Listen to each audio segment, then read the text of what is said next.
stream.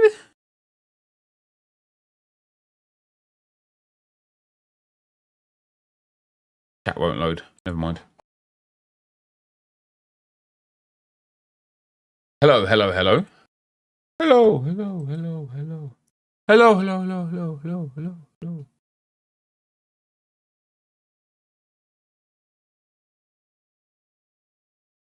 Oh, now live on your channel. D25UT reveal. Nice, I'm live. Rewards enabled on channel. Subscribe to earn rewards. Damn nice. You guys can get Apple TV rewards apparently. LL37, baby. Thanks for the 18 months, man. We want Sorare. Say we want Sorare. Listen,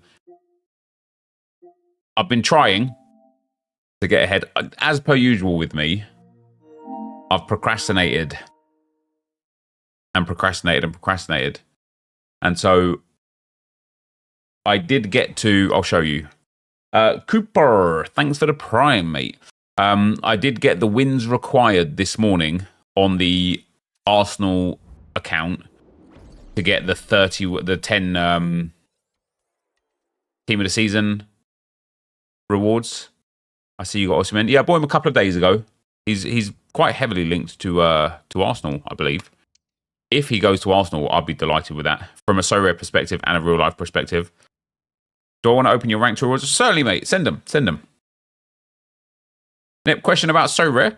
Why can't I list my cards for sale? I made my account today and can't list. Is there a time frame before I can list them? Did they say transfer in progress, Tommy, after you bought them? Or did you buy them with market credits?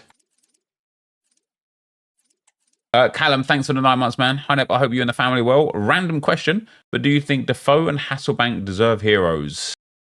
Defoe, definitely. Hasselbank, maybe not.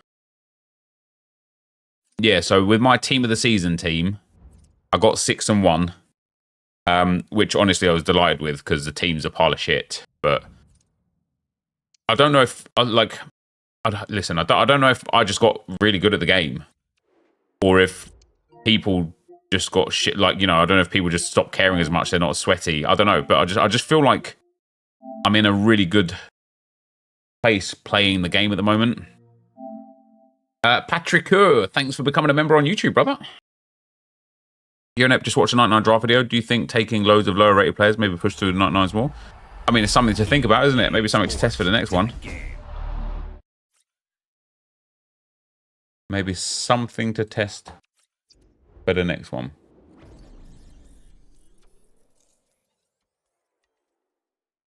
What's up, Mr. McMikey? In the team tonight? Well, mate, if I get picked, who fucking knows, mate?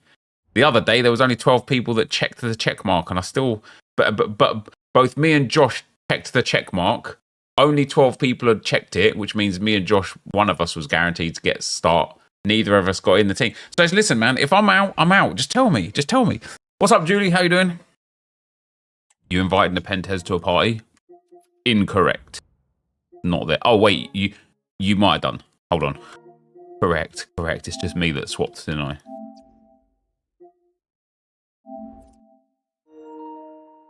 When's the beta? I don't actually know when the beta is, mate.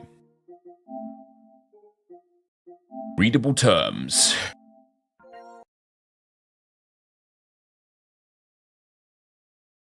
For your information, 99 Haaland isn't great. What's not great about him for you, just Andy? Roja, 31 months, brother. Let's go. Wait, did you get rank 2 with this team?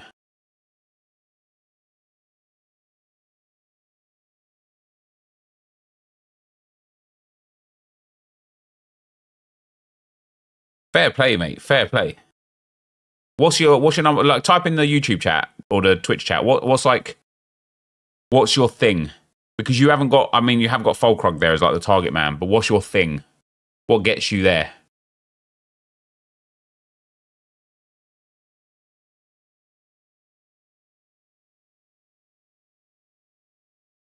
You think he's very sluggish? Do you? Holland is not sluggish. That's a skill issue, lil bro. Punya, you don't have to just be rude, man. I want to see that Evo in cam. The Paqueta one. Lanky boy, thanks for the 9 months, brother. 5-5 on Paqueta. Nearly 900 games, I respect that. Yeah, that's a solid card, isn't it? With the Hunter, great pace, great shooting, great passing, very good dribbling, great playstyle combination. The fact that he only had 2 playstyles as well, he'll probably be eligible for another Evo at some point. Here's the interesting thing, though, right? What are you playing for? Like, do you know what's crazy? Like, because now that I've got the wins for the champ stuff, I'm going to now spend the rest of this game cycle trying to get the best possible Arsenal team just to play with. But what are you playing for?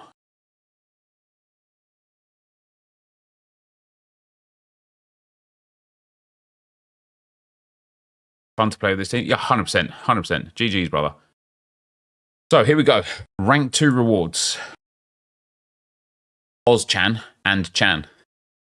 That guy must be a wizard, though. Nanasi in the next pick. Good to get team of the seasons. Damn, there's Chan again. Yeah, take. Yeah, I'll take Lineker, personally. Bit of a rude boy. All right, come on, EA. Let's get some 99s. Okay, 97 Jesus Navas. Not bad. Oh, he's already owned. Too bad, isn't it? Joshua Kimmich, it will be. Is 97 Charlton a dub? Yes, 100%. You got 96 Smith from an 81 player pick, which is genuinely really good, apart from the fact that she's like 80k. What have we got here? Not much to lose. Twazo!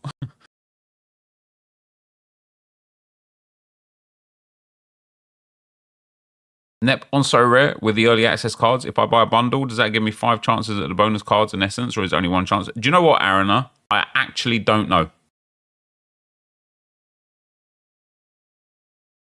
Damn, there's that duplicate Lineker again. Guys, I stole Lauren's iced coffee out of the fridge. Hopefully she doesn't feel upset about that.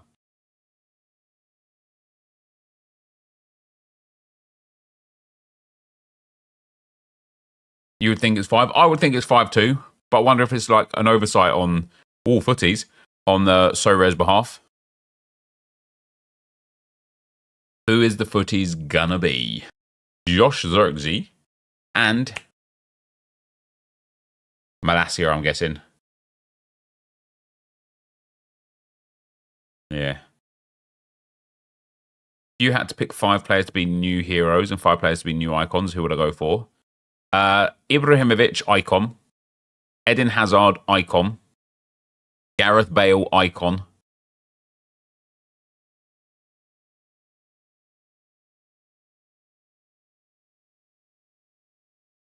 That's all I've got for you. I can't think of anything else off the top of my head. Ozil, probably hero for Ozil. Aguero, icon. Yep, I'd agree with that. Marcelo. Marcelo still plays football, mate. He hasn't retired yet.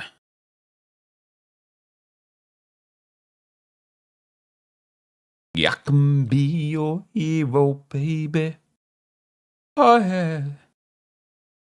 Maradona's coming back, is he? PK. Oh, do you know what? PK is definitely like icon material, isn't he? Although it'd be the same as like Poyo and Hierro. It'd just be like some well shit centre back.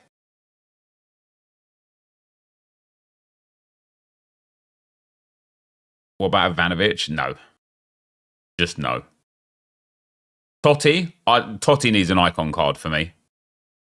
Aymar and Batistuta, both heroes. Robin, icon.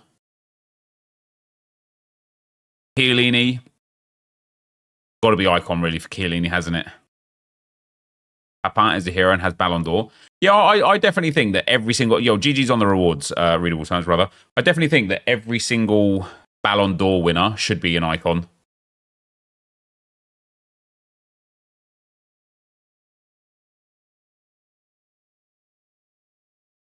All right.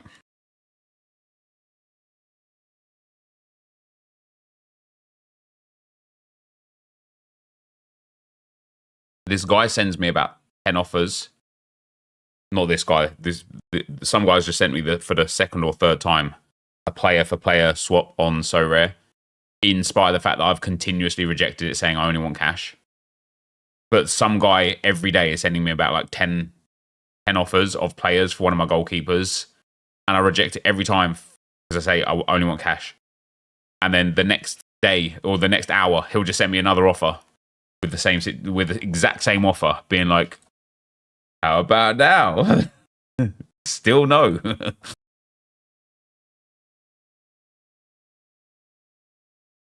Jap stamp, yeah. See, someone like Adam Johnson icon. Do you want to be banned, brother, or are you just a moron like on this one occasion? Your question. Yeah, I lost my train of thought. It's ruined now, isn't it? Oh, that's what I was going to say. Someone like Tony Adams, who was amazing for Arsenal, very good for England, and like someone like Martin Keown. So I think Tony Adams could potentially warrant an icon card because of the double winning season. But Martin Keown would definitely be a hero. Both of them would be shit in game. You know they would, because they'd both have like 70 pace, and that would just be it. It would kill them.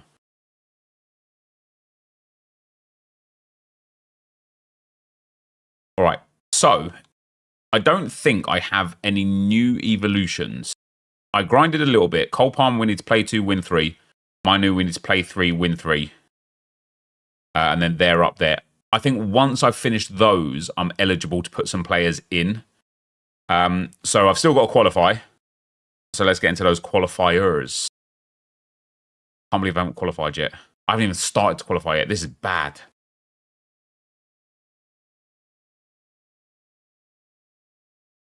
I actually don't think this Jude Bellingham gets in my squad.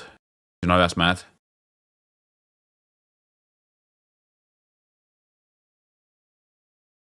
He just doesn't. What rating would I give Paul Gascoigne? Maybe like a 92.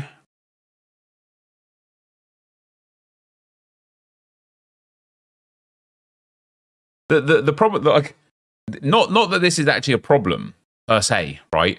But one of the things that EA have to be mindful of, at the very least, is there will be an ever-evolving door of players retiring and therefore having the ability to become icons or heroes. Where is the line drawn? Like, do you know what I mean? They can't just keep giving icons and heroes every year. Otherwise, the game at like launch is going to have like 400 icons. Oh, that was poor from me. I thought he'd try and read on the inside, and I went on the outside. Come on, Minu. This Trippier is fantastic. Really bad.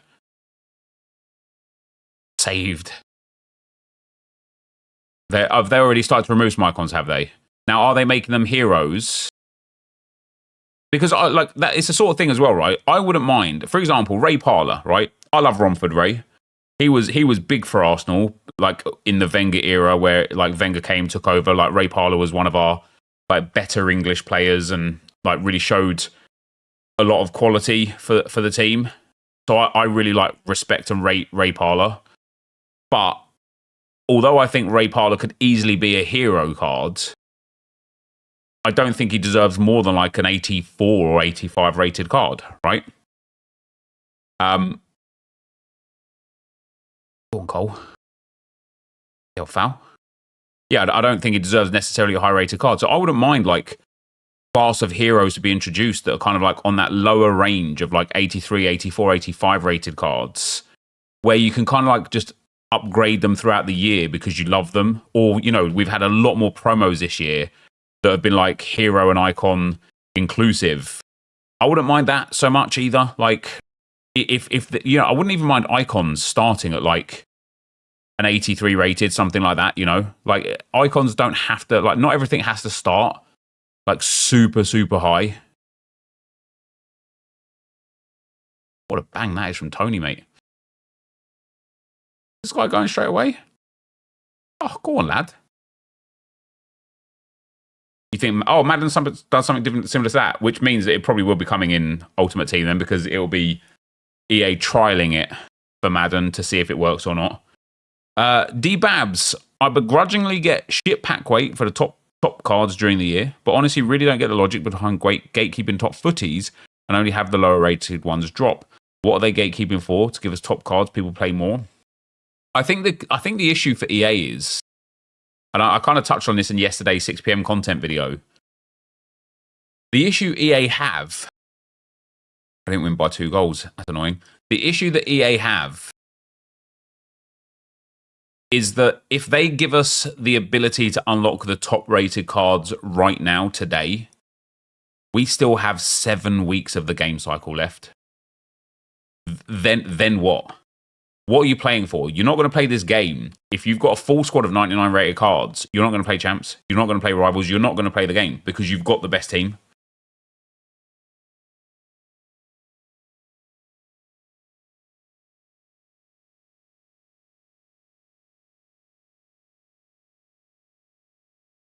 No, so Audrius, the video that's on the Sorare channel right now, yeah, if you wouldn't mind, Julie, thank you very much. The video that's on the, what have we got here? It's a nice team, isn't it? Oh, he's already got Haaland. The video that's on the Sorare channel now was actually from yesterday's stream, where I was just kind of like waffling on, and about 4 people was like, hey, I didn't quite catch all of that. Could you please make that a YouTube video? And so I was like, yep, you know what? I can. And so I did. I say made it a YouTube video. I just like cropped the bit. A lovely goal from Bowen, isn't it?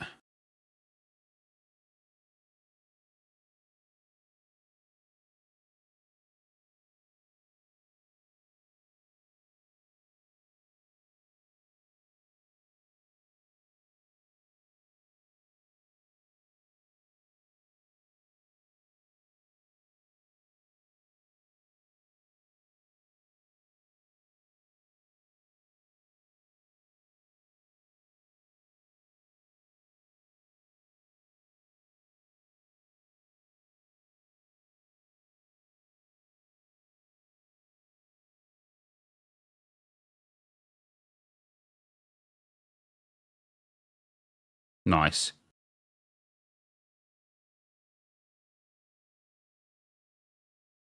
Oh, how's he got away with that?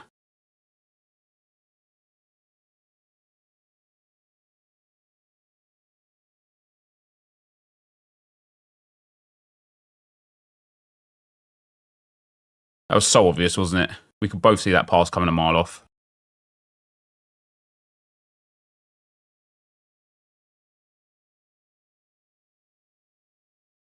Can't actually recall if this Cole Palmer has Power Shot Plus.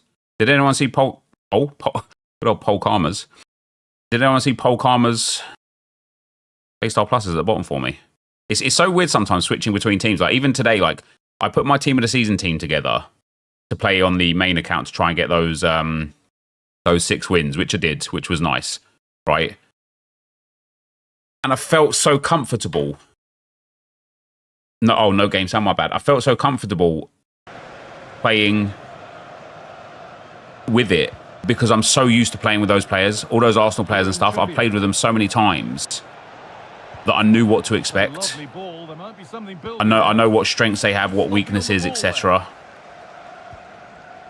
Because I haven't played on this England account for like a fair while.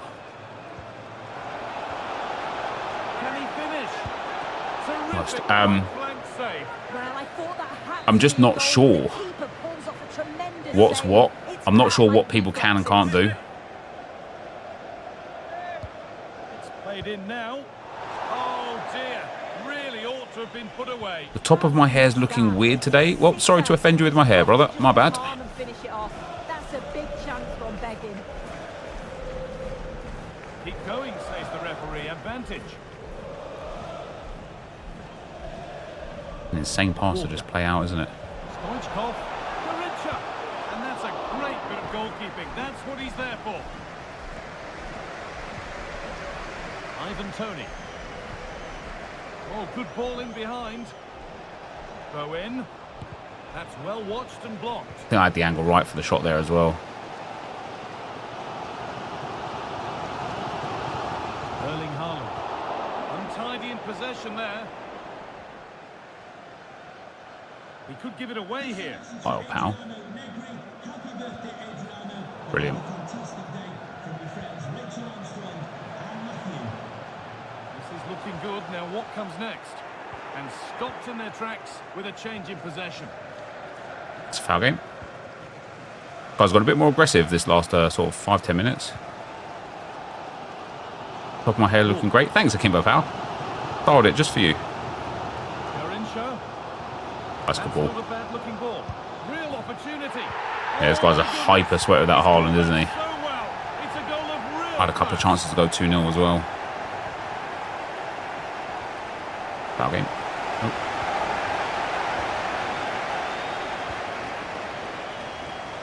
Destiny Udogie. Walker. Promising looking attack this, but not the end result they wanted from an encouraging position. You jammy bastard.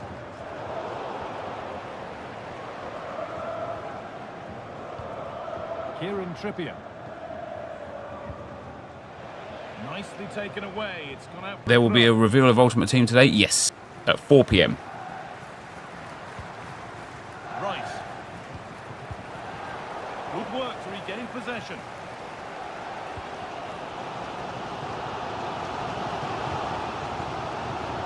Haaland. Same team, guys. Same team.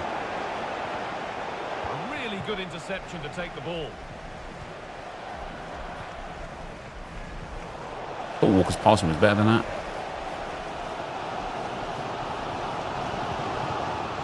Promising looking ball. Haaland. Stoichkov. Chance for the lead. And that's pretty straightforward for the keeper. You lose interest in the current game once the news of the new game comes. Yeah, I'm with you, man. I don't think I lost interest in this game when the news came. I think I lost interest in this game when getting packs became easily infinite. When you could just get anything you want, it just becomes super boring. Good patient build-up, but not quite the end product. Udogie. Mate, this guy's a one-trick pony, but it's hard to stop.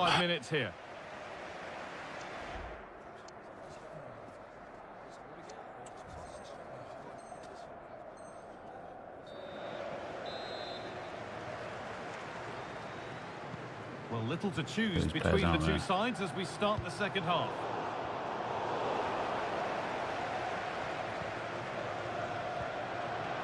Declan Rice. Allowed to go a long way with this. Delivered into the box. That's where I don't have that big man. It makes a bit of a problem, doesn't it? Kieran Trippier. Beautifully weighted ball.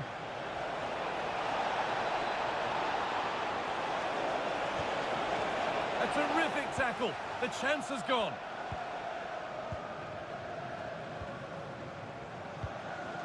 Petit. Luka Modric.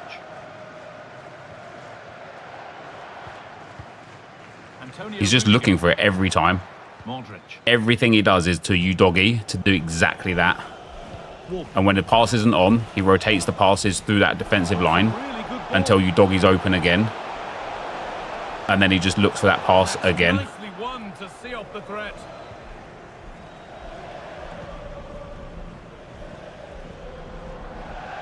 Oh. That's crossed the line. It'll be a throw. Like, I appreciate that people like to use overpowered mechanics. I do the same thing, right?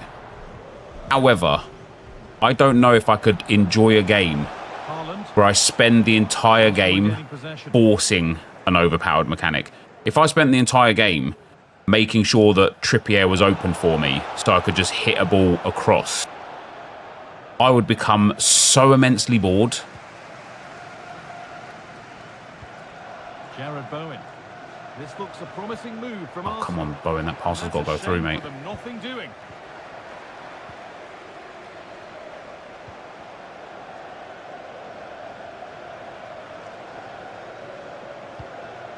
Could turn out to be a really good ball. And that's not properly away yet.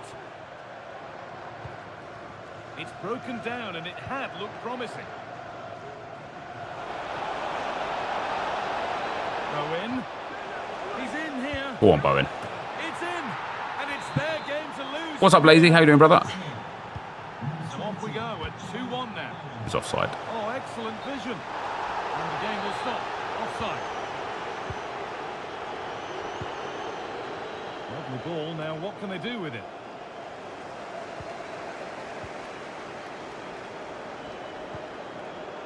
Garincha. Modric. Like I say, I kind of like. I get it if like, if you're just there. Do you know what I mean? And delivered into the middle. If you've got the ball at you doggy's feet, Hung on to the ball well. and you're like, oh, nice. I'm in this situation where this mechanic is broken and strong, and you decide to do it then, sweet. But if you're literally like in a good midfield or offensive area and you're passing it backwards to your left back to hit that switch ball, at that point, like, go and play squad battles or something, man. You know?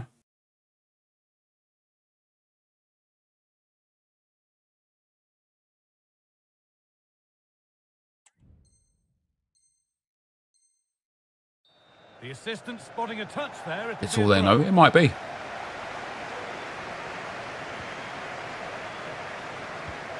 Promising looking attack building from Arsenal. Oh, what a tackle that was. How to win the ball. Just know what he's going for now. To push them forward to get the equaliser. I know he's coming back to you, doggy. I just need to man mark you, doggy. Intense pressure on him. Antonio Rudiger. Giovanni Lo Celso. Erling Haaland. Not so much given away as cleverly won. Breaking at pace, this could be dangerous.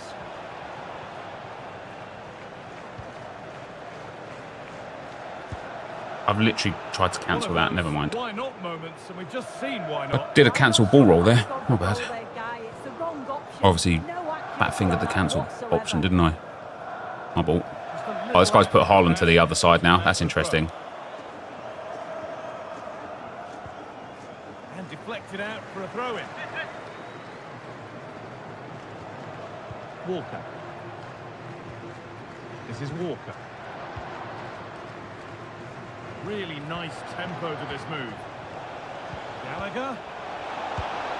Oh, that's a banging goal. That's a banging goal. Come on. That little bit of buffer, and it's just a matter of keeping concentration now. That has gone out. It'll be a throw.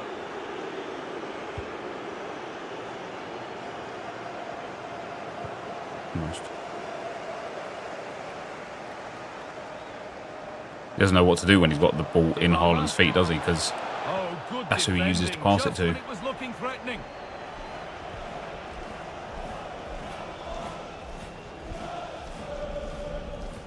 Nearly full time. The fans in the away end are in party mode. What about the performance overall? Yeah, this would be an excellent win, and it would be thoroughly deserved. We've seen some really good individual performances, but it's how well they've worked as a team. You can see that they've got a real Gonna go for the unity cutback. here, both Doesn't matter. defensively Good and defending. going forward, and I'm sure the result will certainly please the manager. He's drifting into a useful position here. But that's where Could've any passed that. chance of anything developing disappears. In behind, can he finish? Oh, Bowen, There's lads. the hat-trick. He'll be taking the match ball home. Off we go then for the final time perhaps. That's it. You keep trying it, mate. You keep Continue to keep trying dominate. it, pal.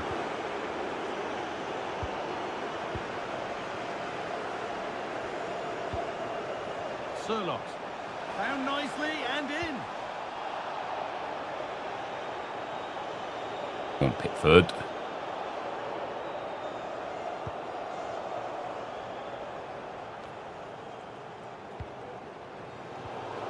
perfectly anticipated. Really well won. Lovely ball. Oh, he brought on Sorloth. Yeah, that was what he was missing, guys. He was missing a big man to chip the ball up to.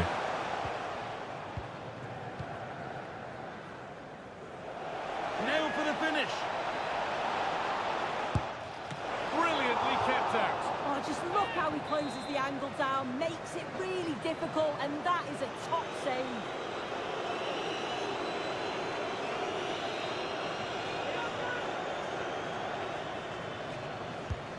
To the box it goes. GG's. More defensive work GG's. to do here. And there's the final whistle. A positive result, at least as far as the Don't get why people are saying 99 Haaland is bad. Played 10 games with him so far rather than champions on 28 goals. He's pretty decent.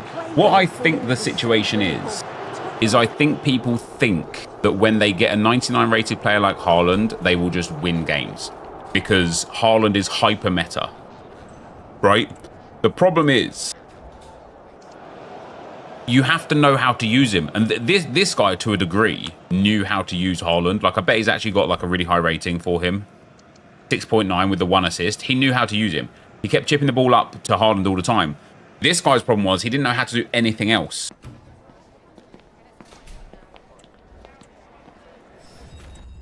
All right, 2 wins in a row. Nice. All right, let me be right back, guys. I'm desperate for a wee right here.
Hello. Hello. Why do people copy these pro tactics? Not being funny, ain't close to them on the skill level. Yeah, I definitely think there's certain elements that you can take from copying somebody's pro tactic and getting more wins and better results out of it. But the truth of the matter is like learning and understanding the game mechanics will be your best friend in actually getting good at the game. Hello and thanks for joining us. Criminal Mind, thanks for the 8 months, man. Matty John, thanks for the 4 months, brother. Keep up the great content there. But looking forward to FC25. You and me both, mate. You and me both. Oh, that's a hell of a team, isn't it? This guy's going for those objectives. Well, it was a good performance last time out. The question is, though, can they replicate that today? Right, one more win, and then we've got an Evo up. A good competitive game. This is the home side's team today. Jan Oblak is in goal. I do like this guy's kit, but it's weird, isn't it? Like, I know it's like 2 different colours and stuff, but it's a little bit of a kit clash here. Oh, that Musiala is tidy, isn't he? I'm surprised we don't see more of Musiala. He's one player where I'm like, for me personally, he's really good. Every time I face him, I've not used him, but every time I face him, I struggle against him. But you just don't see people use him. Decided for this one to play with 2 in attack.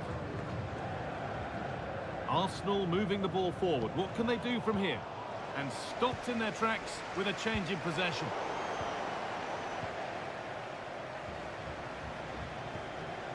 Rice. Oh, he's played the offside trap there, I think.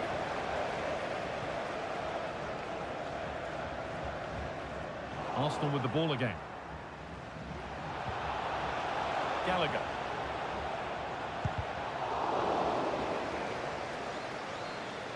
He is playing an offside trap. Declan Rice.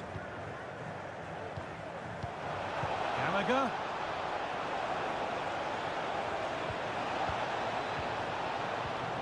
Rice.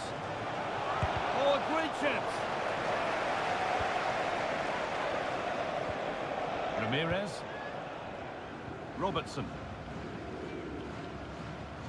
We've had a pair of keys handed into reception. Please can you go to reception if you've lost your Matisse. keys? Andy Robertson. What a chance. I was really sad about that. I'm going to show you guys. I'm going to show you guys something that I really wish that they would fix in this game right there. Kieran Trippier. Mark Gay. Really nicely played. What can they do with this now? And nudged on. Good work from Arsenal to win it back.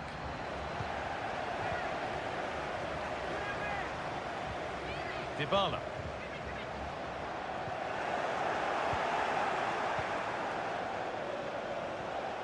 It's on for the shot. Ivan Tony, baby, let's go. Yeah, let me show you something there that is really triggering in this game, in my opinion. Oops. As the ball breaks down here for the left for him, you could just about see under my face cam, can't you? So he plays the ball. Is it there? Robertson.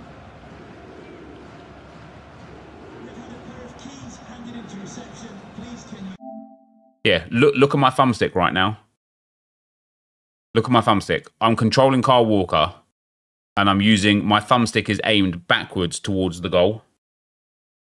And so what I want to do is I don't want to press up to this player because he's got the 1-2 on now. Robertson, I want to drop back into the space. Look at my thumbstick still. I'm holding down and backwards. Now it's too late, so I'm trying to commit to it because it's like forced me. It's forced me to like run forwards with Walker. And I'm not saying that's necessarily the sole reason why he scored the goal. But if I can drop back into that space where I want to be, he doesn't have that ball and that ball right there because I've covered it. And it's like the fact that it's like locked me on is really frustrating. Do I know when beta codes get sent out? Apparently it's tomorrow, mate. Apparently it's tomorrow.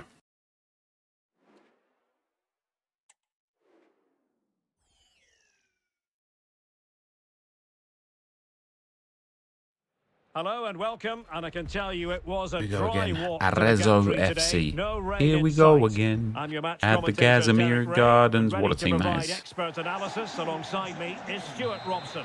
And what we have to bring you is Champions Playoffs action. How do you see the match going, Stuart? Thanks, Derek. Well, both managers will be reminding their players of starting the game quickly, hitting the opposition back, playing the ball forward and regaining possession as Tell you what, quickly as guys, possible. this Hopefully we get Conor a really Gallagher good game here. genuinely feels outstanding. And Arsenal unable to retain possession. Oh, that was nice. Opportunity to deliver the cross. Tremendously strong in the tackle. Well, here is the dear. lineup for the hosts. Trying to assert my dominance there. Stands between the posts. Kyle Walker plays alongside Virgil van Dijk in central defence. Surprised Federico about Valverde mechanic plays alongside Bobby Charlton in the centre when of tries midfield. kick-off goal And leading the line by today Powell. is Erling No, Haaland. well, I wasn't crying about a mechanic, was I? I was explaining my frustrations about how I'm trying to run away from the ball and the game's locked me onto the ball. Listen, people abuse game mechanics in this game all the time. I'm not crying about any particular thing. Any reasonably high-level player, even if you're 11 wins, 9 wins or whatever, any reasonably high-level player abuses a game mechanic in this game. You have to. Like, if you don't abuse game mechanics, you will just fall behind and you will not win games, right? That's how simple it is. But if you feel the need to leave because I explained my frustrations about auto-locking and then tried a kick-off glitch, then, hey, see you in the next stream, mate. Well, no stopping him. Oh, good vision there. Good piece of defending. Fati. And giving them too much space on the flank. was literally read that there. Well, just the tackle that was needed. Valverde. And here's Charlton. Well, this could really help the cause. Going to take it away. What to like about Wanted that for, what's his name there? Bonito. Effective piece of pressing. Now, let's see what they can do here. Ansu Fati. And they might forge ahead. What a save that actually, The keeper Pickford. made it look routine. It was anything but. Over it comes. On a corner like that. Might have been a bad idea to throw that. Really. Yeah, I didn't have any. I thought I had two people up there with the throat.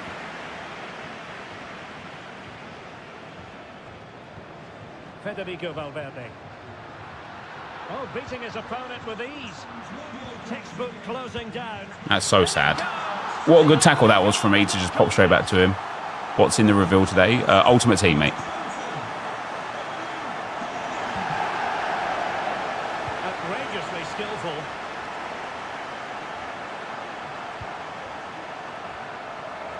Walker. Rice with it. Very quick thinking there.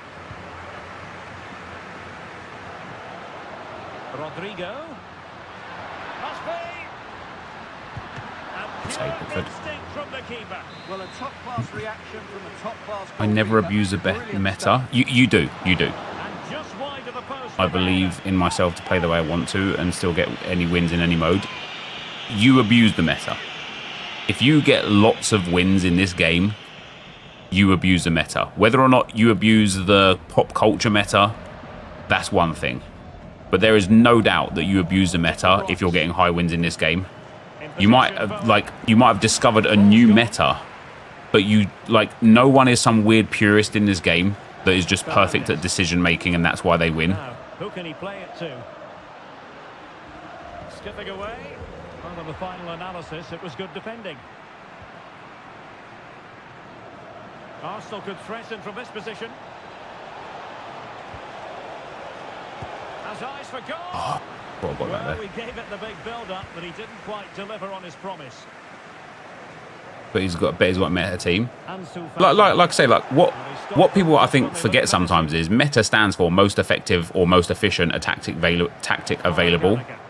So if you're getting 20 wins and you're not doing it from flipping the ball up to Haaland or scoring near post corners, what you can be sure of is that you are doing it from some other means, right? Which means your most effective tactic is the meta, because that's how you're winning. At which point you are abusing the meta. Ansu Fati. Oh, could be. He knew he had to make the tackle and did. Feeding it through. Oh, maybe the equaliser. Well, really. I can't believe I've missed that. one in. That's outrageous. Missed by much. Yeah, whip past cross or a cut back from the baseline, or here's one thing that I didn't really realise was broken and overpowered until I watched that that video on, what was his name, the kid that won the tournament. Player runs is one of the most broken mechanics in this game. Just sending a player on a run forwards is so broken. And so if somebody's just a really good passer of the ball and uses left bumper a lot to make player runs forwards a lot, and they're like, oh, look at me, I don't need to flip the ball to Haaland, you're still abusing something that's broken in the game. Valverde. Putting his body on the line. Oh, how about that for a tackle? So the whistle then. We're up the halfway stage. Like power shot volleys, not really considered meta, but if you know, yeah, precisely that, right? Precisely that.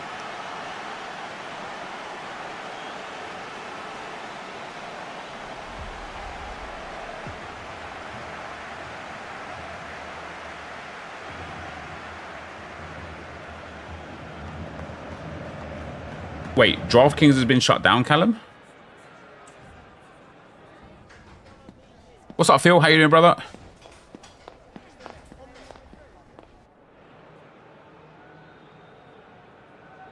Also, why would you not abuse the most effective tactic available? Yeah, literally. Yeah, yeah, Anders, that's the one, yeah.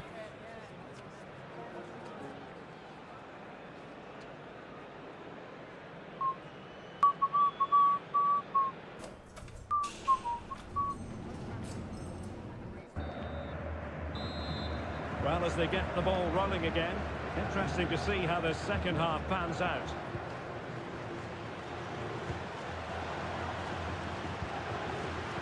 Just cutting off the supply.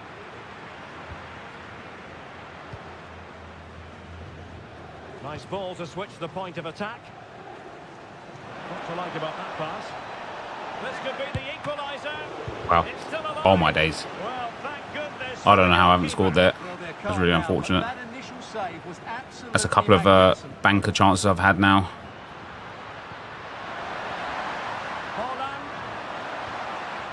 Textbook defending inside the box.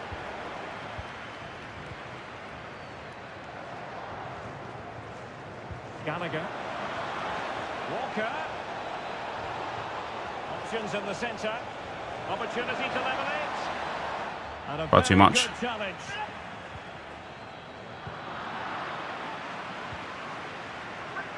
Trying his luck. Brilliant save. And deciding to go short with this one.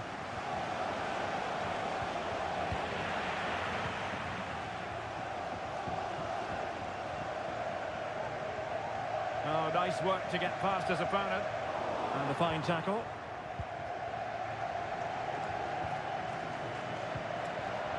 I passed that straight away game.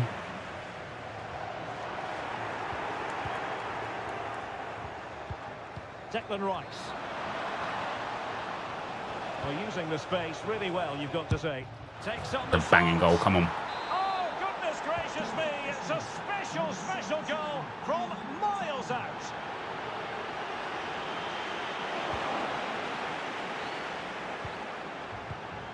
Gallagher. In possession, Bowen. And unable to keep the ball.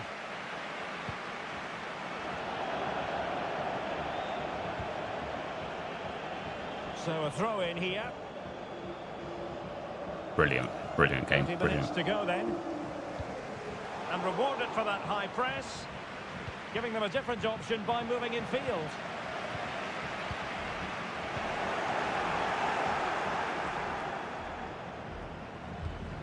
Holland.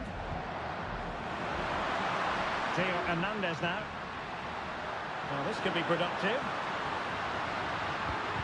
Easy save. Silver Cup's an absolute sweat fest. Yeah, oh, I can imagine. Yeah. Mark Guehi. Trippier now. Well, there's a textbook Gonna be his ball, isn't it? example of how Oh, to damn it. press the ball. And that's how to dispossess your opponent.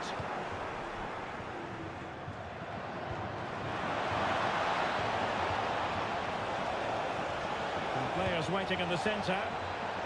Well, Oh, good Bowen. kick. Come on, be better. Be better.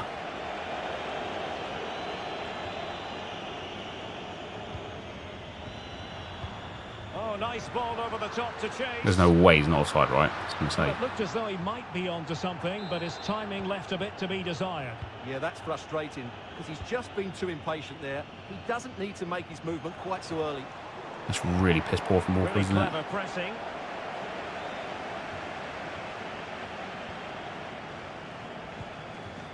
Declan Rice. Guehi. And credit due, a good intervention. Defending really well.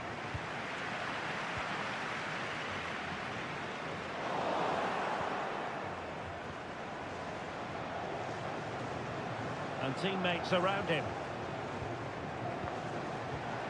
Wow, ref. He's given us What? Ribéry.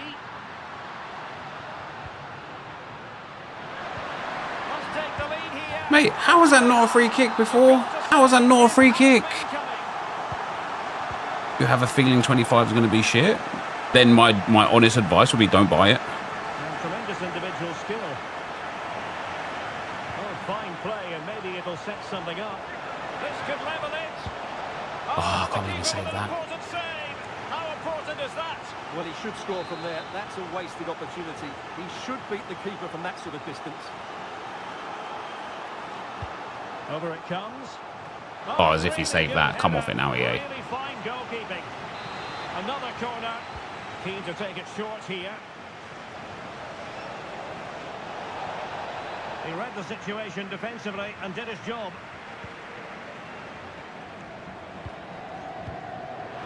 Just 10 minutes remaining here. He just needs to keep a cool head. Well, without wanting to put too fine a point on it, that goes down as a tame effort and easy for the keeper. Well, the short corner routine.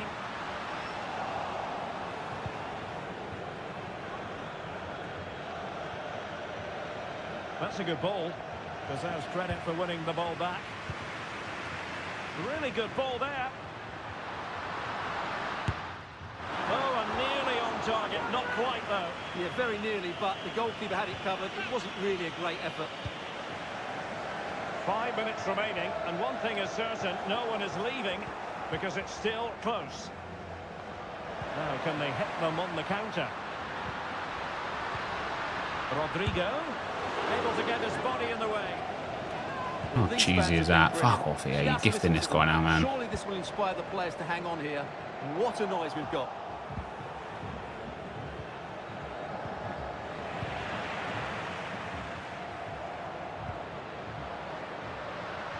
Vitor Ferreira.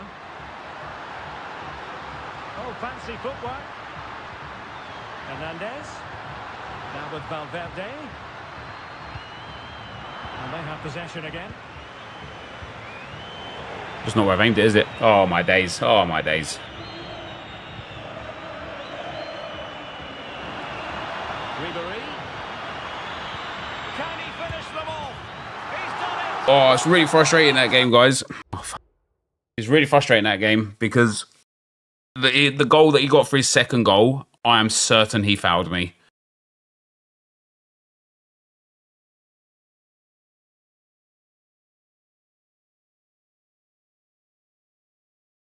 What's this guy's name? El Grande 14. He is a competitive player, this guy. I knew he was good. I knew he was good. I don't know why he's being toxic, mind you, but I knew he was good.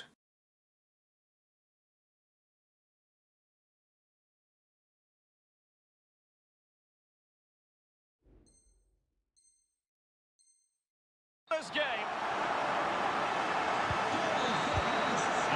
This guy getting a message. He's on Xbox, but he was ranked top 300 in FIFA 22. You could tell he's obviously a very good player. Just a bit frustrating to concede. I mean, listen, again, games like this, right? He's obviously got like some hyper meta team, some hyper meta tactic, and he's obviously an insane player. We've got our England team, and he's struggled to beat us. Like, you know, okay, the third goal is what it is after we try and go all out attack, but the game, for the most part, is incredibly even. And we've got our England team. Can't be mad at that. Can't be mad at that. What's the name of the website you use to check your opponent's stats? Google.com. What's up, Glizzy? How you doing, brother? Callum, thanks for the 6 months, man.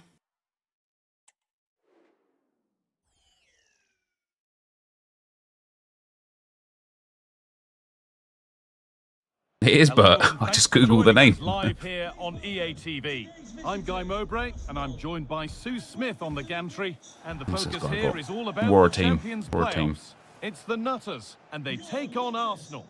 Well, I'm sure they were down after the last game, but they'll be looking to put things right here today. The key players need to step up and put on a show for those fans. Meta search engine, that is. Yeah, it is.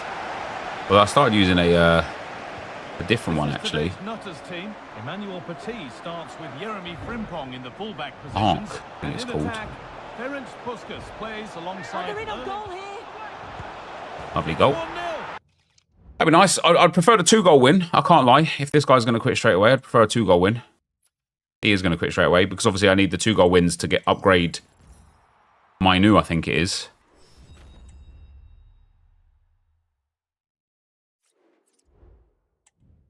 But that should give us 1 upgrade. It does. It does. I'm not quite sure. I think that's Foden. Sorry, Palmer. Oh no, Palmer needs the wins with the upgrade. So Mainu now becomes a 95 rated. Which is quite nice. I can't lie. What evos have we got? Aerial threat. No one fits. No one that I care about. Footy's Duo 1. Palmer will fit into this, I believe. Once he gets that full upgrade. Does he remain a 92? Yeah, he does. Once he gets a full upgrade, Palmer will fit into that.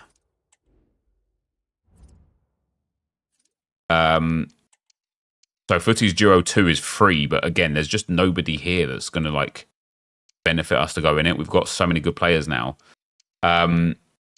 Technical Titan 2, Luke Shaw can go in. Now, Luke Shaw actually looks pretty sick once he gets in this. Really good passing, defending, physical, dribbling, good pace. Decent play styles. But also, I think he goes in passing mastermind as well. No, that's Kane that goes in here. And Kane gets like really good shooting and passing.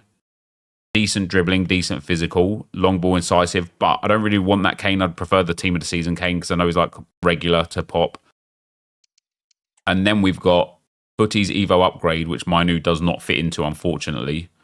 And that's about it. So, yeah, other than Luke Shaw and Cole Palmer, they don't really fit, unfortunately, which means there's no reason to like force, kind of like brute force our way through more than the qualifiers that we need. So as soon as we get qualified, we'll be done here.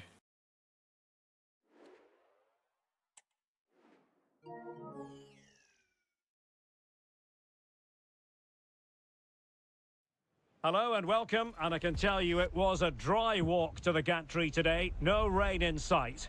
I'm your match commentator, Derek Ray, and my partner, ready to bring you all Great, this guy's got no team. Technical talk, is Stuart Robson. Posted a link to the DK statement in Discord. I'd be interested to hear your thoughts on what it means for Sorare, good or bad. Can you just give me a too long didn't read, please, brother? I'm not able to like break from what I'm doing right now to get involved in that. Take it away. Real chance. Oh, great defending. As if. And a fine stop.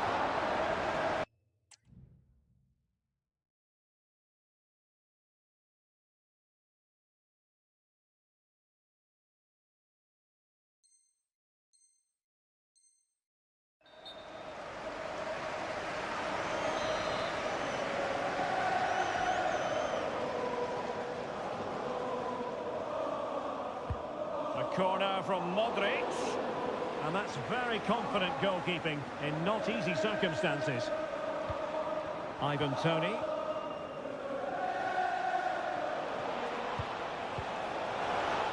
Lucky bastard. He's intercepted it. And having a goal! Decent effort there. Well, he has such good technique. He really did hit that well. He certainly came Oh, close I thought there. I had that. Well, Did have that one. Foul ref. He can create, he can do the lot. Okay. What might we see from him this time round? Well, he's got great technique when he's shooting from distance, Derek. He's one of those players that strikes the ball so clean because he hits it with his laces through the back of the ball, starts to dip and swerve on the goalkeeper, and that's what makes him so dangerous from shots outside the box.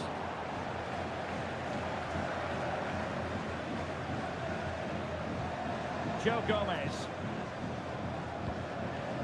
Just the clearance that was needed.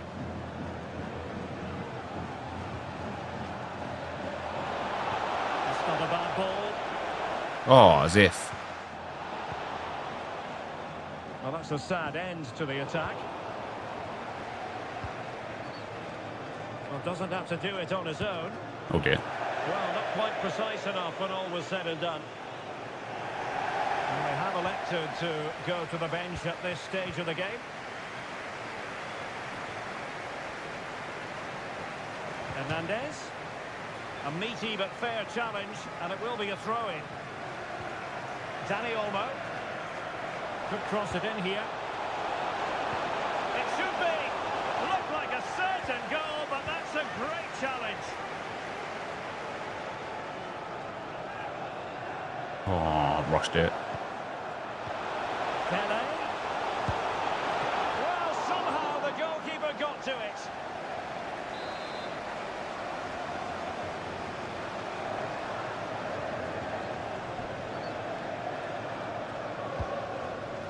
Oh, I can't believe it. He's gone and missed the chance. Well, what a glorious chance that was. One he should be taking, that's for sure. Joe Gomez got long ball, like regular.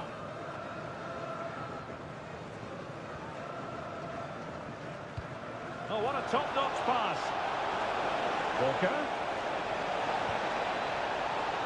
Come on. Yeah, Come on. His long balls are very, very, very tidy. Danny Olmo. I must say, this looks promising. Tremendously strong in the tackle.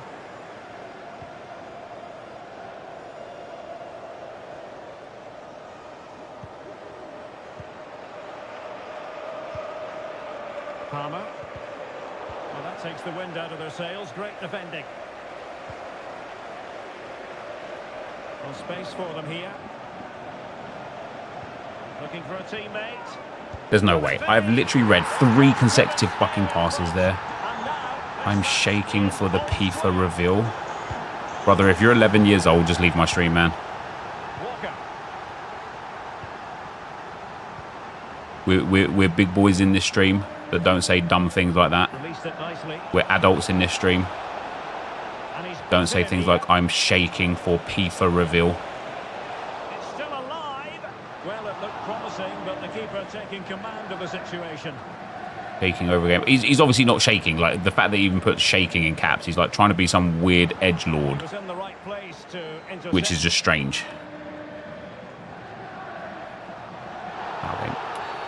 Free kick awarded then by the referee. And a really single-minded piece of defending to make sure nothing untoward happened. A foul it most certainly was. Free kick given. It's a run the foot market Nick meme, man. Well, with all due respect then, what a dumb meme.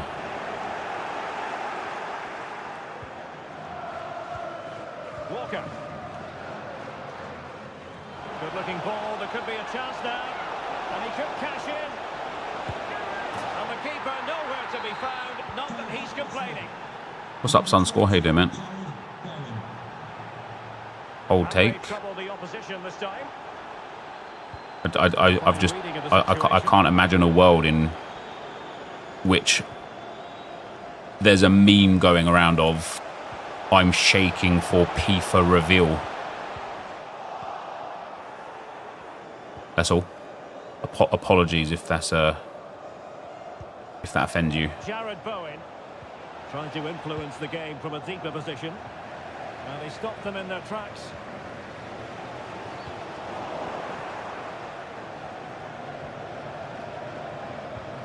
That's one for them to pursue. And the decision that's not even a Nick meme. That doesn't surprise me. Nick's actually got good memes. And a good-looking pass. And crossing towards the far post. Good piece of defending. An example of how to press.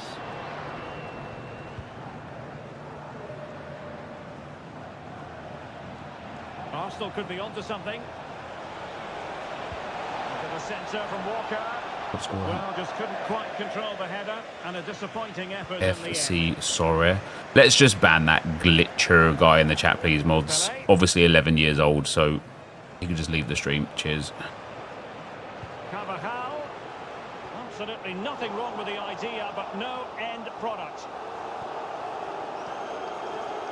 The referee has decided there will be just 1 minute of added time. Palmer with it. The cross is on.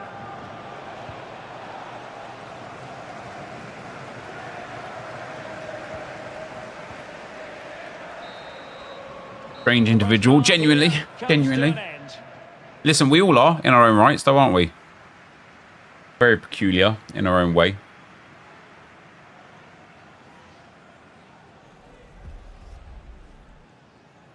DK is stopping their Rainmakers product due to recent legal developments. It was DFS with NFTs, similar to Sorare.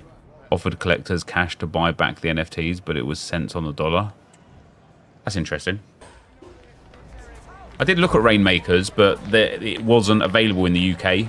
It was only a US thing. Second half underway, and Arsenal looking to build Until it's summer holiday. Why? Because my views are up? Damn, dude, that's cold. That's disrespectful. It's disrespectful, man.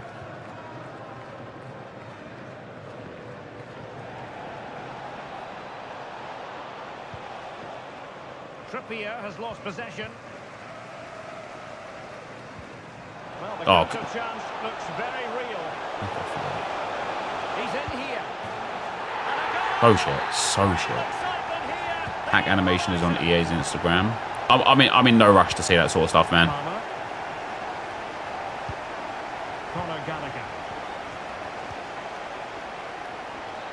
Trippier now took a really smart piece of defending to stop them. I've got to stop taking Trippier up the field. He doesn't have like that recovery that I need to get him back. Ivan Toney. Here's me taking Trippier up the field. Trippier. Real chance. Is that going in? Oh, you jammy bitch! Forward for the keeper. Yeah, we'll see all stuff like that in an hour. How does that ball connect to him? That's crazy. He's like so far behind. But nothing comes of it. Oh, that's a foul game. Come on, let's have a last game as well. Yeah, come on. You've got to savour such moments.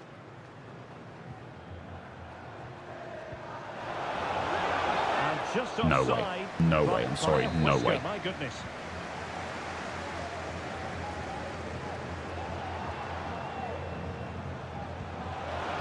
Pulls it back. Sophia Smith. And that was goalkeeping right. What's the record? This is still just qualifiers. Absolutely remarkable. His reflexes were brilliant there. Luka Modric with the corner. And that's very confident goalkeeping in not easy circumstances. Perfect tackle. And he's made headway. Come on, Bobby. To re-establish Come on. their advantage. Just look at the celebrations.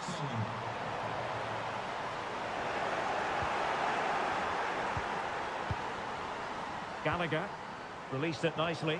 Oh, that's a really good pass. And the keeper's technical skills there for all to see. Well, from that close in, that's a really good save. Such good reflexes. Oh, Tony, come on. Header, and that's probably being charitable. Need that for. I do, mate. I do. I need the double, the 2-goal win.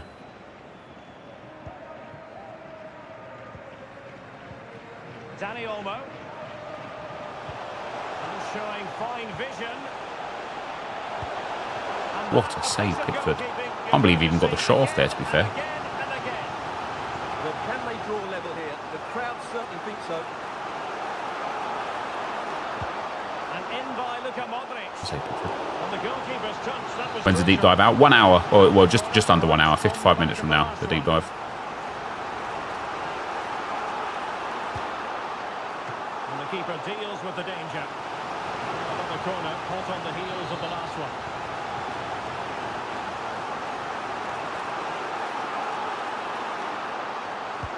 Trying to pick out a teammate. And he made the catch under pressure. With the owner of the blue card registration, And he stopped them in their tracks. please turn your lights off. Walker. Wow. I don't know what the game thought I did there. But obviously that wasn't what I did there. Plenty of support here. And let's give credit to the defending. 20 minutes to go. Real chance. Closing down well. He's going to be offside, isn't he? Offside. Knew it. Fucking knew it. What's up, Mr. Gahari? How you doing, man? Why does the link to the Sorare Discord say the invite's expired? I don't know, Zach. We have to keep renewing it. I'm sure one of the mods will get you another one.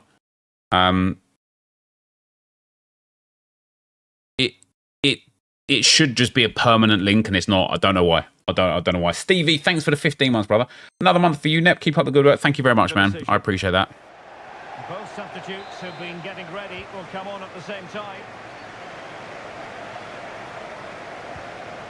Modric. Wow.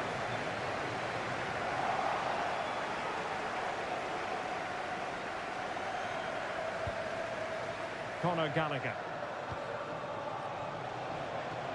And support available. Walker. Corner to Arsenal. What can they do with this one? What formation am I rocking? I'm using the 4-3-2-1 at the moment. I know it's sweaty, but got to be done in it. Now sending it in. Clearance needed to be better. Element of risk there, but he's won the ball. Now we're inside the final 15 minutes.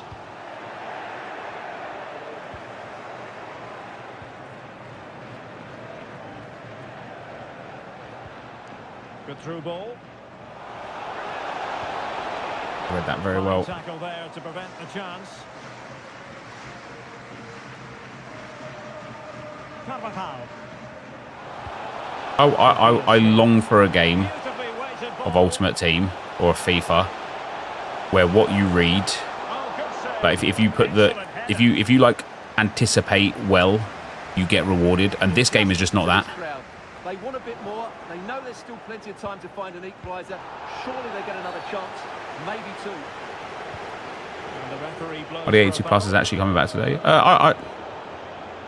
I assume so, unless we get 83 pluses. Palmer with it. Overcooked that one. Awful, awful.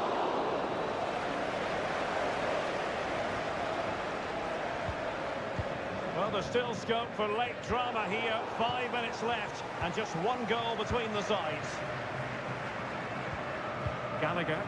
Arsenal move it forward with purpose and control. And credit is due for that good piece of defending.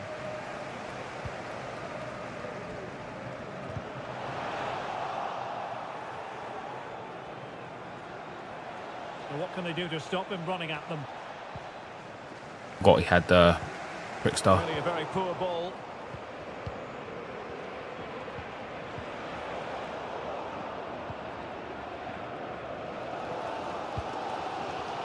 Well, the players should be inspired by this. The crowd have really got behind them today. So 2 minutes of stoppage time here. Well, plays with a positional sense that is second to none. Danny Olmo.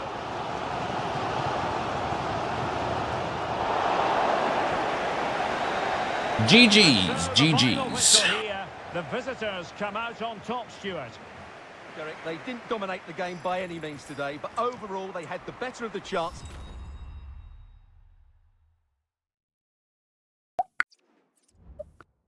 Right, we've got our 4 wins. I don't feel like a need really to farm this win games by 2 goals of Palmer, because once he gets into this, he only gets upgraded once more. Although he will become pretty sweet when he's upgraded once more, we've got Bellingham as well. So I think just getting 3 games gifted away and getting into the champs proper has got to be the play.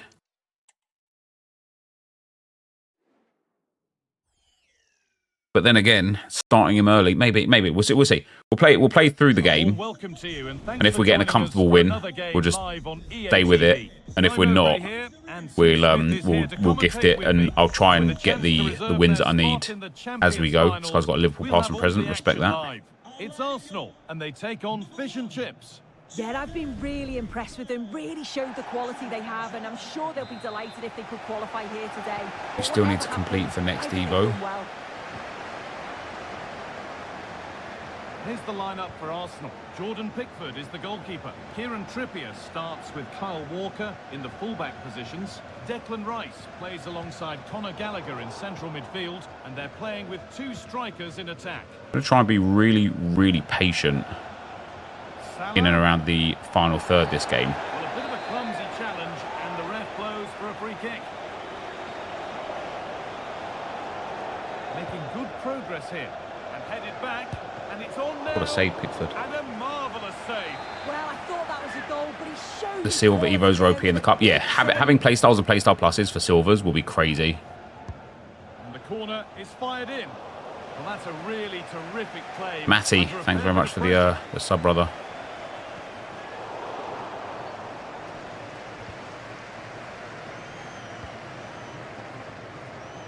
This is today's fish and chips team. Alisson is in goal. Virgil van Dijk plays alongside Joe Gomez in the centre of defence. And they've decided to go with 2 in attack for this game. A chance to cross here. To take the lead. That's a lovely goal. It's an early That's a lead. lovely goal. A terrific start. So it's 1-0 as the ball gets rolling again.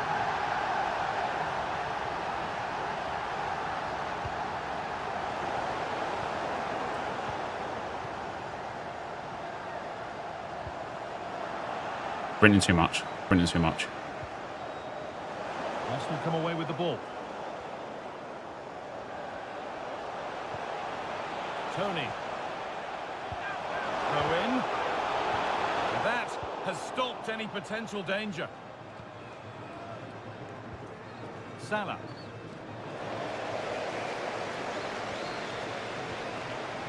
On to Rice. Arsenal moving the ball forward with real purpose. Rice. Can he finish? Bowen! And the defence has done its job to stop any trouble brewing.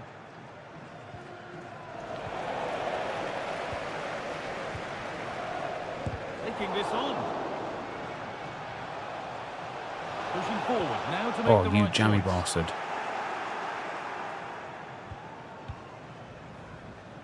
Jordan Henderson. Mohamed Salah.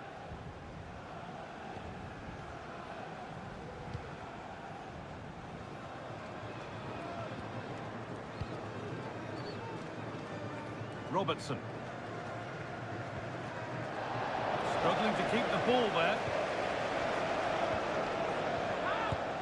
Oh, it's poor from me. That is missed by quite a distance. Poor from me.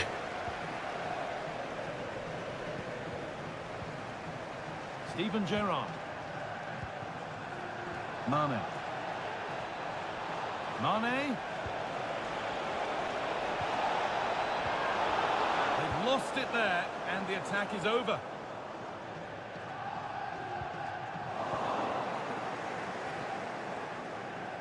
Arsenal pushing forward with options available. What a chance! And the attack is over. Really good defending. Good pressure this, high up the pitch. Throw in. Has to be. Go on, Tony. And they've scored again. That puts them further in front. What a position to be in.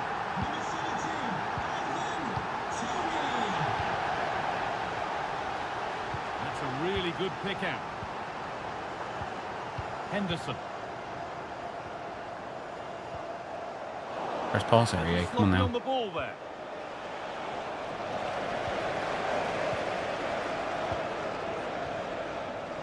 Good vision. Well, there's the play. Hey!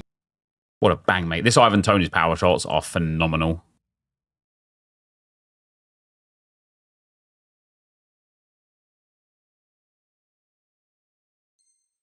Matty with the 3 months. How's your Sorare doing? Bit of a slow week this week. It's going to be a bit of a slow week next week as well. Or like next game week anyway, because there's not a lot of competitions open. But the week, like for next weekend, that's where for me it's going to be golden. I can feel like we've got so much coming back next week. And then obviously the week after when Premier League and whatnot comes back, that's when it gets like serious. Do you know what I mean? Well, he's lost the ball, and any chance has gone.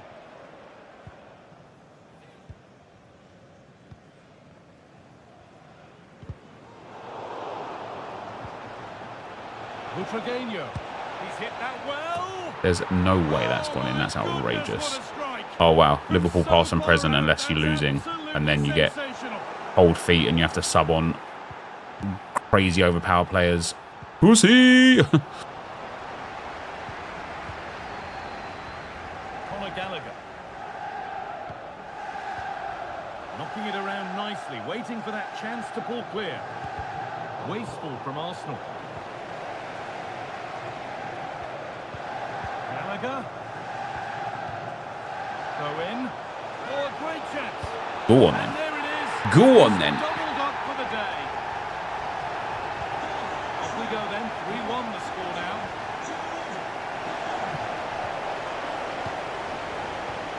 Jared Bowen. Now there could be a real chance developing.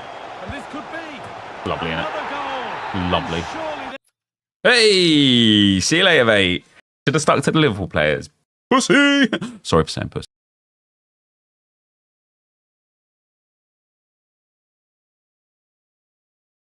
Pussy. Yeah. Bitch. Bitch. Who did he sub on? Pushkas, Butragueño, Vieira. Yeah, that was it. Imagine, look at me with my Liverpool past and present. And then your bench is Rolfo, Mbappe, Havertz. Okay, he's got that Nunes. He should be starting that Nunes. Pussy, bitch. Sorry about that.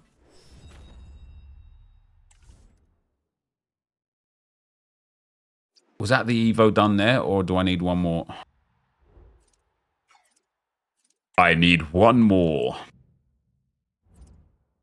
One more game by 2 goals and Cole Palmer. Oh. Right, another wee needed. Plan B did not work out for him. It did not. You're right, Vitalization!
Oi, oi. Oh, you're so weird, Viper, honestly. Oh, shit. Do you want to share play the packs from 160 crafting challenge? Not right now, I'm afraid, but thank you very much for the offer.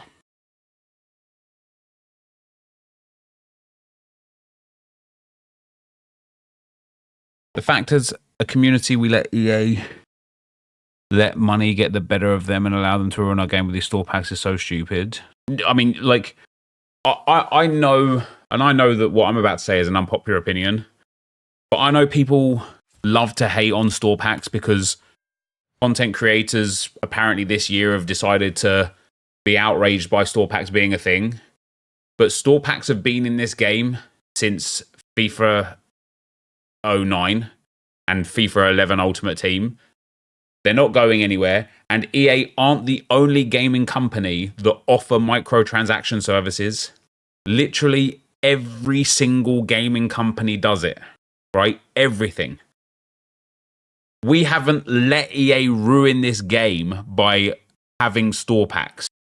I guarantee you, if EA did not start making, like, generating revenue from microtransactions within this game wouldn't exist, right?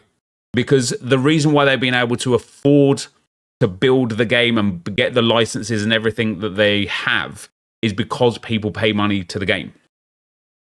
Not 750k packs. So, but why not? It's like, here's the thing, right? And like, I get it. There's a pocket of people that are susceptible to addiction, right? And that's I'm not talking about those when I say this, because things like gambling, alcohol, drugs, even things like shopping, microtransaction, etc.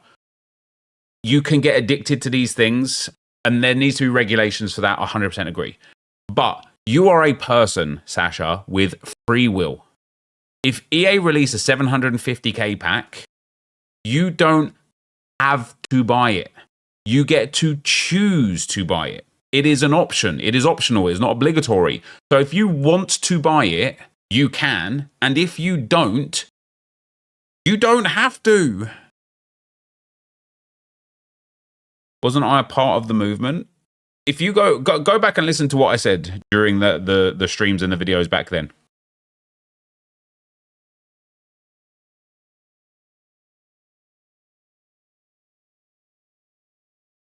I think the issue is it's not a free game. I'd be fine with store packs being insane if it was free to play. You're like, yes, and this is unfortunately where we're at with EA and 2K and a few other gaming companies. Is we are at the evolution of microtransactions. It was previously accepted that free-to-play, specifically mobile apps, had very expensive microtransactions in their store because it was a free game. And people almost pardoned it because it was a free game. Well, it's a free game. Unfortunately, again, EA are not the only and weren't the first that, as a paid game, offered insane microtransaction options. Hilariously, right? The FIFA points, the new FIFA points bundle, and I want you guys to listen carefully to what I say here, please, okay? This FC 24 points bundle is great value compared to the other FC point bundles. It is you get more points per pound from this. You said you're not going to go to the store pack section. You can go back to that video and watch it. Yeah, I said, for how long? Daily Shorts. I said I'd endeavor to not go to the store pack section, right? But you're trying to hold me accountable for something that A, I didn't start, right? And B, that the person that kind of initiated the movement around being so bad has uploaded about 25 pack opening videos since, right? And the notion from Nick, let's not even beat around the bush. The notion from Nick is he does those videos because it's his job, right? Well, I look in the store because it's my job, right? If we're just going to use that as the crutch to lean on when we want it to suit our narrative, then hey, I buy FIFA points because it's my job. I go into the store pack section because it's my job, right? There you go. That's it. That's the be all and end all. That's the beginning, the middle, and the end, right? This is why Nick and Nep fell out. Shake my head. I love Nick to bits. I love Nick to bits. I was honest and open when I spoke to him one-on-one in that call. I've been honest and open in my thoughts on this game before, during, and after the impact. What I said was, I think that if you want to make a genuine difference to this game, it needs to get national coverage, right? And to get that, you need a hub where every content creator feeds views to this hub that exposes what the issues are, right? But then we as a community can't even agree on what the issues are, right? We can't even agree what the issues are. So if we can't even agree what the issues are, how can we create a movement to expose the issues? Also, there's one thing, like, here's the thing with, like, the way EA are a private company, right? They're publicly traded, but they're a private company. And what I mean by that is, if I run a business, if I run a pub, and somebody comes into my pub, and I always use the pub narrative because it's where I've come from, right? But if I'm running a pub, and somebody comes into my pub and says, I hate the fact that you sell Kronenberg. Kronenberg's a terrible beer. You'd get way more customers if you didn't sell Kronenberg. But I'm sitting there looking at my revenue week on week, month on month, year on year, saying, holy crap, this guy's so irate about Kronenberg, but actually we're making lots and lots of money. Should I stop selling Kronenberg? Or should I continue doing what suits my business? Because if that guy wants to go somewhere else that doesn't sell Kronenberg, he has that free will, right? Should I stop doing something? What do you mean by a private company? What I mean by a private company is they're not governed. They're not like the National Railway, or they're not like I don't know. They're not like a public company because of they offer a public service, right? They're a private company in the fact of they can literally do whatever they fuck they want. And you have a choice of agreeing with it or disagreeing with it. That's it, right? They have, yeah, exactly, Platypus. They have no moral obligation to make changes to their game because a subset of a community don't like it. And the reason why I use the pub analogy with Kronenberg is because if EA, let me ask you, right? If EA is sitting there making money hand over fist and they've got all their analytics and it's showing that the game's in a good trajectory, it's showing that a large, a substantially large portion of the player base enjoy the game. People are engaging with the game on a day-to-day basis. People are logging in constantly. People are spending constantly. But there's a small portion of the community going, if you don't change this, we're going to fucking leave. What do you think they're going to do? Do you think they're going to be sitting there going, oh no, let's change it? Or do you think they're going to be sitting there going, well, fuck off then. Everybody else loves it. You are the anomaly here. We are the anomaly here. And then it comes to, it comes down to, yeah, thank you, Blur. Private company is answers to shareholders. Public company is answers or to is run by the government, right? And then we have to then take into consideration of what two things. Number one, if a mechanic is broken in this game and it doesn't get fixed, it's because either EA have looked at it and understood that it doesn't bother that many people. You know, it is, again, a really small subset of people that this interferes with. And so to invest time and effort to fix or balance this thing isn't priority. Or they don't think it's broken. Or they don't know how to fix it. Or if they fix it, it breaks something else. Right? So that's the first thing. The second thing is, people have this really weird interpretation of how easy it is to make a football game. And if it was easy to make a football game, guess what? Loads of companies would have loads of really quality football games out right now, wouldn't they? And guess what? They don't. And guess why? Because it's really not that easy. It's really not that easy. Guys, I played UFL for the beta. We made a video on that. We streamed that. It was rough around the edges, but I actually played that game for a good 4 or 5 hours, even though it was rough around the edges, right?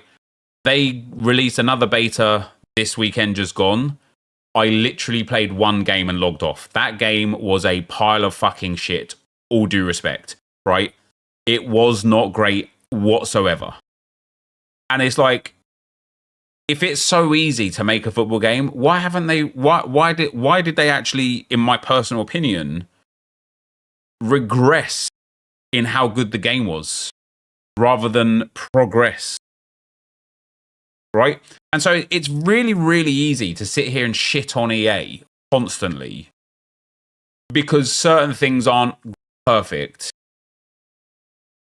But let's not pretend that this isn't the best football game that we've got, because we have got the best football game here. Yeah, exactly, Viper. This is the best football game that there is. It just is. It just is. Is it perfect? No, it's not. Is it the best that there is? Yes, it is.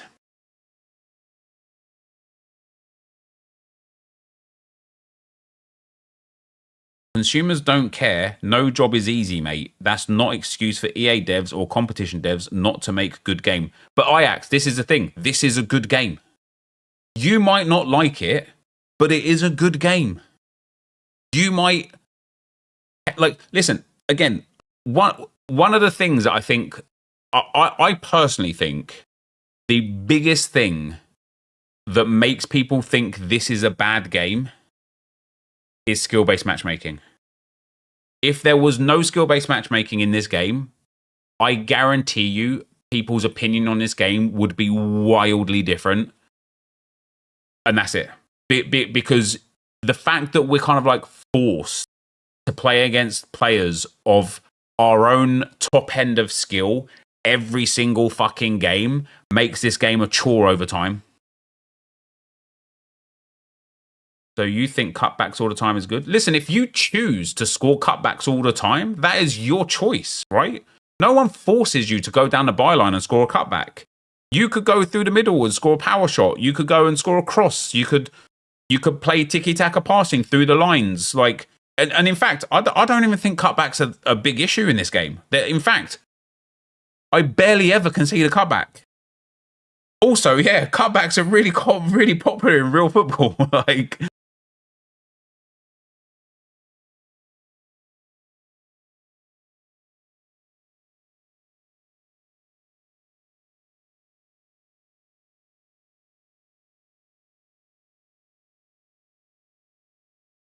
I haven't seen a cutback for a while on FIFA. Yeah, like, genuinely, me neither. Me neither.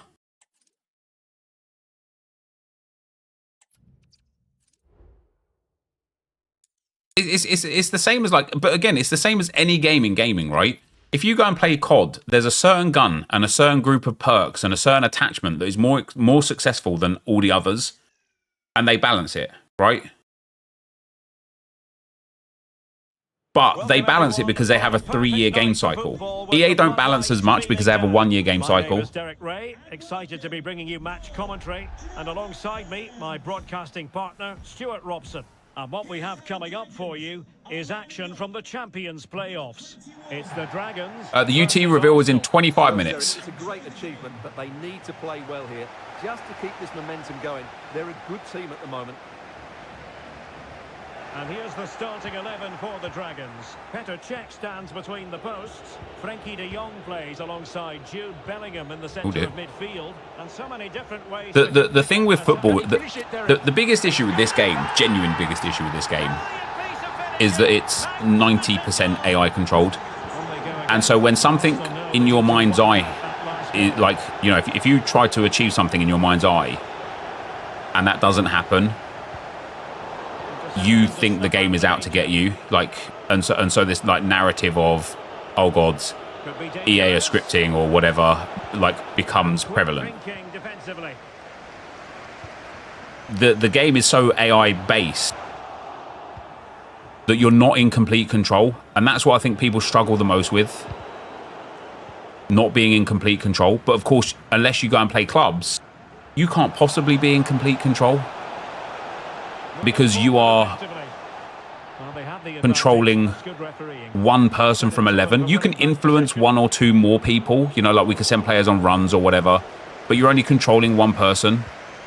Well, no point in stopping play, advantage with them. Oh, press pass there. And then connection, right? Like, obviously we've talked about connection to death. I think some people just live in areas that unfortunately don't have the best internet, or they, you know, they live a bit more remote than certain other people. Like, you know, if you live in like in a big city, your internet's probably a lot better, at which point your connection's probably a lot better, at which point you probably just have like much nicer experience with connection in the game. But I also think some people don't help themselves when it comes to connection because they play wirelessly.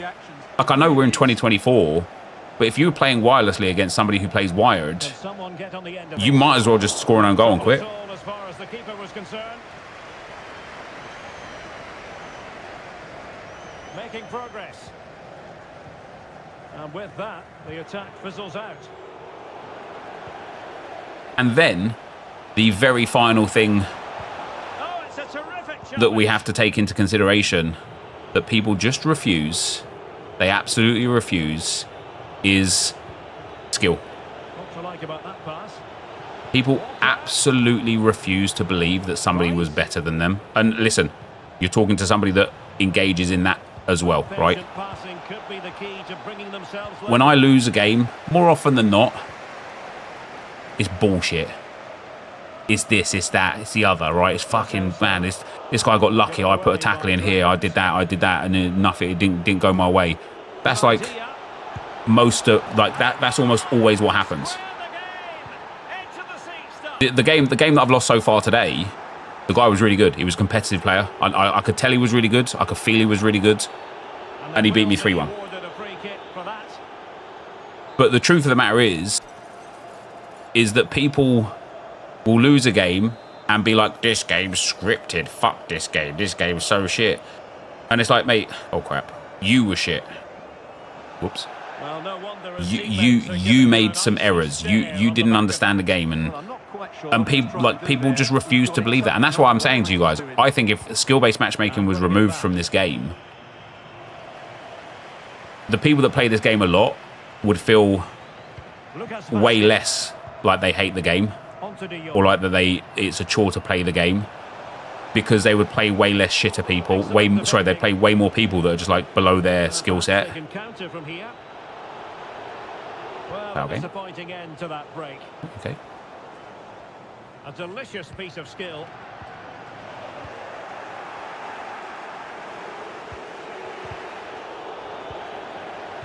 And danger averted. Well read.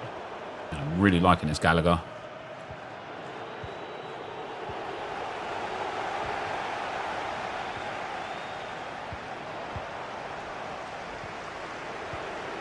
Tony. This could be troublesome. Well, that effort was always going wide. He's not going to be best. Even if you live in a server like this, way back where there's 4 milliseconds latency, there's days where it feels bad. Yeah, and what, like, listen, we don't help ourselves sometimes, right? And also, listen, I'm not trying to be an EA apologist here either, right? Sometimes it's just bullshit, right? Sometimes this game is just, you just get really, really shit RNG. You get a really shit animation, or, you know, your player locks and you didn't expect it to happen. You know, like, you know, this game could be shit at times. I'm absolutely not trying to sit here and be like, oh, this game's perfect and everyone else is to blame. That's not the case at all. But sometimes we don't help ourselves. And what I mean by that is, if you're in bad gameplay, what you perceive to be bad gameplay, just restart your game. Restart your client. Because most of the time, it's because you are logged into a server that you shouldn't be logged into. You know, you've connected to a server that you shouldn't be connected to. And by re-logging the game, restarting the game, you connect into a server that you should be connected to, and it fixes most of your problems. That's how to dispossess your opponents.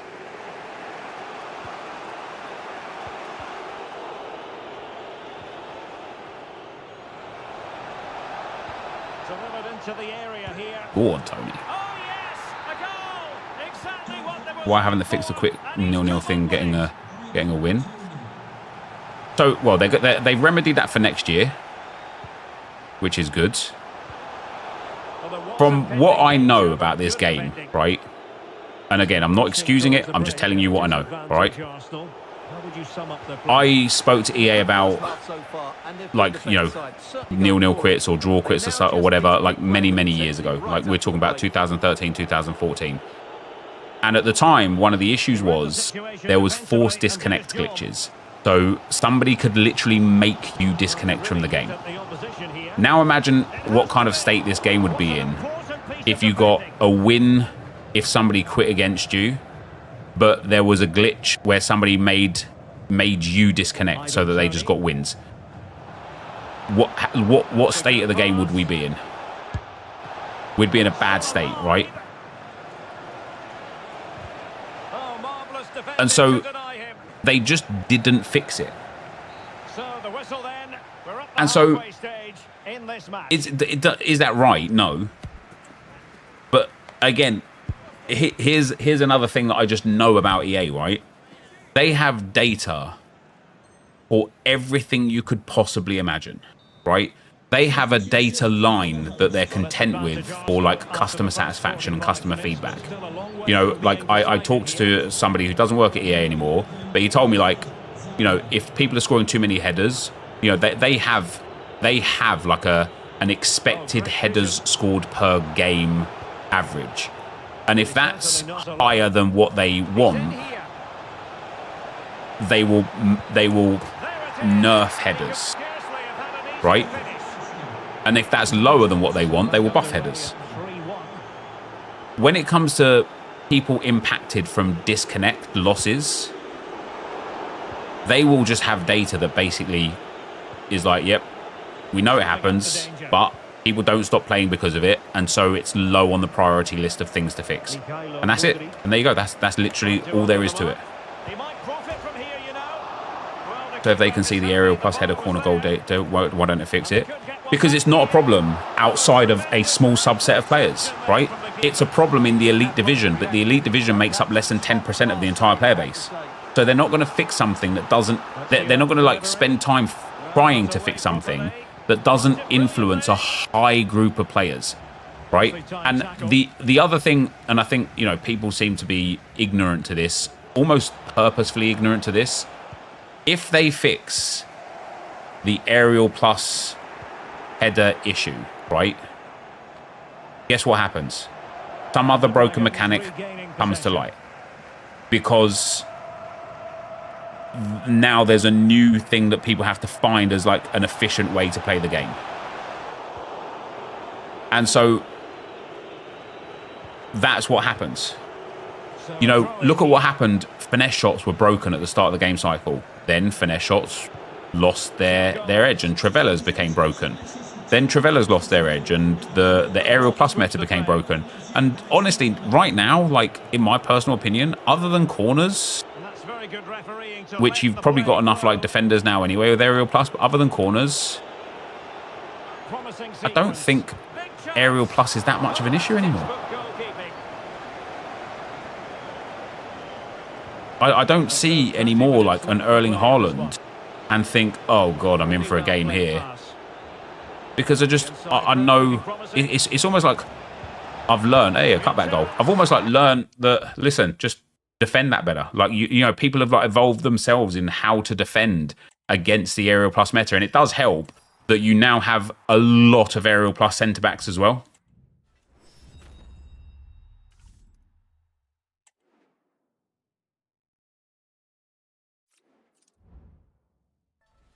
The last FIFA I played was FIFA 17 while I was still at uni. Loved that version of the game.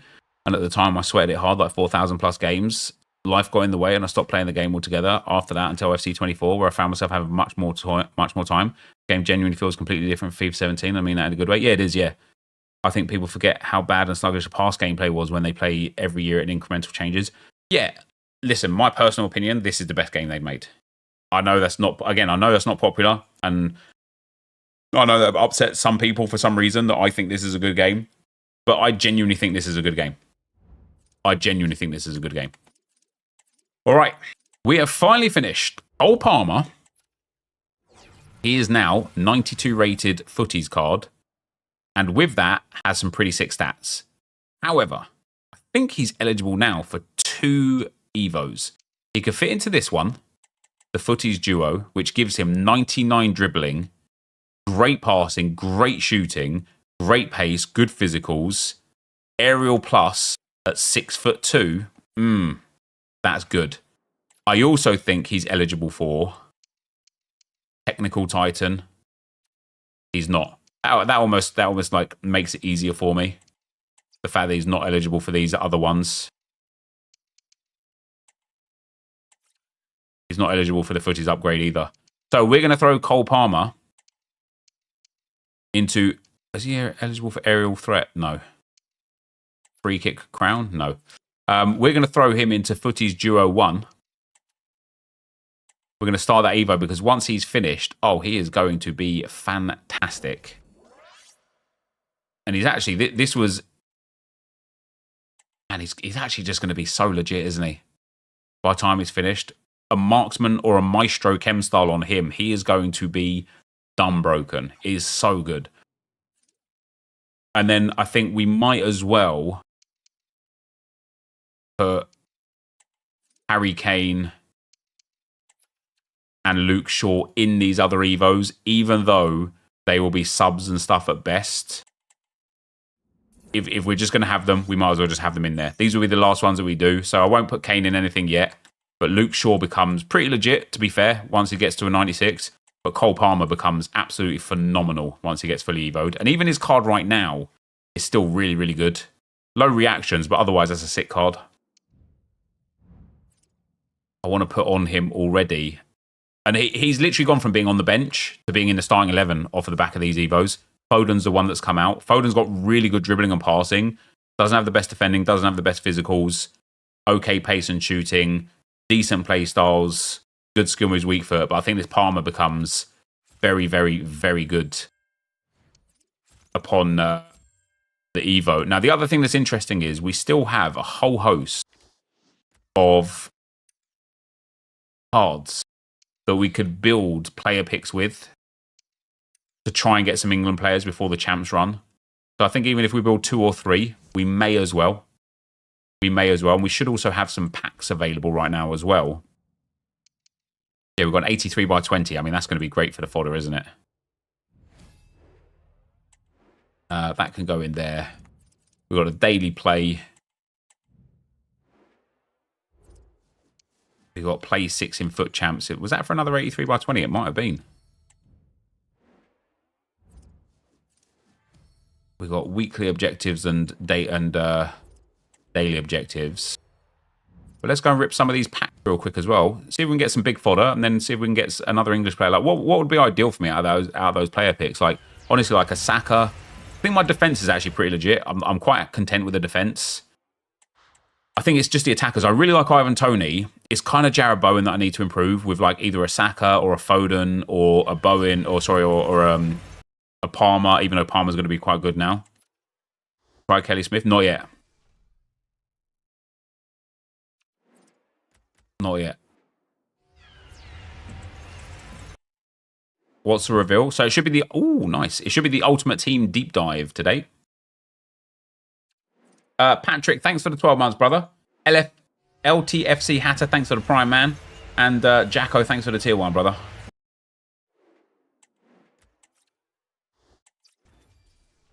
Book Camp Leak for Evo info. We'll see it all now in the next 10 minutes here.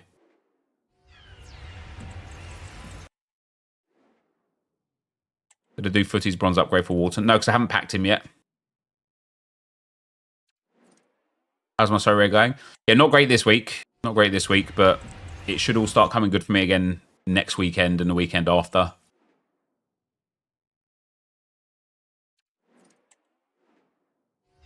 Hey, special card. Come on. Blame. It's going to be Alphonso Davies 97, isn't it? Damn. João Neves 95. Let me go and build 1 or 2 of those player picks before the 4 PM reveal.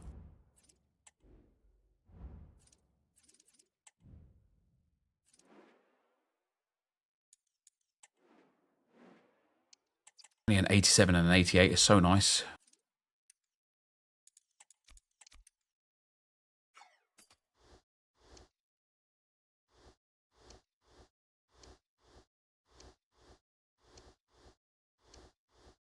I know they're removing rivals milestones. What do you think they're going to change it to? Well, they said they're just going to remove the number of nodes, didn't they? So it's harder to like move up the divisions if you're in a correct division. Guys, we will find out everything in 9 minutes.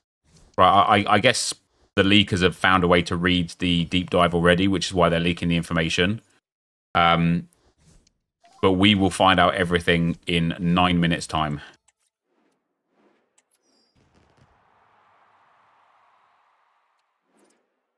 and we will do it right here together.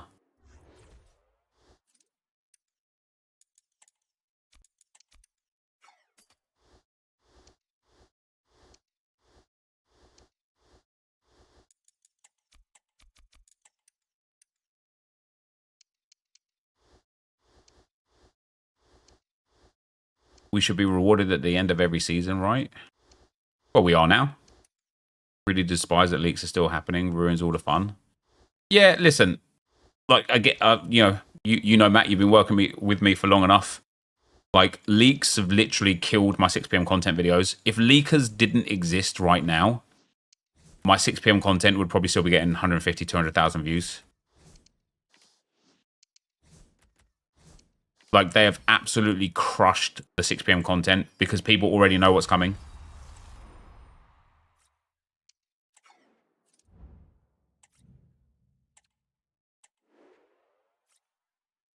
All right, we'll build one more and open them both, and then we'll be ready for the reveal.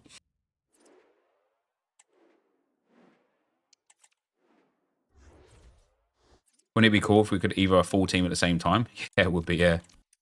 Yeah, combined with short form content being the forefront for a while. Yeah, and listen, maybe it will come back, you know. One of the things that's actually been like a massive benefit to me over the years is my perseverance of just staying true to the content that I like to make, because it always comes full circle. Maybe it won't this time, who knows, but I hope so. What was my best rule from the picks? I couldn't say. I couldn't say.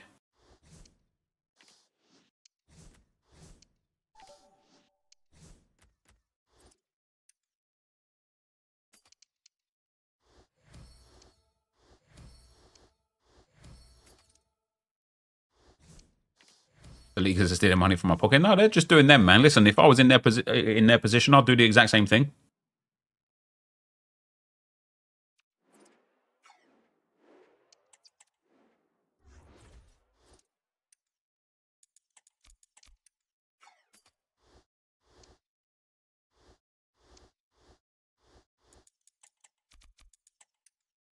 Yeah, babe.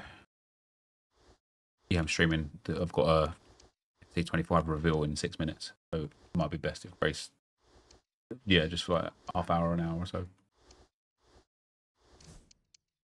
Yeah, maybe like 4 or 5.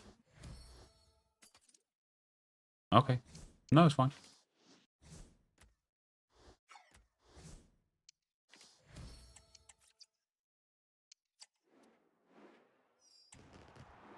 All right, 2 of these. We will build probably 3 or 4 more before we start our champs run.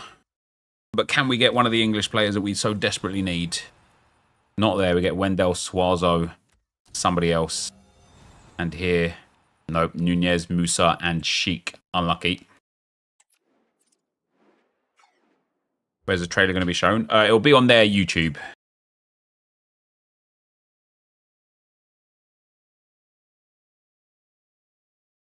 All right, let's get settled for it, guys. Let us get ready.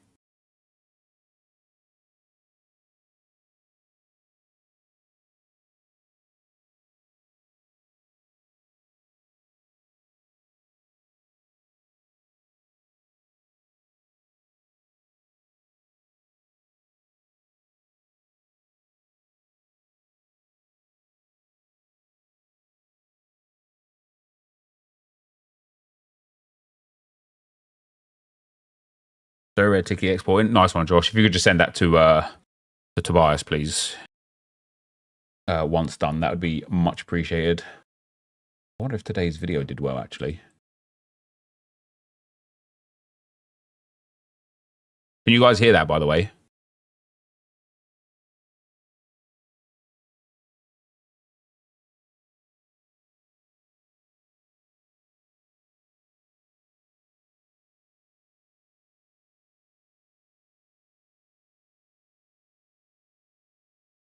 No? But you didn't hear me say, what's up, guys, NepentheZ here. Can't hear anything? That is a big problem.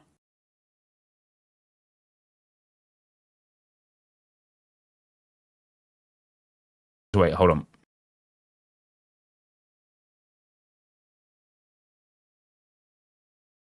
Can you hear this? You can't. I can see that you can't. Okay, we are running out of time for this.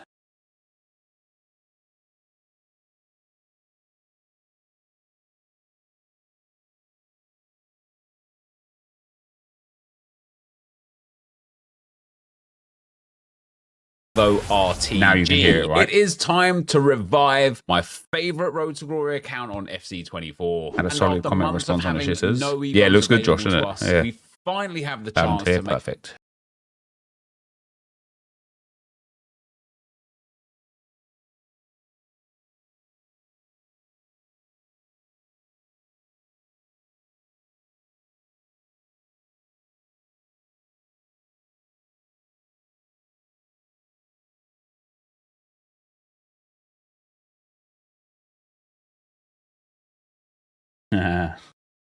Love that.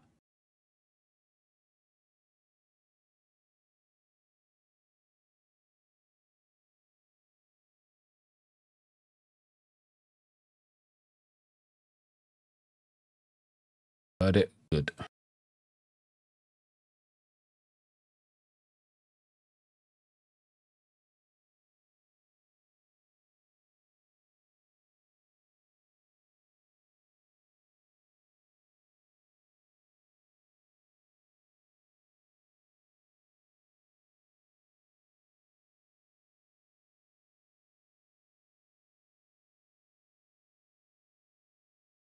UT reveal in 2 minutes? Yes. Why do you believe the draft will be removed? It's just a paranoia, mate. They haven't changed it in so long. And we've not seen any leaks or news or anything on it. I just get paranoid. I like, you know, I love the draft mode. As I say, even if it comes down to just grinding the draft for like fun, I really enjoy the draft mode. So it'd be really nice to just have it here next year as well. Draft is so shy. Yeah, I mean, I disagree, but fair enough. Wrong video. Oh, yeah, it is. You're right. Wait, what? Upcoming. Here we go. This one. Hey, don't want that music there. Whoopa, whoopa, whoopa. Alrighty. Lettuce. Get ready. Are we really, really from the ends?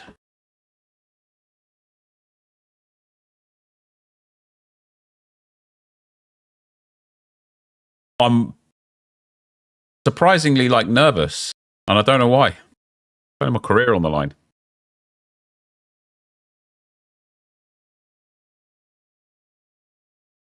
Career deep dive on Wednesday. Who cares about that? All right, come on. Here we go. Here we go. Here we go. All right, it's on. It's on. Ultimate team in 25. Go on, pie face lad. Social. Build your ultimate five-a-side and play with friends, leveled up by FC IQ tactical presets Yes. and player role boost. I will. Loads more updates from community requests. Aslan, my guy, take it away. Thanks, Philly. Ultimate Team this year is taking a new shape, as well as building on familiar features you've come to love. Our biggest update to Ultimate Team is That looks sick, doesn't it? That looks sick, doesn't it? Called Rush. We know about Rush. Is a brand new five-a-side experience that will give you a new way to build and play with others in Ultimate Team. Whether you're by yourself or with friends, Menus look pretty similar. 4 people and an AI goalkeeper on each team. Love that. Bring in a player from your club. I'm so excited for Rush. I'm so excited for Rush, guys. And together, the players you pick will complete team bonuses, earning every one Rush points. Oh, you get match coins as well. New way to Nice. get rewards in Ultimate Team each week. New Rush events will be released throughout the season that will allow you to use different players from your club and earn rewards. Beautiful. It's the perfect complement to the intensity of Rivals and Champs. FC IQ is completely overhauling tactics in Ultimate Team, giving you more control over how your team behaves on and Yeah, we've kind of already seen this sort of stuff in the other. Teams will now feature tactical presets that make it easier than ever to emulate your favorite manager's tactical setup based Love that. on a real-life style of play. And looks clean, the menu, doesn't it? Roles, there's even more opportunity to customize your players, unlocking new levels of tactical depth and strategy. Yeah. Work rates have been replaced by roles, Mm-hmm. and special items released throughout the year can have boosted roles in different positions. I like that page. 25, Evos will be less restrictive, allowing you to use your favorite players more often. Come on. Tired of all your Evos being green? Yes. This year, you can add backgrounds, borders, animations, and even sound effects to your Love that. players. Love And that. we heard your feedback. We're excited to finally introduce a storage system for untradeable player duplicates, which Good. can be accessed from squad building challenges. We're also removing contracts. Good. Players and managers will no longer need contracts to keep Makes playing sense. for your club. Now you just got to remove injuries and red Improvements cards. to rivals as well. Okay. Weekly rewards will now be based on a new point system, so even if you draw, you'll still progress. Good. And relegation is back. We're decreasing the total number of checkpoints and allowing players to be relegated when competing at the highest divisions. Good. Live friendlies will no longer use your rival's rank for matchmaking, and Yeah. instead use form, ensuring that players will always want to compete at their skill level. I don't want to compete at my skill level. I want to smash on people who are terrible. For you to personalize, paired with new broadcast elements that reflect your squad choices and highlight the most dangerous. You can't. Is it low volume for you guys? My bad. We're excited about all these updates between Rush, FCIQ, Cosmetic Evos, and some long-awaited community updates. Ultimate Team is jam-packed in FC25. We'll see you on the pitch. We'll see you on the pitch. Oh, you absolutely will. This sounds unbelievable. Can't wait to get started. Welcome back to the world's game. What will you do for the club? Well, well, well. Well, well, well. Let's quickly mute that up before we get copyright striked. There's a few little caveats there, but I think before we look at those, we'll just go and get the actual deep dive link. If Josh could provide it for me, because I know I'm going to struggle to find it, that'd be much appreciated. Short and sweet, but looks good. So that's like the bit that nobody cares about. This is the bit. Where's is this the Ultimate Team? This isn't it, is it? No, this is for YouTube rewards.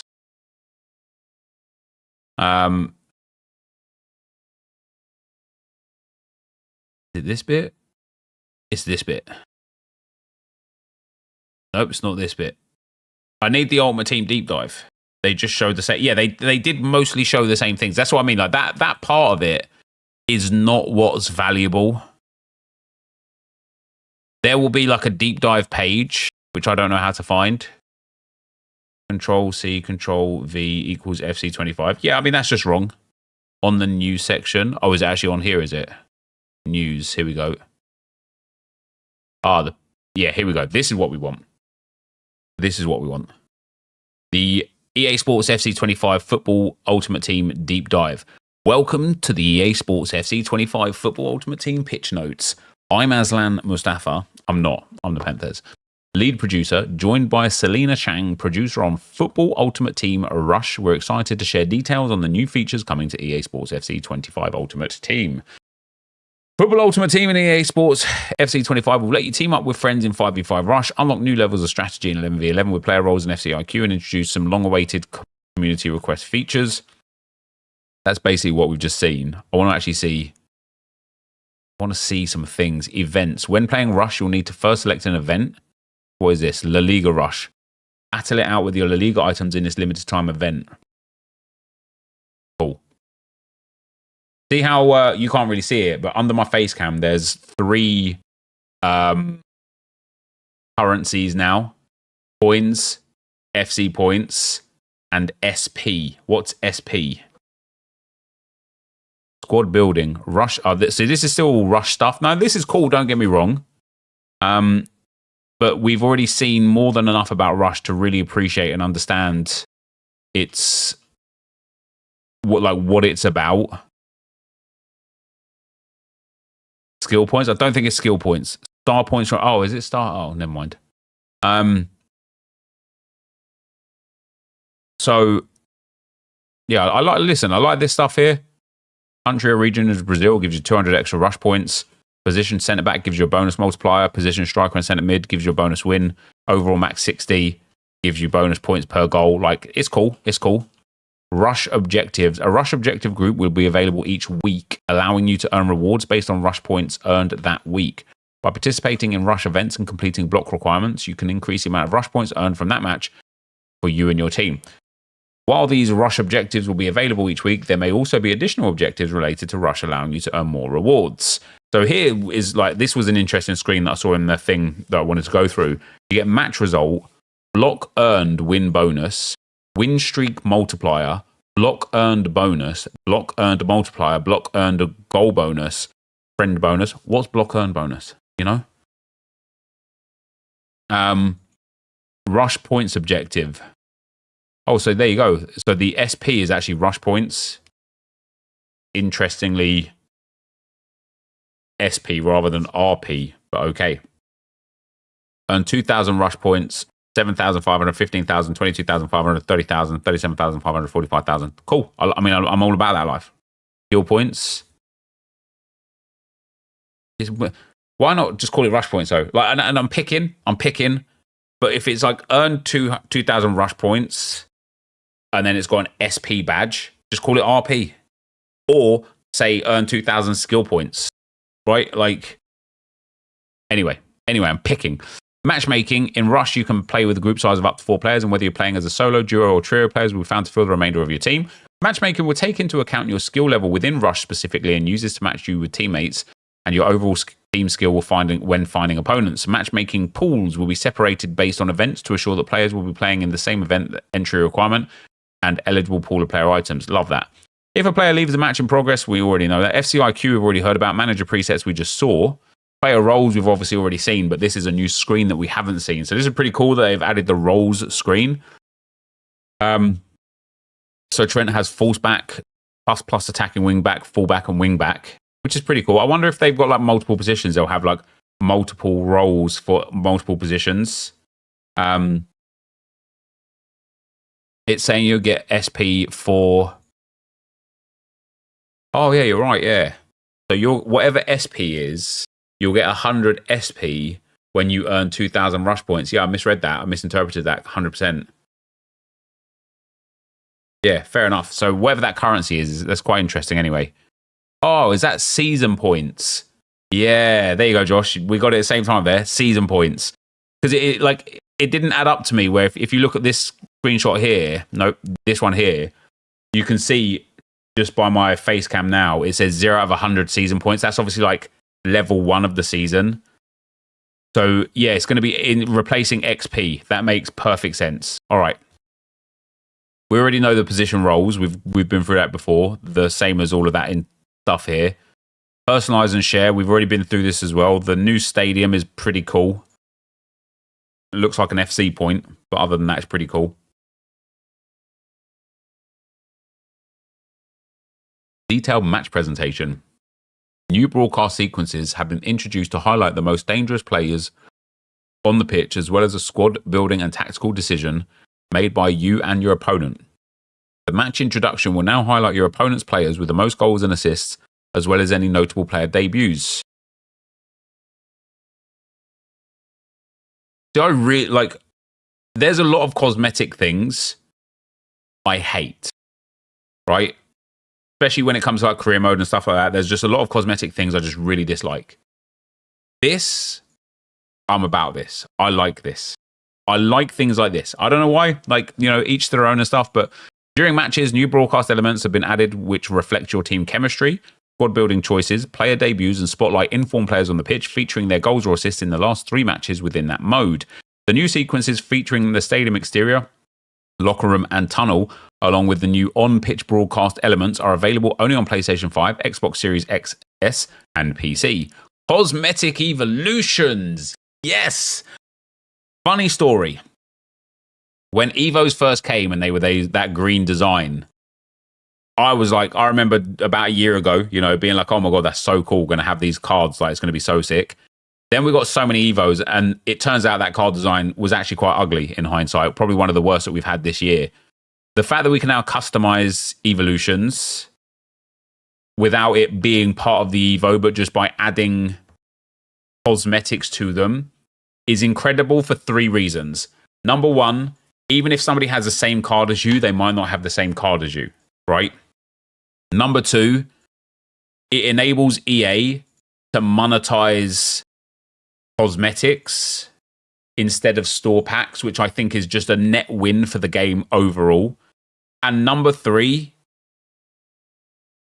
what was number 3? Oh, number 3 is it can be for rewards. Imagine 20-0 gives you a unique cosmetic for an evolution. All of a sudden, playing your games becomes meaningful, right? All of a sudden, you're like, damn, I hit rank 3. Now I get a rank 3 trim. I can pop that on one of my Evos, right? That, for me, like we talk about like why are we playing FC24 like right now? If cosmetic evolution changes were available in rewards in Champs and Rivals right now, I would be spam grinding them immediately. But as it is, I'm kind of like procrastinating playing the games because what am I playing for? This is the sort of thing that I think could genuinely connect people a little bit more with their team in the same manner that people get connected to their character in Fortnite, where like a new season comes out and there's all these new cosmetics that they want to play for and grind for, and it's literally a cosmetic item that is the grind. I think that's possible here. And I would really like that to be the case. What can I customize? You can add new visual elements, change the color of your player items, and add animations or even sound effects to your favorite player items. We'll also have customizations that you can adorn your player items with to reflect your accomplishments in the game. Okay, I should have just read this first. Rewards are going to have cosmetic items for Evos, and it might be the first time since probably like FIFA 19 when they changed Champs rewards or whatever, or FIFA 20 when they changed Champs rewards, where playing Champs is important not for the packs, but instead for the cosmetics. Like one of the reasons people used to play Champs was for those monthly reds. Now the monthly reds have become customary. They become status quo. People don't care about them so much anymore. But all of a sudden, it's like, oh man, if EA have a friendly mode where it's like, look, you go and win 20 games in here with your Evo squad, and you get like some special card design, you guarantee I'm playing for that. Cosmetic upgrades cannot be stacked, so applying a cosmetic upgrade will replace the previous one. Additionally, evolutions which upgrade attributes may also feature cosmetic upgrades. Love that. How do I unlock cosmetic upgrades? Cosmetic evolutions will be accessible through the main evolutions page, where we've introduced tabs to better categorize the selection. They can be activated in the same way that other evolutions are and can be obtained with UT coins, FC points, objectives, or rewards. Genuinely getting gassed. We got 7 weeks to wait. Why don't they just release this way closer to the game? Evolve your favorite player items more often. Evolutions can be a great way to customize and level up your favorite players, but in EA Sports FC 24, it wasn't always possible to evolve the player items you wanted due to entry requirements. In EA Sports FC 25, we will allow more flexibility in which players you upgrade, allowing you to select the players you want more often. In EA FC Sports 25, evolutions can have a maximum limits on certain attributes. Players who will meet or exceed the limit can still be selected for that evolution and receive upgrades to their other attributes as long as they satisfy the requirements. This, I don't know why we haven't seen this before. This is great.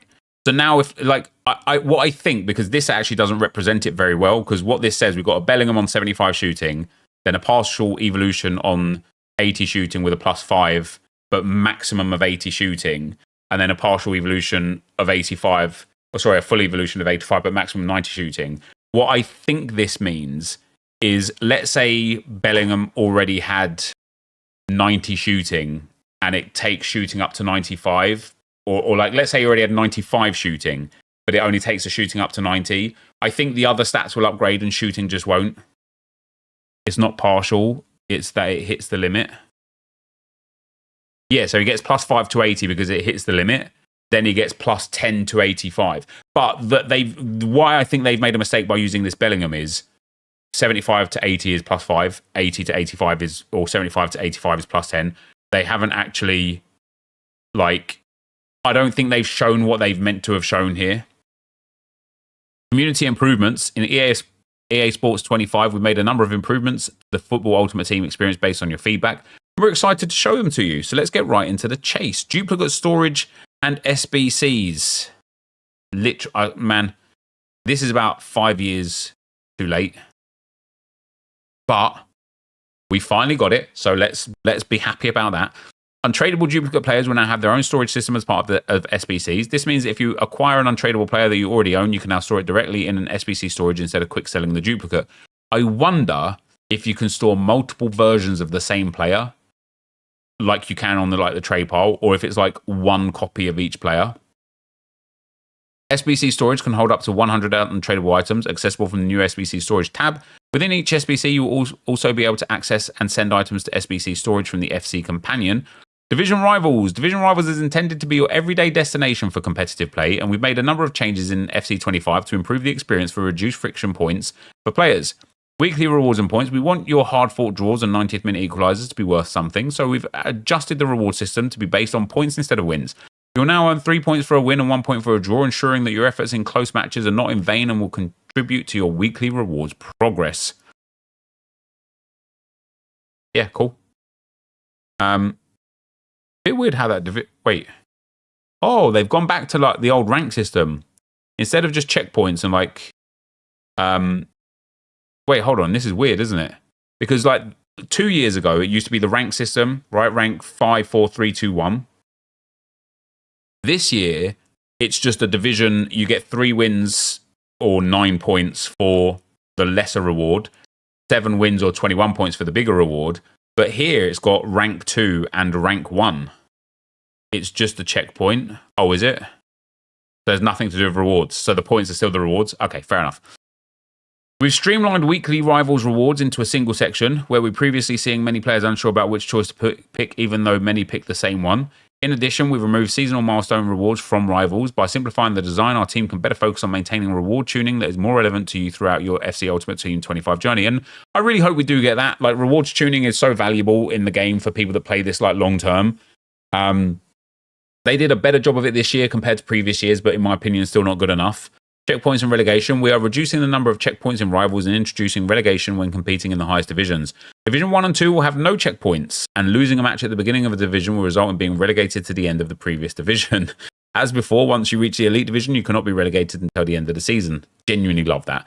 We're also reducing the total number of checkpoints. While checkpoints are an important and useful mechanic to give you a place to feel at ease on your journey through the divisions, we've heard your feedback that sometimes after a run of matches or win streak, you get stuck at a too high of a skill floor. Yeah, perfect. Legacy placement. So for next year, I don't know what I was expecting, but it wasn't that. I thought Elite would start in like Division 3 or 4. That's almost pointless. Like, Division 10 and 9 still start in Division 10. Division 8, 7 and 6 start in Division 9. Division 5, 4 and 3 to start in Division 8. Division 2, 1 and Elite start in Division 7. Okay, fair enough. Fair enough. If you're transitioning from a different platform, make sure you're on the same EA account so that your division rank carries over. If you have progress on multiple platforms, your highest division rank will carry over to FC 25. We want live football friendlies to be a place where you can experiment with new squads, Evo players. Didn't we have an Evo lounge at the start of the year? And now we finally have it back.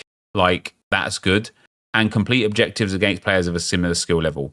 We are decoupling live friendlies and Rivals matchmaking. I don't know who in their right mind thought that was a good idea in the first place. It wasn't. Thank God it's gone. Instead, live friendlies matchmaking is now based on form. I know this streamer that I've spent many hours with. Almost every hour has been live, actually, that suggested this last year. Oh, wait, that's right. It was me. Form-based matchmaking is a way better idea for friendlies. Thank you, EA. This is a similar system to Champions, but it will take into account your wins and losses across all live friendlies, not including house rules. As a result, you'll be matched against opponents who have won or lost a similar amount of games as you have.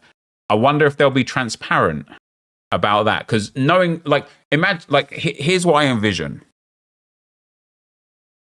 Somebody's got like 400 wins and 100 losses. Are they going to match up against somebody with roughly 400 wins or somebody with roughly 100 losses? Are they going to match up against somebody with, let's say, 400 wins and 300 losses, which is a terrible, like, is there going to be like a limit to the form? Like, is there going to be a form, like, you know what I mean? Is it going to be like a, you know, you get hit up to like a plus of 20 or down to a minus of 20 and it just bounces between there? There is a small form window. Okay, so there is a small form window. Okay, good. And I tell you what, for people like me and for people like a lot of you guys that are like good enough to get to elite, but you kind of like fight against the tide in elite, things like this will be amazing for you, because if the form is, say, like plus 15, like plus 15 in friendly modes will be really, really easy to achieve. And it's that sort of thing where it's like, you will genuinely like really, really enjoy it. You'll really enjoy it. It's much better. Contract removal is brilliant. Game setting access from the football team menu. We've added game settings to the football team ultimate menu, meaning you can change your settings without having to pause in game or leave ultimate team. Additionally, change between metric and imperial measurements will now adjust the measurement used for players' heights in the player bio. No way, it's crazy. Oh, that's it? Oh. I don't know what I was expecting, but I feel like I feel like we knew already about 90% of those things.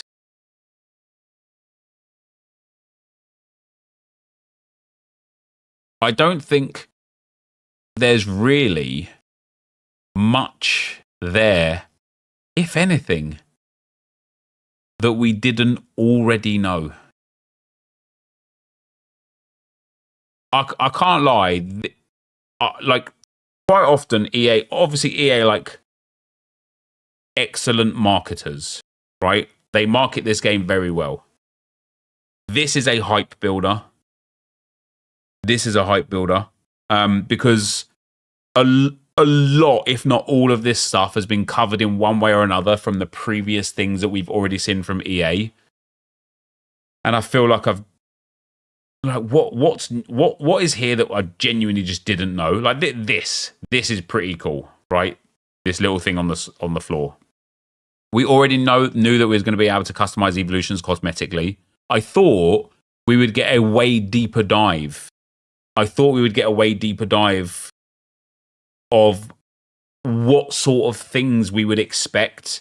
I thought we would see a little bit more about squad battles and if it's changed, about rivals rewards and how it's changed, how quick the seasons are, about champs and champs rewards and if they've changed in any way, shape or form, about SBC section and if that's changed. Like, yeah, is draft still there? Season pass, like icon swaps. Like, I thought we would see a little, like, do we have more data? You know, instead of goals and assists on goalkeepers, do we have clean sheets and saves made? Like, I thought we would see something more. I thought, yeah, this isn't a deep dive. This is absolutely a paddling pool dive. This is a sort of dive where if you go in head first, you're going to come out with brain damage dive, right? Like, this is just bad. Anyway, that is going to be the end of the video for today. If you did enjoy it, be sure to leave a like, rating, comment, and subscribe to the channel if you haven't already. For now, guys, I'm out. Peace. That, honestly, guys, is a little bit disappointing. I'm a little bit disappointed. As you can tell by the fact that I said that was a little bit disappointing. I thought we were going to be sat here now. Like, all right, that's going to go in Josh edits. Josh, thank you very much. If we could get that up ASAP, please. I thought we were going to get some genuine, like, oh my God, that's great to know, or oh wow, that's cool. Or like, I thought we would get some honestly valuable feedback.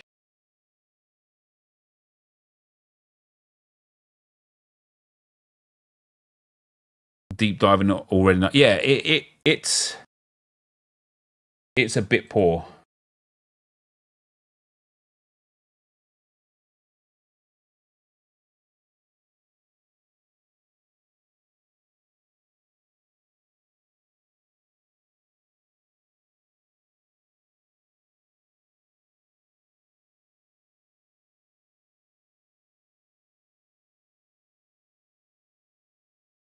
As far as deep dives go, that was pretty shit. I can't lie.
Go and nab a screenshot from it though.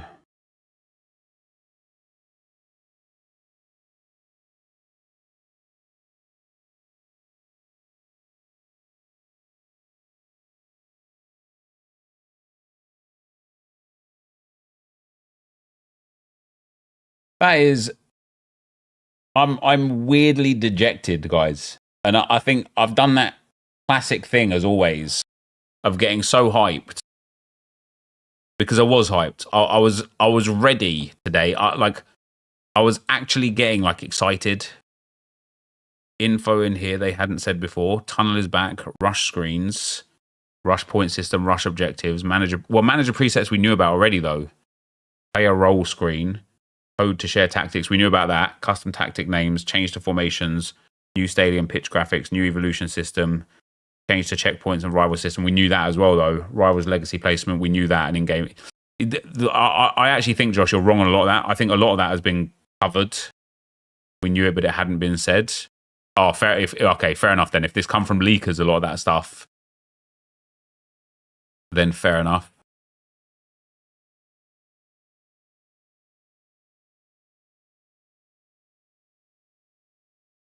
It's not leakers.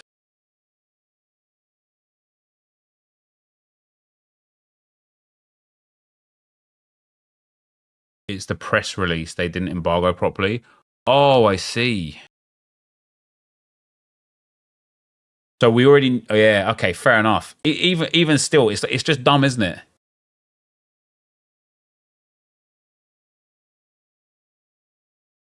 We knew too much. We knew too much. So we've got all of the information on the first launch day. They completely lost control of the narrative. Yeah, that's dumb. What can you do? What can you do? Nothing about paid season pass is good, though. Yeah, that's interesting. Because that's the sort of thing that I thought we'd see about today. Do you know what I mean? Team formation changes info. Foot was tweeted it if you haven't seen it. Let's have a look.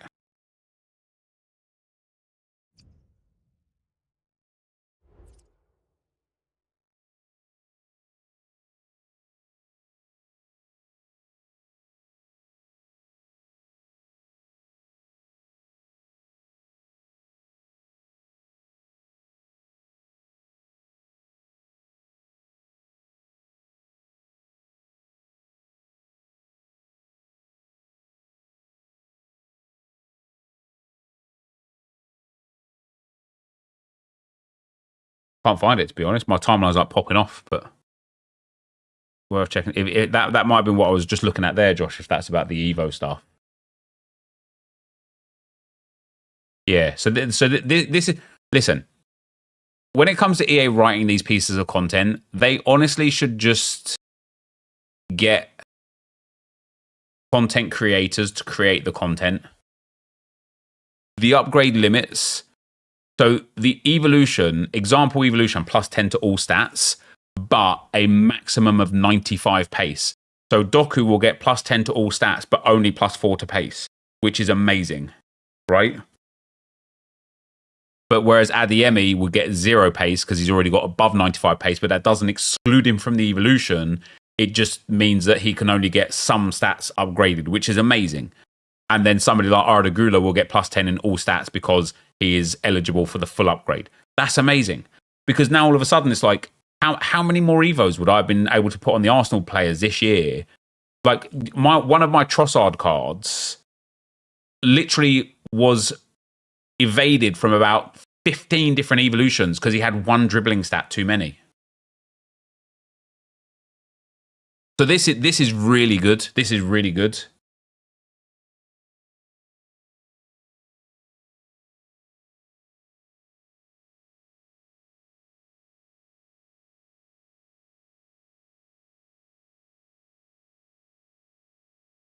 Yeah, all of a sudden, the Shitters is going to be great next year. The Arsenal Evo is going to be great next year. And Josh, you know that thing you sent me last night? Maybe it was this morning. I only saw it this morning. But the thing that you sent me last night, I'm tempted to start that now and have like a test run on an account like that. Brand new account. The only thing we're allowed to do is evolve the starting players.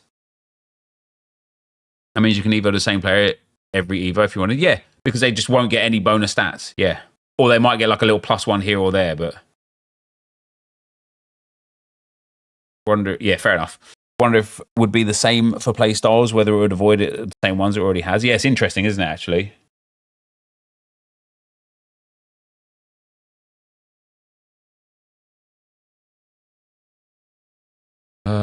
Where was the EA Sports?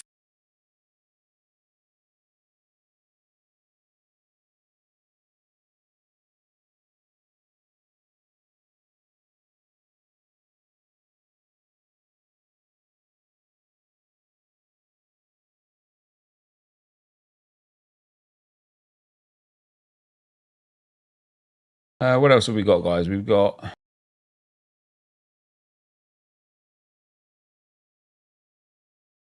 new stadium, detailed match presentation.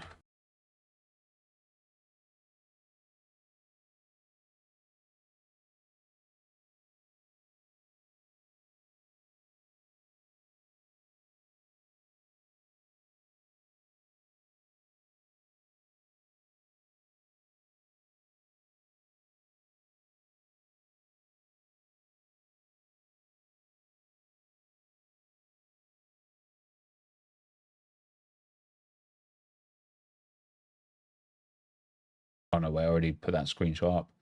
Let's pick something else. I do think cosmetics on Evos could be absolutely banging.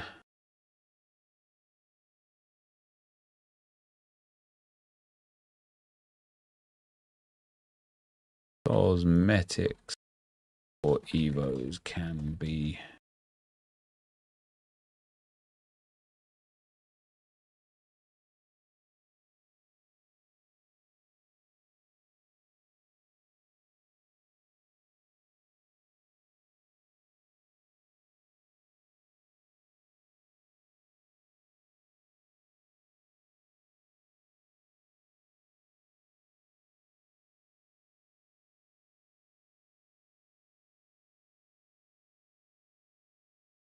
There we go.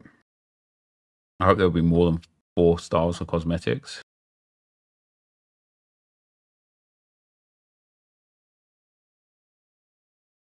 All we need for Evos are repeatable ones. I don't think we'll get repeatable Evos. What does it mean, sound on an Evo? What I can only presume is when you score a goal with the Evo card, you will get a sound played in the game. They introduced it, I think, last year or the year before, where you'd have like a goal sound. I don't think it's in the game this year. I don't know, but I don't mess around with it if it is. But that's what I assume it will be.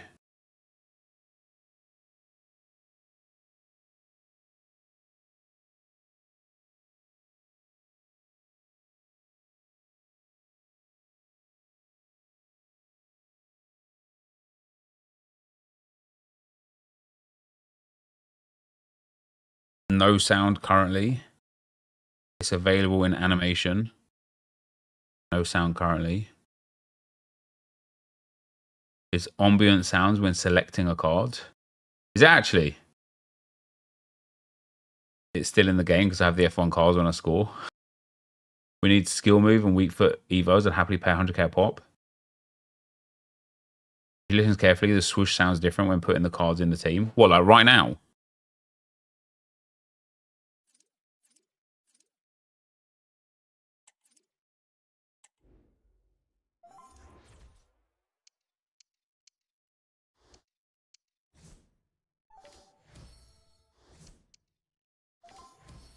Sounds the same to me. Oh, in the trailer. Oh, interesting.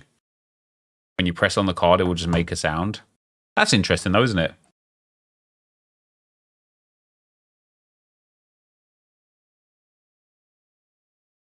That is interesting.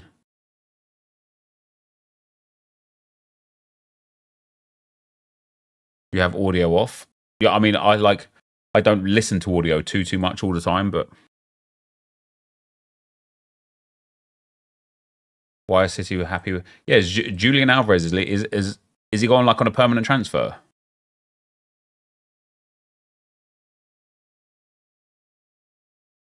I thought Alvarez was banging for City last season. I'm very surprised he's going.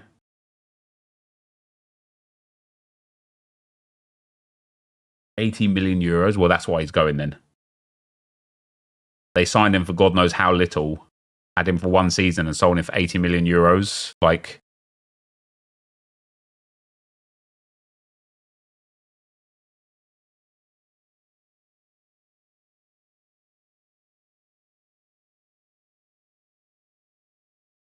he'll bang at Atleti. Yeah, he will, especially now that they've got like Sorloth as well.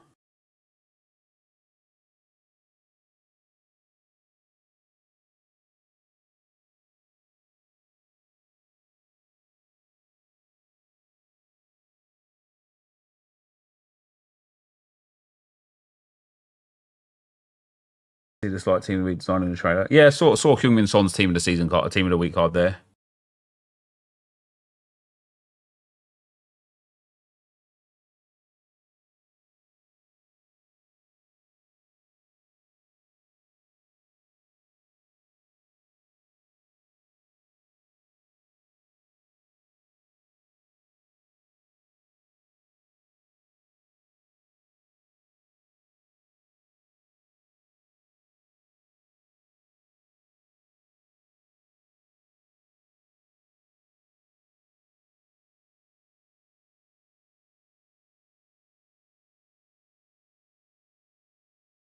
H2 player picks return today, hopefully, yeah. Likely means Greasy will be off to LAFC and MLS.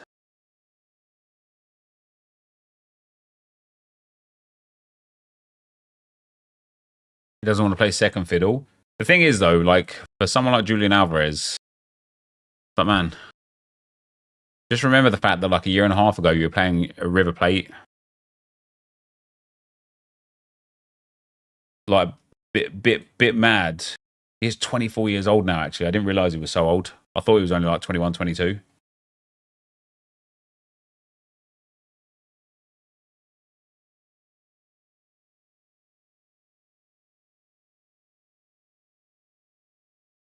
I didn't realize he was 24. Can't lie. I genuinely thought he was like 21 or 22. 5th most minutes in the City squad last season. Then he's not really playing second fiddle 21, is he?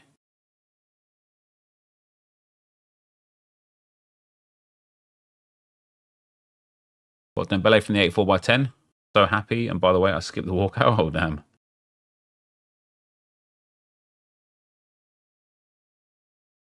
Barca could have used him. Lewa let the side down. Yeah, I have a feeling this will be like Lewa's declining season where he becomes somebody that doesn't start every game, gets subbed off 60 minutes in every game and stuff. Like, have I done Maguire SBC? Maguire didn't go to the Euros. So everyone that you see on the team here went to the Euros. I mean, the team is pretty good, to be fair. I like, once Cole Palmer gets upgraded as well, it'll be good.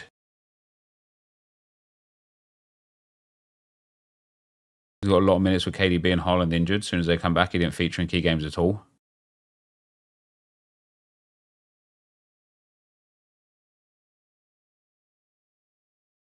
What do I think will replace the A1 Plus player pick today? I honestly just think it'll be the 82 back again, mate.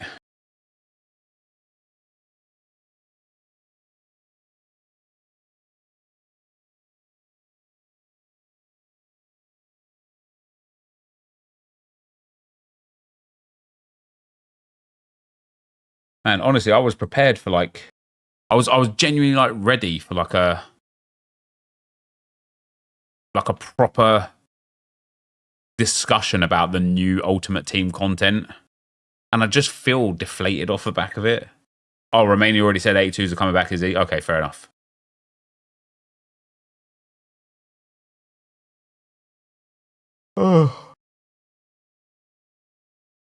Pretty sure once the user is done, you can get them to 96 after. Is that right? Yeah, that's nice. A lot of pressure on Rush to deliver. Yeah, there is.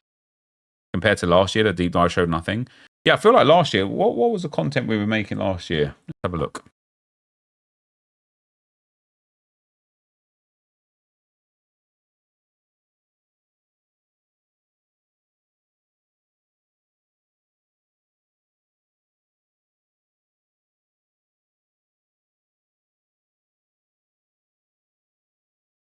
So 1 year ago, we had Joe Cole SBC. Man, we had him a couple of days ago. 84 by 30 SBC. Oh, I didn't remember that.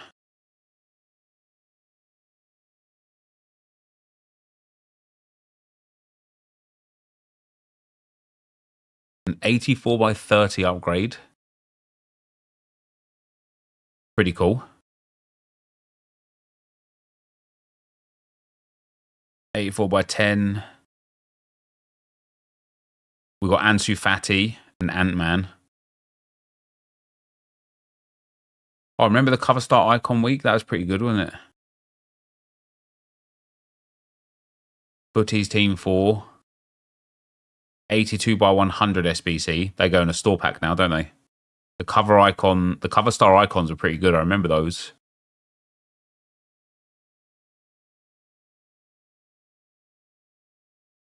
Yeah, if we're in foot champs. EFC foot champs. Oh, there you go. Reacting to the deep dive. So about a week. So we got the deep dive a week on last time.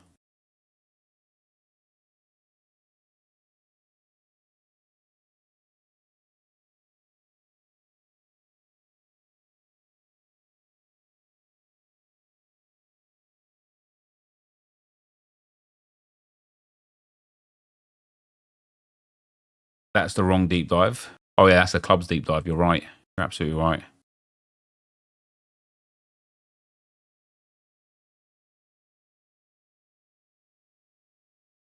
First official EAFC 24 cards revealed.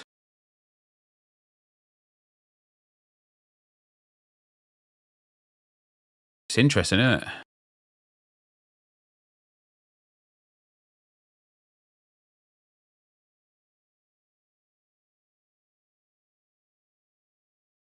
Leaked FC 24 ratings.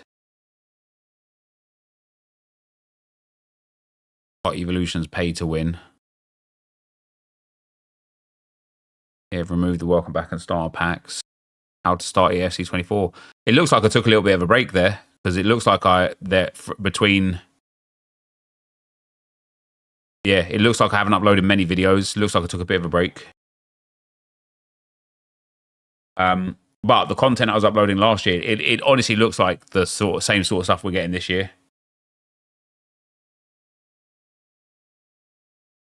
I want Alvaro Morata SBC. I'd love a thumb where you stood in a paddling pool with deep dive. I can go and do that if you want, Josh, and go get you a picture of me standing in the little like paddling pool thing. Yeah. What sort of pose do you want? What I'm interested in, guys, is when do they give us like Ultimate Team deep dive? Do you want like an arms out pose? A folded arms pose? I can't do it. I'm going to roll my socks up right now. Hammer, thanks for the 2, brother. Bowen into Tech Titans and Evo upgrade for aerial threat. I don't think Bowen fits into any of them.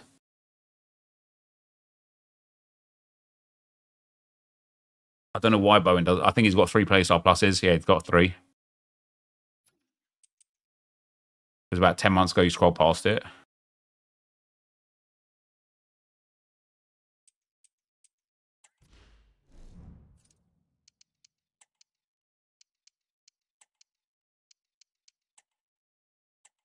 Yeah, Bowen doesn't fit in any of them.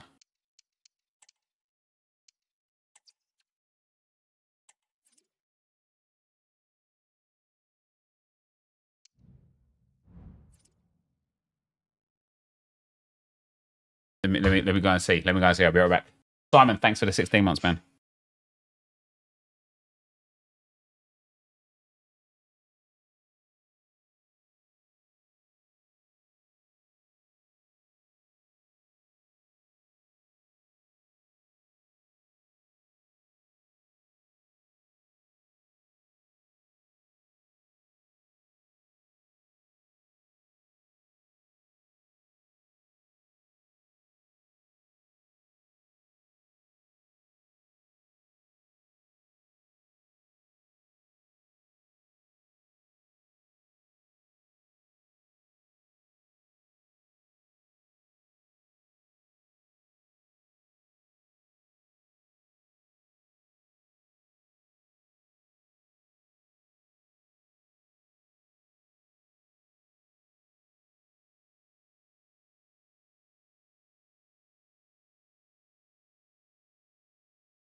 Hopefully they do all right, Josh.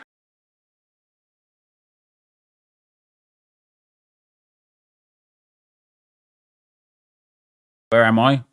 Went to take a picture in the very, very dirty paddling pool. £15 for EBOA. The Don of Sorare, £15 for EBOA. What did I have him listed up as? His last sale, that. Yeah, we could do that. Trying to build my my cash balance back up again. So rare is way better than FIFA, and we're gonna go on Sorare for an hour now because fuck FIFA. Also, Josh, you choose based on how much content you have and how much content you need. I will only do one weekend league this weekend, either Shitters or England. I'm prepared on both of them. I've got my wins on the Arsenal account, so don't need that. Weather must be decent for you. England. Okay, perfect. So I'll do Shitters for next week. I'll do England tomorrow. I don't know whether, because Lauren had friends over this weekend and she went out on Friday, which really set me back and stuff. And I was like, before you know it, it's Jesus Christ, it's Monday. And I'm sitting here oh God, the prospect of actually playing 2 more weekend leagues between now and tomorrow just isn't very good. Cheers, we've got quality for an episode. Yeah, perfect. Also, it might give me then time next week to get a few more Evos upgraded for them. The 85x10 repeatable. Yes, it is repeatable once per day. I did a thing on Sorare today. I got Bruno Fernandes. So finally, my my in-season Premier League lineup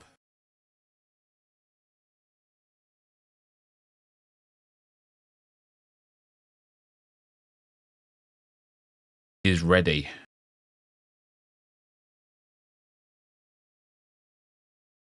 This will be my Premier League in-season lineup. You got Bruno with 1 essence. I got 10 essence, I think, from Bruno. Wait, no, you can only get maximum 5, can't you? I got 5 essence from Bruno. Doesn't that look like a sick lineup? Alisson, Trent, De Bruyne, who I can actually just rotate out because effectively Bruno Fernandes is the midfielder now. So basically my extra can just be literal favourable matchup. It can be De Bruyne. It can be Saka. Probably about it. Probably about all I've got, to be fair.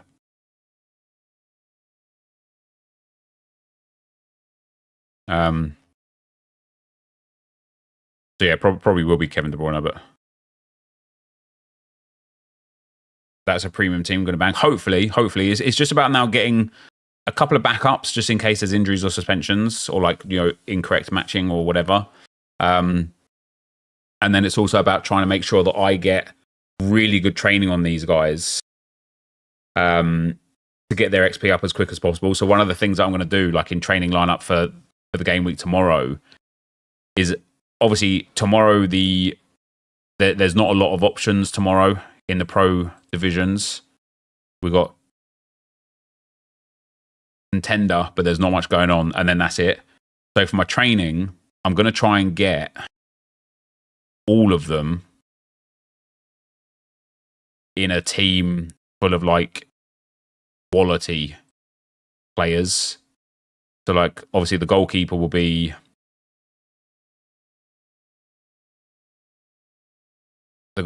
him, and then I want the defender to be somebody who I think is going to score well. So I might put in not an Eduardo. I'm not going to kill a lineup for it, but a Diego can go in there, and then maybe one of these Ito cards in there to try and get him as much XP as possible.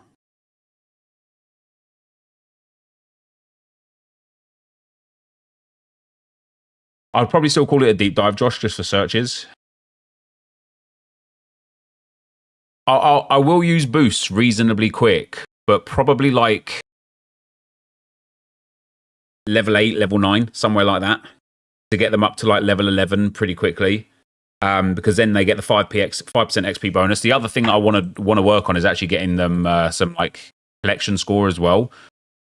Obviously, the difficulty with that is everything's at a premium price right now. So unless you're collecting as a collector, like there's no good value in these cards from a collection purpose. So I won't at all.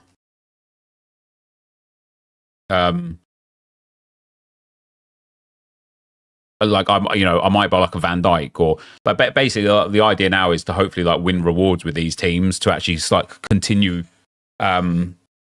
developing the gallery in the Premier League. Like my idea, if I was to kind of like, I don't even know how to like draw what my like idea is, but my idea is to have like my Premier League content.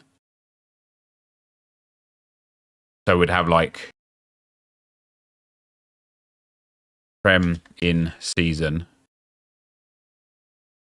Prem Classic, and then every time we get rewards from Prem in season or Prem Classic, we build towards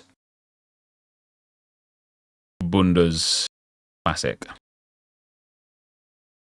And after I've got 3 elite Bundes Classic lineups, we build towards La Liga Classic. And so like the idea is like Prem in season rewards go towards, we even rotate this around. That's dumb, isn't it? Go towards Bundes Classic. Prem Classic rewards go towards Bundes Classic. Bundes Classic rewards then go towards La Liga Classic. And of course, once Bundes Classic is finished, because I've got the lineups already, then Prem in season rewards come here and Prem Classic rewards come here. And I effectively want to like get to a position where the gallery is self-building, which would be good. Yeah, I saw that Pepe is going to Villarreal. How well did they yield on collections from Prem last season? Did it prove to be a profitable strategy? Let's have a look, because I had Total Bar Leagues, England Premier League. I had a few like lineups. We had the Spurs lineup, the Arsenal lineup, Liverpool, City, more Arsenal. That'd be about it. Like, so with Spurs, I won three occasions. With Arsenal, I won multiple occasions. Like, so this David Raya collection, whatever games he was in, so I paid £85 for him. He's currently worth about £90 for his old season card. And he won me, from his points alone, £35. Alisson, probably not from Alisson. Edison, probably not as well, because he was injured for a while. David Raya, maybe. Yeah, David Raya gave me a really, really good return. Like, look at these results here. Second, fourth, and first. So I think, like, I think I got the Spurs collection too late, and I didn't have the best XP. And as you can see here, like, you know, Vicario won for me in Cap 220.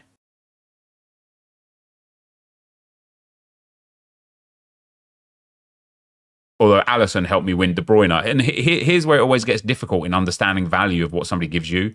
Because Alisson won me De Bruyne, and De Bruyne won me, well, nothing. Wow. What a loser. Yeah, David Raya helped with Donnarumma, who I sold. Ter Stegen, who I use now. Trafford, who I've sold. He also won me Alisson, who won me nothing, this Alisson. I think I got him right at the end of the season. And he won me Callum, who I sold. So yeah, like it's like I say, it's difficult. It's difficult to understand true value.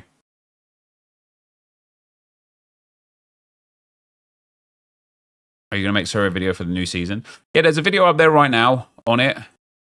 What I need to continue doing, which is what I'm doing right now, is kind of like trying to like gut out a lot of the crap. Like if I even just look at my limited Premier League players, and then we go for position and go goalkeepers. I don't need 9 goalkeepers, right? I can only field 6 maximum, 3 in Classic, 3 in season. Obviously, Aaron Ramsdale I have 2 of. Raya I have 2 of. I anticipate Ramsdale will leave Arsenal. Can sell Neto. I'm not going to sell Hein. I don't know about like Fraser Forster because I was working on the collection, but I might sell like the Spurs limited collection. Because, like, for example, how much is Vicario right now? Like 45 quid for Vicario. It's like this Spurs collection that I've got could easily go towards like improving my rare setup. And instead, I could just keep the 2 David Rayas and Matt Turner and 2 Aaron Ramsdales because they're all part of the Arsenal collections and Arsenal team. And sell Neto, sell Foster, sell Vicario. I don't think... Has Neto moved? Maybe not. He's still there for a bit of a price.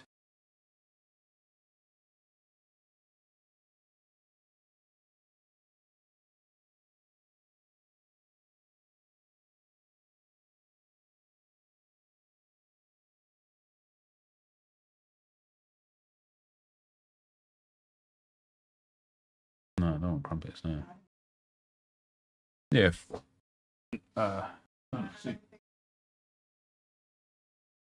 I'm not going to give you anything to see here. There's loads of stuff.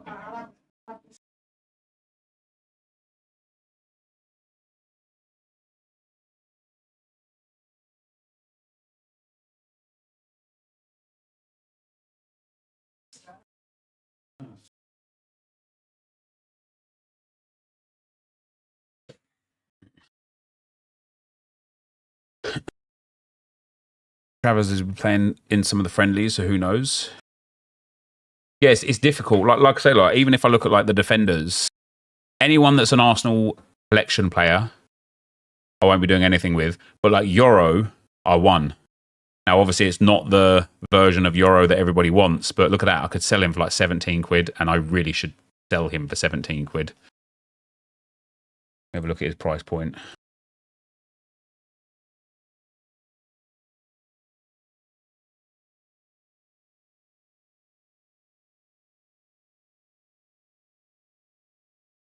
Wow, his lowest price right now is actually £13. Is that because he got injured?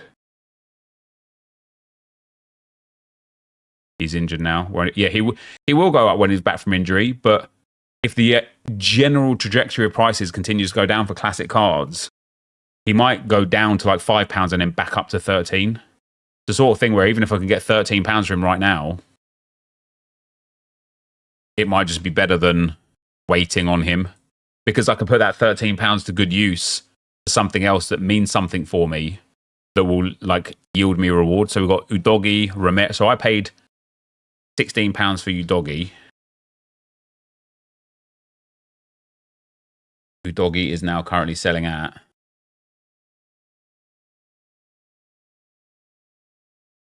£5. Romero, oh, he's injured as well, hamstring injury. God damn, all the players are injured. Christian Romero. I pay for him £36. See, Romero is currently selling about £30. Yeah, Skamaka done his ACL, I saw that. Now, Romero netted me about £10 in rewards, and I paid £36 for him. So if I sell him for £30, I've effectively made £4 profit over the course of the season with him. I feel like it's probably time for me to sell my Spurs collection because I don't want them. I might keep Heung-min Son. Aguerd, man, what a waste that was. That Aguerd purchase was terrible. Sell to you, please. I'll list them up, Matt. If you want to buy them, you can go ahead. Yeah, see, Aguerd is like £1.30 right now. £1.80 for the West Ham card. you ain't going to use Son, just get rid. But the thing is, I probably will use Son. Because obviously, like, when it comes to forwards, it's the same situation I've been in. So we've got Bentancur and Norgard. I bet Norgard's not worth anything, is he?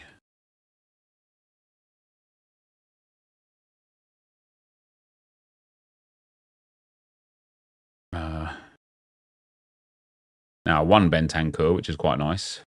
Means he's pure profit. But he's only about £1.50 right now. I just feel like his price will go up. Oh, somebody sent that down on YouTube. They did indeed. Richard, thanks for the fire, brother. Head up, do you think that icon managers will be added now that managers actually do something? Like, very possibly. Very possibly. I hope so, anyway. Christian Eriksen I bought for XP at £1.50.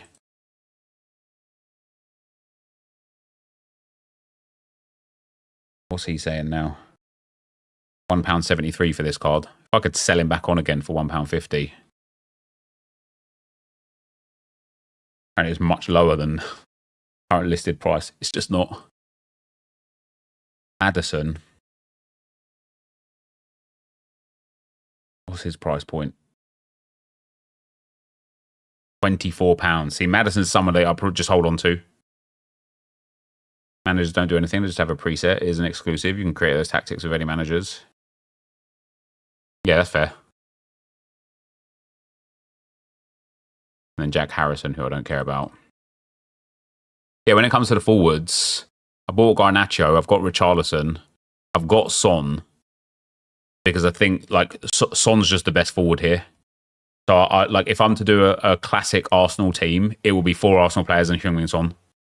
You know, if I was to build a lineup right now, for the opening day of the season, limited, which I haven't gone through and done yet, but I've done a lot of the other stuff. So Premier League Classic here, it's going to be David Raya. It's going to be William Saliba. It's going to be Martin Odegaard. It's going to be Heung-min Son, and then it's going to be Bukayo Saka. And it's like, this is the sort of thing where it's like, this lineup here has got way better chance of winning something than me putting Trossard or Jesus in there. I'm thinking only one Prem. No, because I've got enough. So if I captain Odegaard there just to get it through, I've got enough like cards because I've got another David Raya. So now I could put in David Raya again. Let's say William Saliba again, because I've got 2 of him as well. Declan Rice. Then I would pick one of the Arsenal forwards, or maybe Garnacho if he's got a starring role at United this season. And then maybe James Maddison, because I don't really want to sell him for £25. I feel like he's too good of a scorer. But maybe like Kai Havertz, right? So then we've got a second team there. And then for the third team, it will just be the leftovers until I can like start funneling funds into limiteds. But I just want to focus on rares first. And of course, at this point, I've still got Vicario, unless I sell him, Neto, unless he's not starting, and then we've got Ramsdale, who I anticipate Ramsdale will move somewhere and get game time. And so then we can put in Ramsdale, one of the Arsenal defenders, probably Gabriel, because I've got 3 of him. We can pop in James Maddison in this one, Trossard or Jesus, whoever I feel like most likely to start for Arsenal out of that one. And then I am going to sell Romero because I think his price is a good price. And then either Ben White or I probably want to sell Basuma, trying to sell Ericsson, trying to sell Euro, maybe like Gabriel Jesus, right? So like this isn't like a great team. This is like a throwaway team. But it's like if it gets some rewards, great. And if it doesn't, eventually I'll build upon it.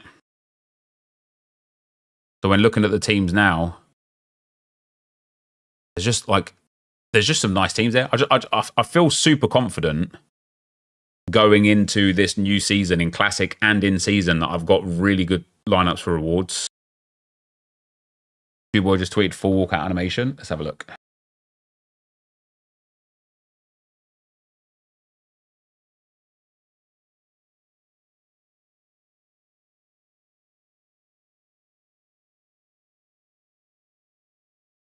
Introduce a storage system.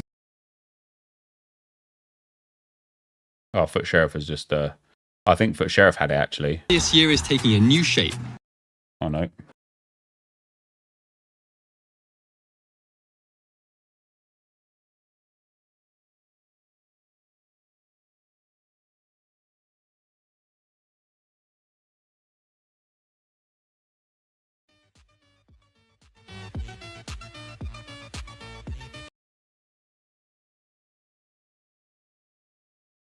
So this is a new walkout animation. Takes a long time, doesn't it? Thanks, babe. You all right, matey? You've got a trapped nerve, have you? You know what you need? Come here. You need a nice hot bath. That will help it for you. Yeah, did Mummy give you some? Mummy give you some ibuprofen? Did she?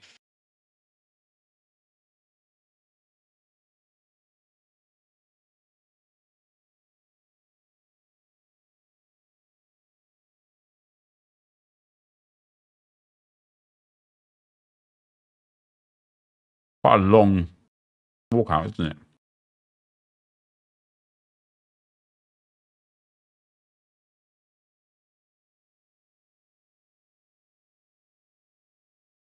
Pretty cool. Pretty cool.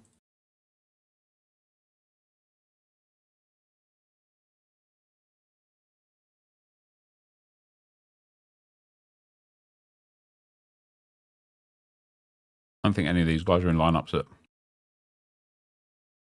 but Sorare Essence reveal.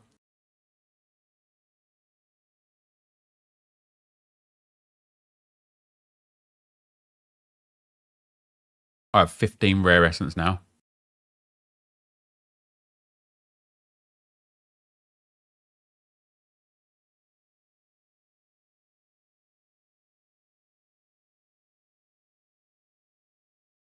I think they need to change this to having a higher opportunity to win a star. Did I see your 500 essence? No, what did you get? So rare?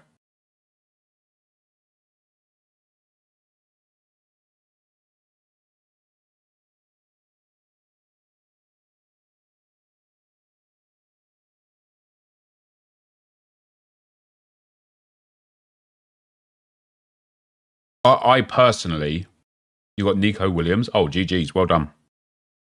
I personally will be just farming 20 essence all the time. Unless I'm winning it really comfortably.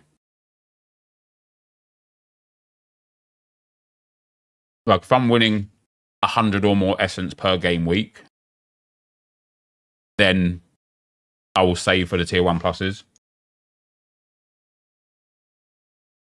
Am I balling? No. It's the light. You see how the light moves with my head there? It's just the light's like on my head. Kim, thanks for the 14 months.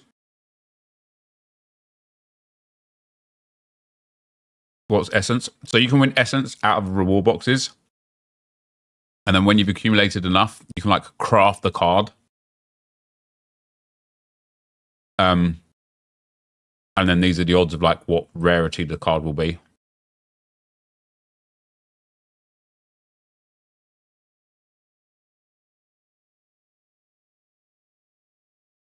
You think 20 is the least efficient? 50 is probably... like when you showed me that table before, Josh, you said you like this one and this one, the 100 and the 250. I really like the 50. Gets rid of guaranteed tier 5's gone. And then you've got a 50% chance of a tier 3 or better. That's really good.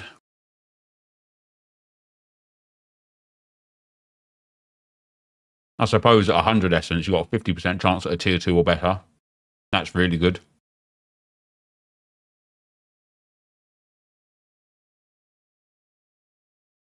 And at that point, I think, yeah, I guess tier 3 is probably the more favourable.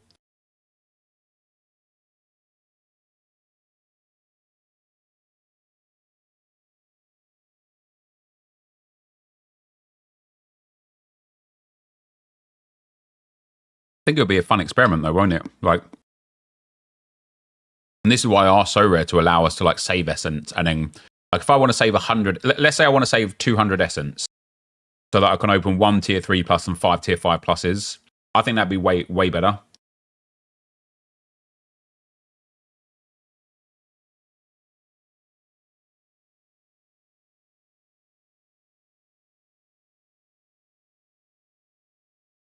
You think the longer the season goes on, the better it is to hold to? Well, that's the interesting thing, isn't it? This is something I considered before on one of my walks the other morning.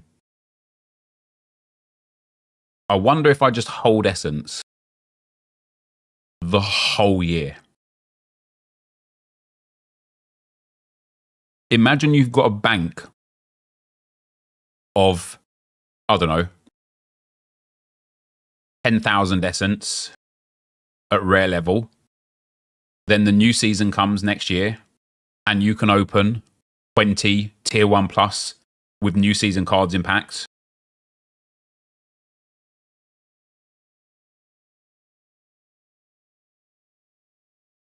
Is there not a max, or did I dream that? I don't think there's a max. There might be.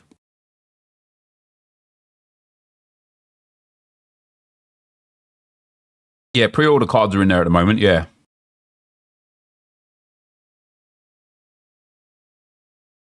$600 is a max you can hold. What happens if you've got 600 and then you win some more? Does it just get thrown away?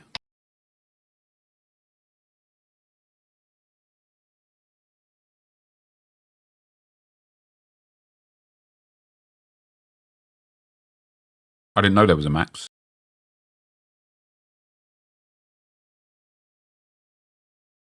Yeah, storing the boxes would be a great idea.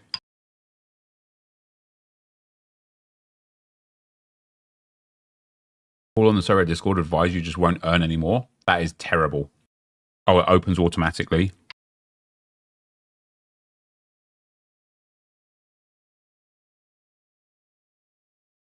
That's just terrible, isn't it?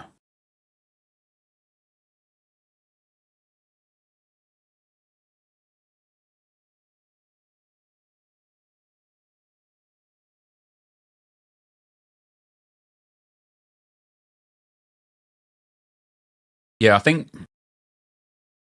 from what Josh sent me anyway, tier 2 and tier 3 are the best value.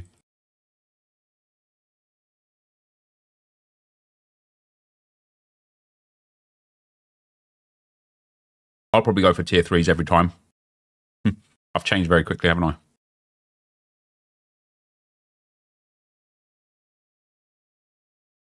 You know what? I think it depends. I think it depends again on how easy it is to make them and what kind of luck you have with it. Like, I could open 5 tier 5 pluses. If I get 4 tier 5s and 1 tier 2, it's just better.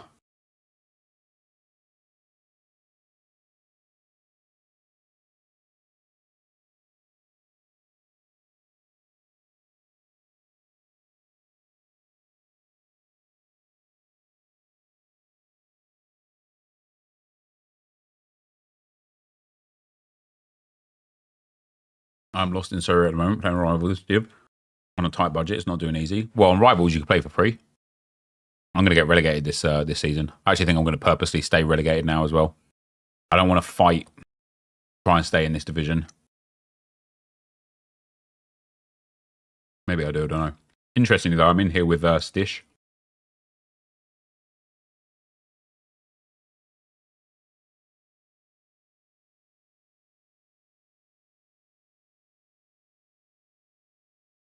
I should get loads with the lineups I have.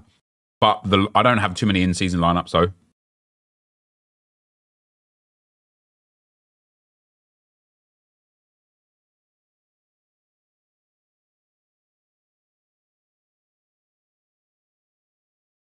don't even know if there's any games that I'm like... I've got France against Egypt. I might play a couple today, just the free ones, just to see.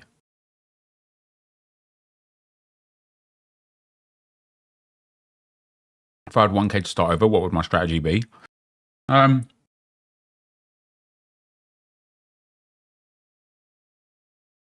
I had £1,000 myself right now, what would I do?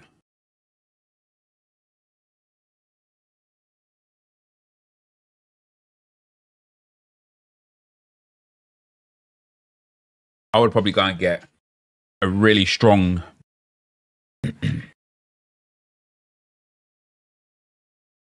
starting season rare. I don't think £1,000 gets you enough Challenger rare lineup. I wouldn't do Challenger rare in season right now until after the MLS is finished. Because if you go Challenger in season right now, you're already competing against massive MLS lineups. All of the new teams that are back in at Challenger that are like premium prices, I think it's going to be very hard to compete in Challenger in season.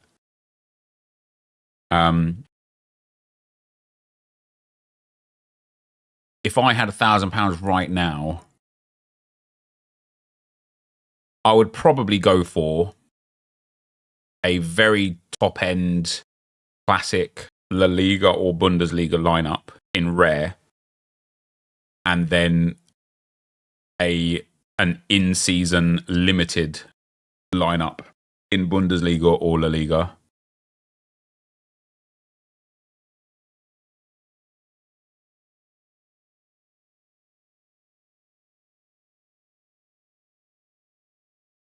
There's a 23% chance you'll get 5, you'll get a tier 2.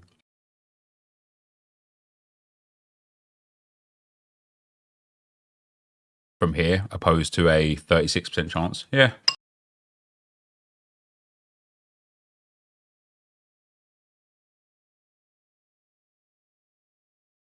$1,000 is a limited budget. Or a classic rare.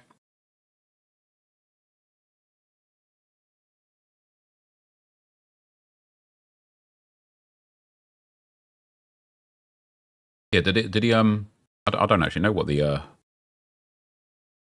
classic boxes contain right now. Yeah, level ups or essence. And then in season it's market credits or essence.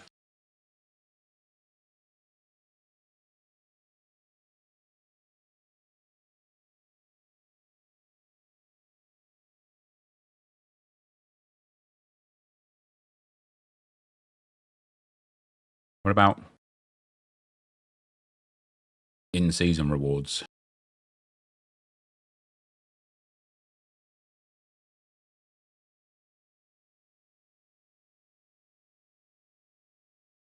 There's no way to just look at leaderboards. I don't think Contender has the oh yeah, Contender. This is new, isn't it? They've only just put this into Contender. So if you're in Contender Division 1 right now and you finish top 50%, that's really good. So it's better to pay the top end of 1 scarcity rather than the low mid tier of the scarcity above. Difficult. It's difficult to answer, honestly, Jamie, because you only need to finish in the top 50% to get a box. If you've got a mid in-season team and you're constantly farming boxes, you could, over the course of a season, very easily get enough essence to craft a tier 1 or starter sell to make your money back. Can you win decent players from rivals? You can. You can. So, interestingly enough,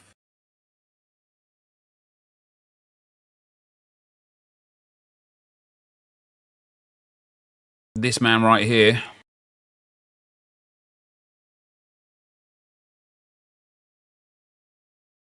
won this card right here from Rivals. A £200 reward. Did he sell it? No, he kept it. Smart as well, to be fair. He literally won Kylian Mbappe from Rivals. Free to play and won an Mbappe Limited.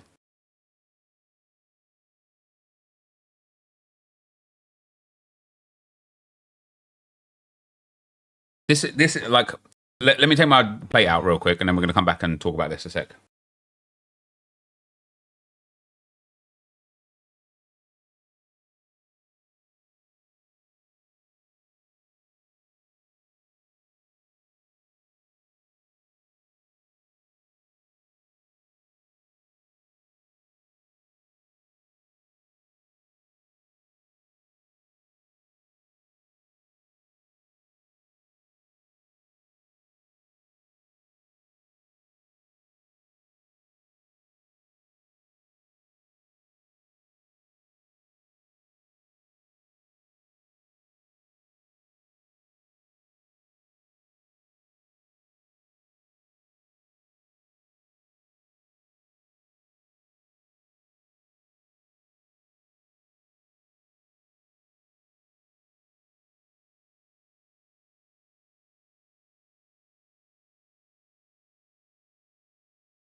Oh, FOMO.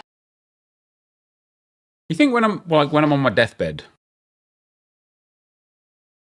I'll look back and be like, thank God I spent all of that time FOMOing rather than just doing things I wanted to do. You know what I mean?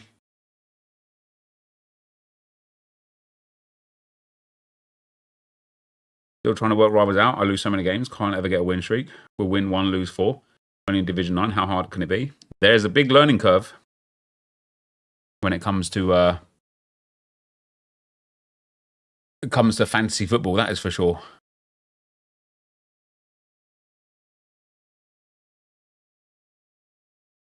Did you do a thumbnail test on that one, Josh, or did those pictures not really go down so well?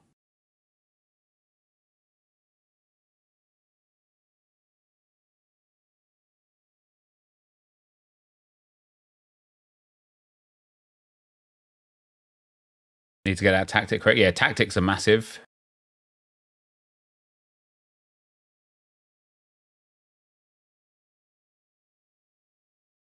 What do I think about the Ultimate Team reveal? So, Lucas, the video's just gone live. Watch it there. But in short, it was shit.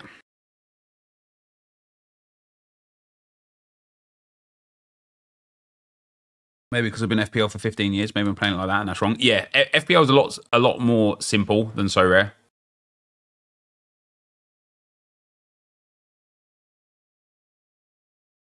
What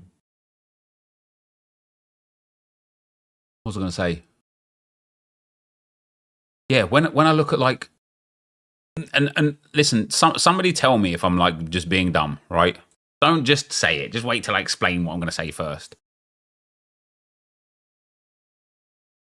I believe,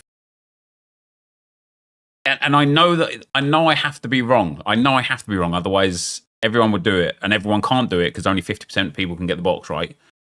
I believe I could build a strong enough in-season contender lineup at a very reasonable enough price with the sole purpose of farming essence and not really expecting to hit the cash rewards to be able to craft enough tier 1 enough 100 plus essence boxes to yield back that way. But if I'm right, why doesn't everyone do that? And everyone can't do that because only the top 50% can. You could, I believe. You just want me. You've got shares in Sorare, Julie. Without working it out, how many 100 essence boxes do you think you'd get in a season? Oh, without working out, maybe like 5.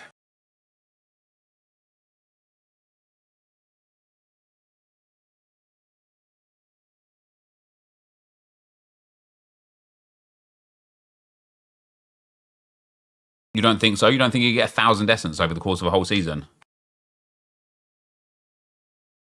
Obviously, bear in mind that like, it's only 1 box for the top prize. I thought it was 2 or 3 boxes. Yeah, maybe not then, because obviously in Classic you get 3 boxes for like the high prizes.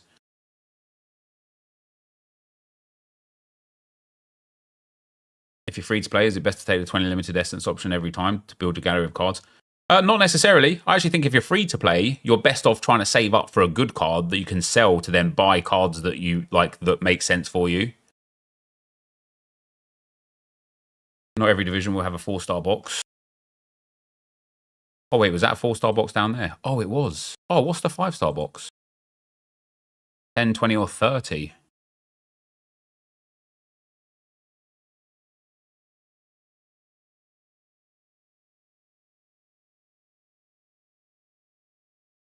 So you'd only have to play, like, obviously, I suppose here's the issue. I'm in my mind, I'm thinking every time I hit a box, I'm getting 20 essence. And like, I won't. Sometimes it will be 5 or 10. Sometimes it will be market credits where I get 0 essence. Like, yeah. If you want a box every 38 weeks, you'd get 266 essence in Division 1. Is that lowest essence as guarantee, though?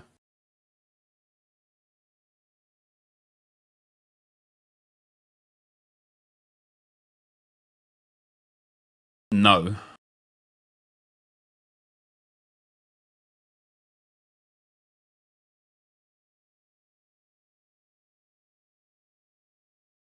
That's averaging 38 boxes being opened.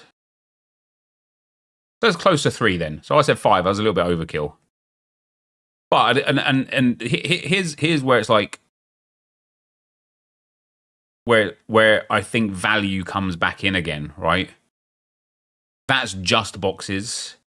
If you win market credits, like let's say like, and I know everyone can do this as well, and it might like, inflate certain cards, and it's going to make a difference between the auction house and instant buy setup versus the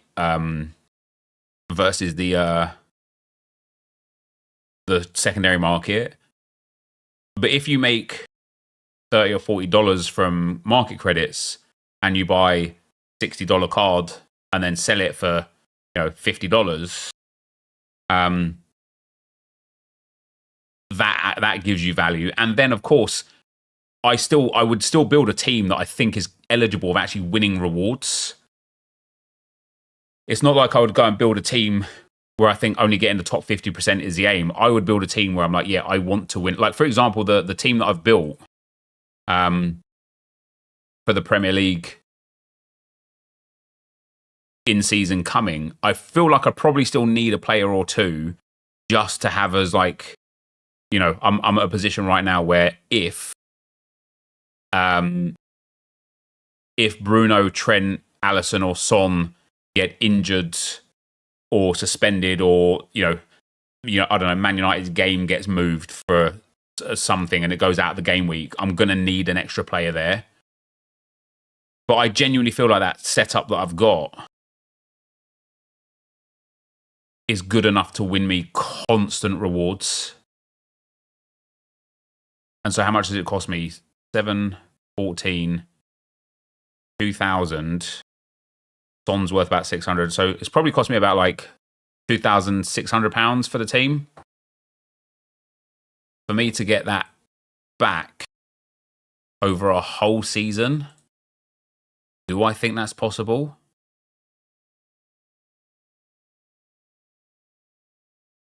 What would the requirement be in Premier League in season? I mean, quite literally one first place will yield 100% return on investment.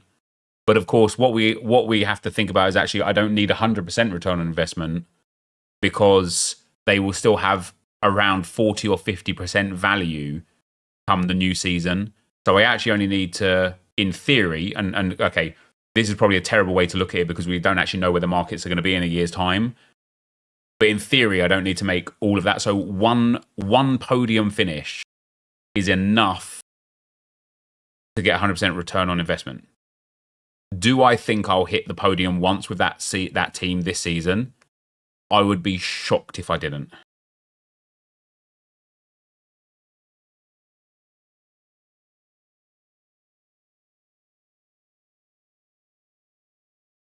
Do I think I will continuously get in the top 50% to get market credits and boxes and have a spray of top 35 finishes throughout the season?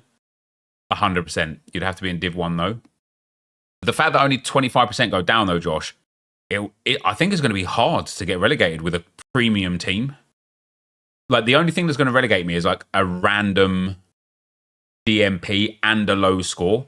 And again, I'm using data right now today from classic tournaments and stuff is not necessarily the smartest thing.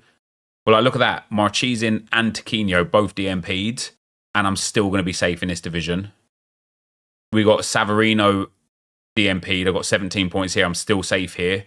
And then in the contender divisions, I'm relegated here right now, but I've still got Theo Bongonda to play, and he's starting, and so I need 178 points. So I need Bongonda to get me about like 60 points. So I need him to get decisive, basically. And that's with a 20, a 31, a captain DMP. I disagree. One bad game and you're down. But here's the thing with the bad game, though, as well, right? You have a bad game. Let me go back here. You have a bad game, you get relegated. You then go down into a Division 2 where you're going to get promoted again. Which means you're going to win some cash on the way up. That's Division 2 you showed. Yeah, but the theory was just, well, Division 2 is harder, right? Because there's more people in it. Let's have a look at some game weeks. We want rare challenger in season. How many lineups do we have? 46. So what? The bottom 12 get relegated. 1, 2, 3, 4, 5, 6, 7, 8, 9, 10, 11, 12. 240 points is what you need to stay safe in this division. And again, like, this is this week. That doesn't necessarily mean anything for the Premier League or whatever. So here we've got 86. So 22 will get relegated. 1, 2, 3, 4, 5, 6. Oh, let's just go to 66th, 64th or whatever. So you need 262 points. Now, is there going to be a game week where that team might get 250 points or less, right? Not saying you spend months in Div 2. I'm not even entirely sure it's a remote possibility. You spend even 3 or 4 weeks over in the season. Yeah, but so for me, Josh, though, like if you're in Division 1 constantly with a premium team and something goes terribly wrong to the point where you get relegated, I genuinely feel like you're in a really strong spot the next week to get promoted again with cash. Now, okay, you might end up getting significantly less cash, but that's also where you can not play. You can play the game to a degree, like, and here's where having multiple lineups is beneficial, right? Like, it's just keeping a lineup in Division 1 as much as you can. But yeah, I don't like as well if you get relegated to Division 2 and then get promoted with cash, you're making $80. Nice. You also get in a box. Less cash, but easier to win. I don't necessarily know it's easier to win because, of course, every week you're also competing against 25% of people that have been relegated from Division 1 that obviously have quality teams. I don't think it's easy to win the division. I do think it's easier to like place if you've got a premium team. I know, Lucky. I know. And listen, maybe it is just way too optimistic, but I look at the team that I've invested in and I think to myself, if I'm smart with training when they're not playing, if I'm smart when I apply the level ups to them, and if I can at least, if price efficiently get 3% collection score on them, because they are premium players, and I have the luxury of floating the classic season player in and out of whoever makes the most sense that game week, I genuinely would be surprised if I didn't hit podium once.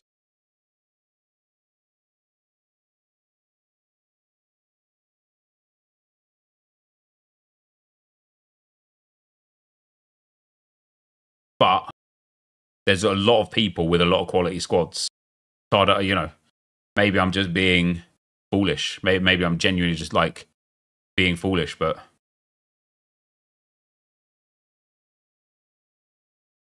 I want to play Premier season. How do I transition there with my classic team? Just sell them to try and win cards. If I had a classic team, I would try and make sure I had the best classic team.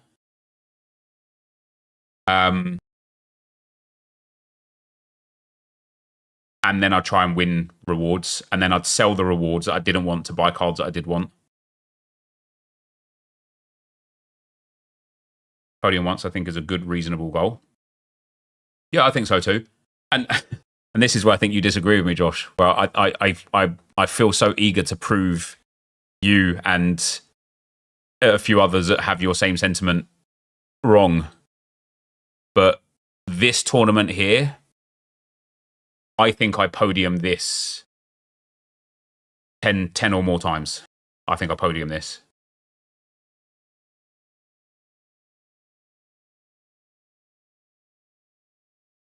Any advice if someone's starting to try and play for free? Play Rivals. Play Rivals. Yeah, the 82 plus player pick is coming back today. I can't personally see my insane City, Liverpool, and Arsenal stacks not popping off between them 10 times. I just can't. 10 in Division 1 or overall. I would, yeah, like overall generally, but I think I'll just be in Division 1 the whole time on all three lineups.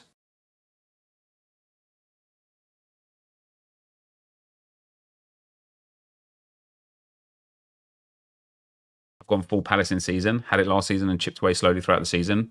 In a couple of weeks, got $250, slow and steady over the whole season. With patience, you could do well. Yeah, am I in profit is so rare. My entire so rare experience has me in profit. My explicit on so rare only experience has me at a considerable loss.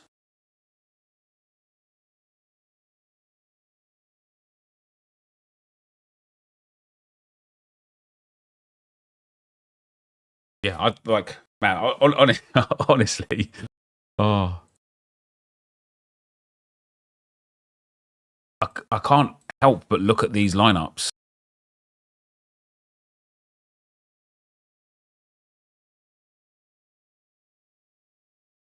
These three here.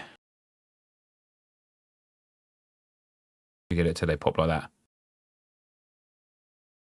Yeah, ignore, well, include the in-season one as well. I cannot help but look at these four lineups and think to myself,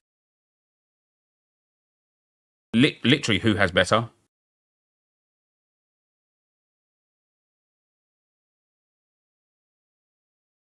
That Josh, what you said there is almost why I think, with especially like two of the lineups there, I have the consistently best scoring players, is because what you said there is true, right? It's not about a team popping off. It's about the 5 players you select popping off, absolutely. And it's about not having 3 other people with whoever the FL's not having a better 5 or captaining a better mix. But then they also have to be in the same division and have made the, you know, they're under the same obligations as me in that regard. And when I look at these players specifically, and I know that, for example, Gvardiol, I have Ruben Diaz, I have Nathan Ake, and I have Akanji as well. I've got options with the Liverpool team. I've got Jota, I've got Nunez. With the Arsenal team, I've got literally everybody. Like, there is no way, ignore the in-season team, there is no way that these 3 classic teams, there is just no way that this combination of players don't strike it hot 10 times over the whole season. We're talking about 114 games. Jota over Gakpo, Nunez, Luis Diaz. I don't have Gakpo or Luis Diaz, but I think when Jota's fit for Liverpool, I think he's a guaranteed like starter. So you've got 1 of 4 defenders. You only pick the highest scorer 1 in 4 times, unless I play 2 of them. You know, if De Bruyne is injured, for example, I'll play, or Foden's out or whatever, I'll play 2 of the defenders. You will only pick the high score 1 in 4 times, so 75% chance somebody else getting a better choice. I disagree that you'll be in top 3 when they do. I don't disagree that you'll be striking a hot. I disagree that you'll be in the top 3 when they do. Well, and that's what I mean. I'm excited. Clip this if you like. Clip this if you like. Over the course of the entire Premier League season, I think I will podium at least once in season. I think I will podium at least 10 times in Classic. And I think I will win 2 times in Classic. And if I'm wrong, I'm wrong. At least I'll have fun along the way. That's for sure.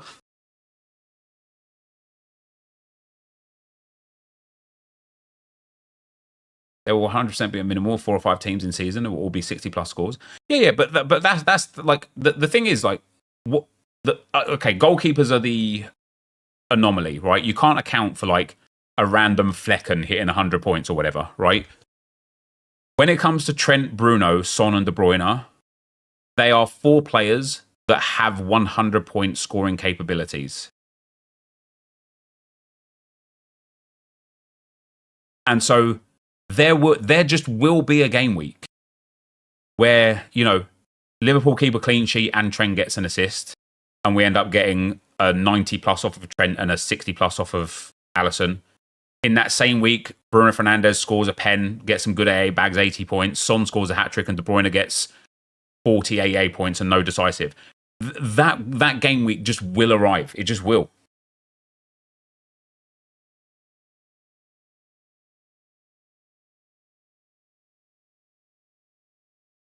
Now, is it viable that somebody else has this exact same 5 and has better XP?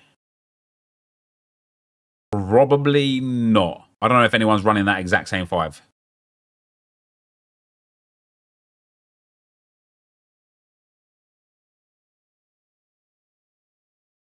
Yeah, 300 points is not like 300 points on Sorare 2 years ago would be winning you divisions.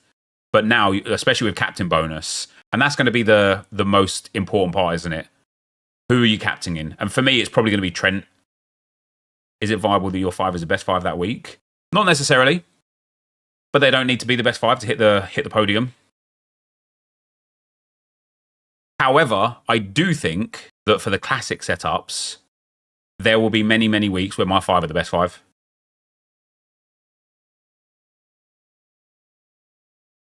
And again, I might just be being massively foolish in my estimations of what I think I can do with these teams.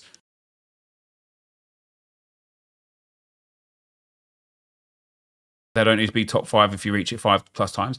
Yeah, that's the other thing, right? It's like, well, so in terms of actually just getting the yield, I don't need to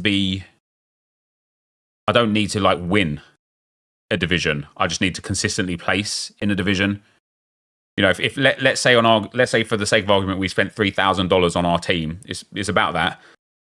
If I hit, 1 4th place and 2 6th to 7ths, that straight away covers off like 65% of the spend. Do I think that's viable over the course of the whole season? 100%. 100%. Then the same deal with like Classic. I put the Classic prize pools back up. Now the thing about Classic is the reason why you want to hit podium is because that cash hit Division 1 podium, right? It's nice. Do I think I'll hit probably like top 9 regularly?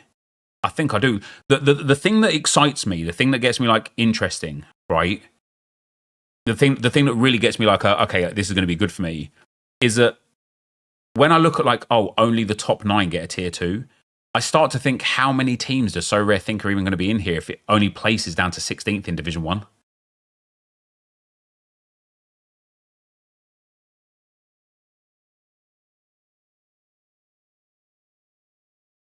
Let's ban that Norton CT guy on Twitch. Thanks, mods.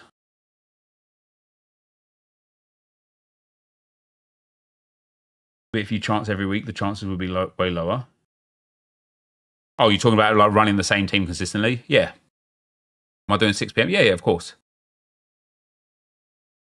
I will be doing 6 p.m.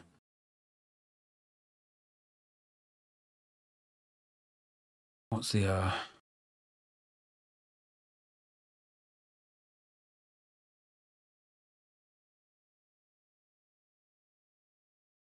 here for the 6 p.m. content? Me too, mate. Me too.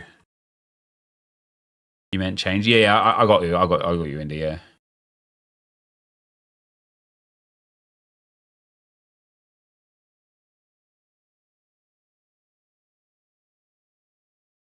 I trust the fact that I've bought premium scorers that will, over the course of a whole season, net me massive returns. Now I had a full year of classic cards. I think again, like, you're not wrong, right? You're not wrong. Sports, it's in the game. But there's no guarantee that everybody who had in-season Premier League teams last season is now playing them in Classic. They may have sold them. They may be playing some of those best players out of them in season again. They might be playing them in Champ Europe instead. Like, there's no guarantees that it's 136 more lineups in Classic. It is a bit interesting though, isn't it? About like I say, like the lack thereof rewards. Like let's say there's 150 lineups in there and only, what was it, 26 rewards place. Then it's going to be like sweaty as hell. So scoring between 5 and 10 times with PSV stack and ending top 20 is 100% profitable, even with a popular squad. Yeah, but here's like where I actually started though, Indy, right? If it's that easy, why doesn't everyone do it?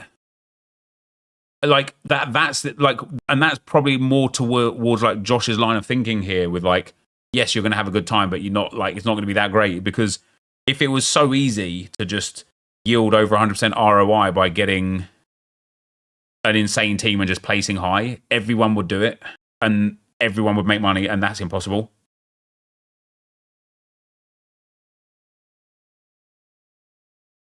Will I be using FC points on the new game? Probably, yeah.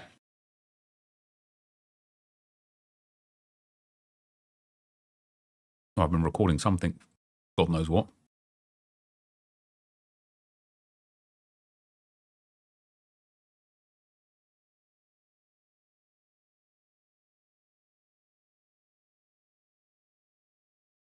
Is this all the England stuff?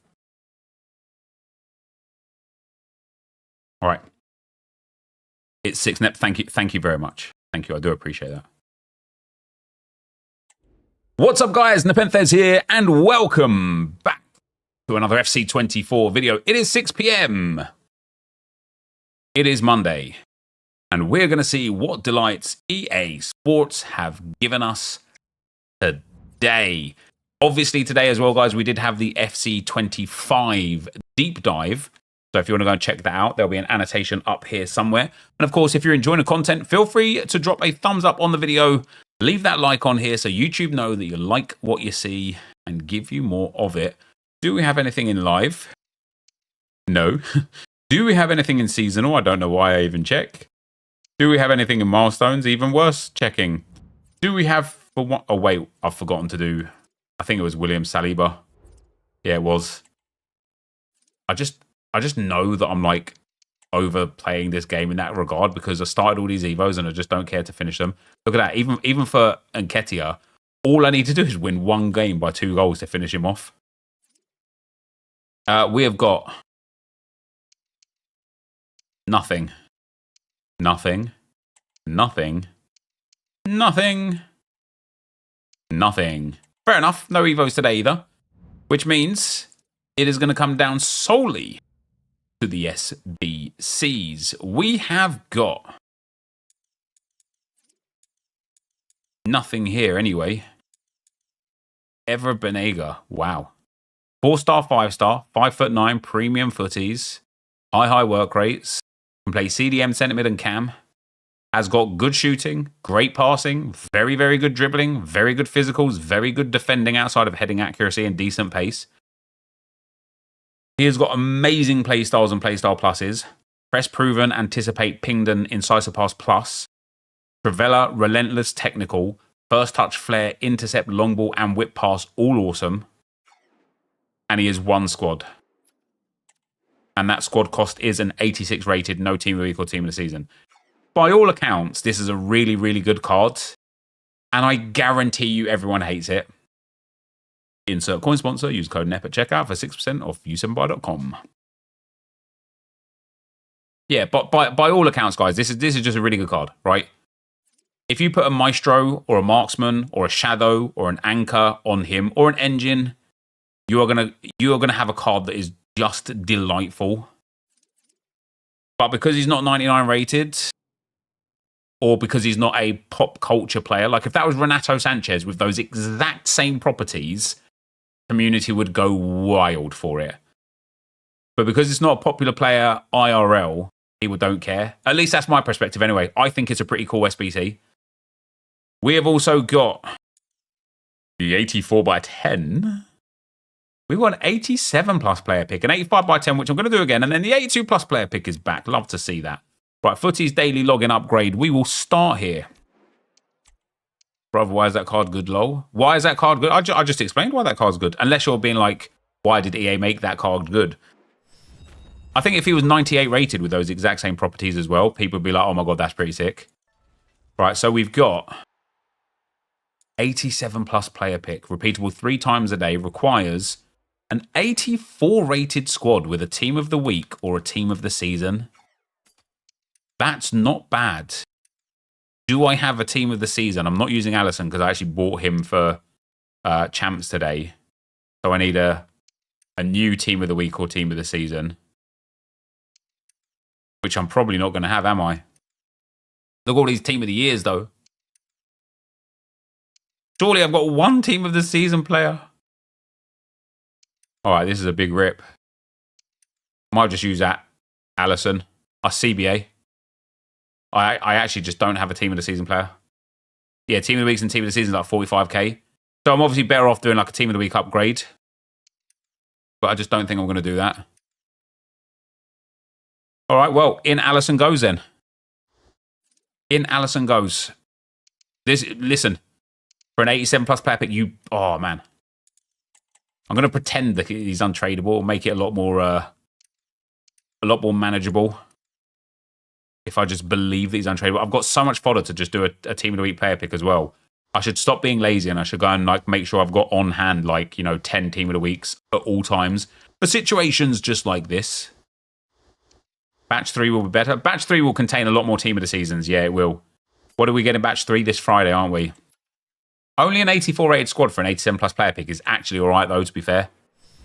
All right, here we go. What are we going to get out of it? That's the question. 3 of these per day. Woeful. Woeful. Oh, that was unlucky. That was unlucky. And then we've got the 85 by 10 and the 82 plus player pick. Now, I presume that this is exactly the same as always because it's the exact same player pick as it was last time around. And I'm correct. It's 8 players with 2 rares. I think people are going to be generally very content with this. People are going to be well happy with this one. But, nerfed? How have they been nerfed? 82 plus player picks surely should be good, right? A lot better. How about that? I got a 91 Xavi out of mine. Yeah, 85 by 10 is good. I just don't have any team of the weeks or team of the seasons. What else have we got today? So the players, nothing new. Upgrades, nothing outside of that. Challenges, nothing new. Icons, nothing new. I have, as you can see here, though, begun my descent on Eto. Exchange, nothing new, obviously. I wonder what store packs we have got today. Another EA scam. What's a scam? How is it a scam precisely? I'll tell you what has been a bit disappointing, and I think it's because EA know, right? The store packs have actually been really poor compared to like the Golasso promo and the Greats of the Game promo. There were some fantastic coin value packs during those promos, and I just don't think we have any of those that great value in it this time around. Right. I'm gonna tell you why, and I know this is going to be an unpopular opinion. This is cool. This is cool. Do you know what? This is actually quite cool. A team of the week or a team of the season and an 84 rated team for this is very good. I knew he would be downvoted. I knew he would. But I think this is a brilliant card. A Shadow Chem style gives him great pace, great defending. He's got good physicals, very good passing, very good dribbling, good shooting, and very good play styles. He's also 4-star, 5-star.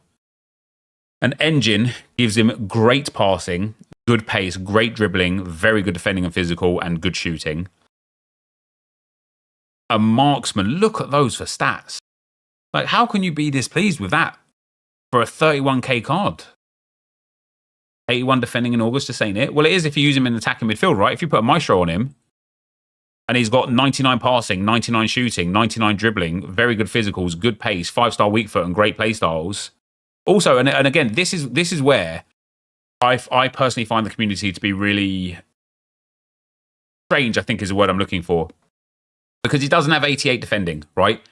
He has 70 heading accuracy, which massively brings out that rating down. And heading accuracy is manual, so it doesn't make any difference, right? He also has anticipate plus and intercept, which means these defensive stats are more than good enough for him to be able to tackle the ball and make defensive, like, plays, let's say.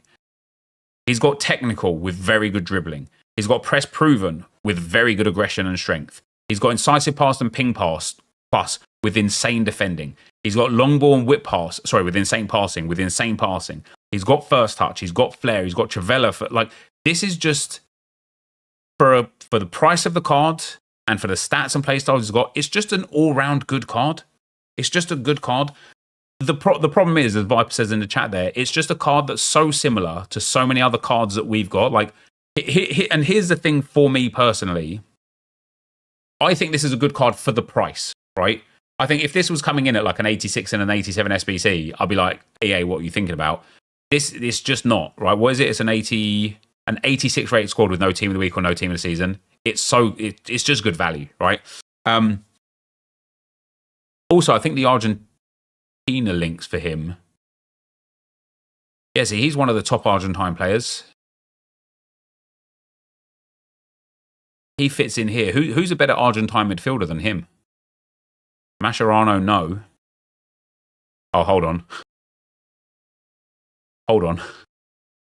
Who's a better Argentine midfielder than him? McAllister, Dybala, Lo Celso, DePaul, Fernandez. Never mind. Point taken. Yeah, for your Argent. Well, do you know what's funny? I was actually going to use Danny Olmo as the example, but like, for example, this Lo Celso is a prime example. He's so common, like out of rewards and out of packs and stuff. And that's why, like, this SBC in general is quite dead in that regard, because people already have multiple players like this Lo Celso who's just a little bit better.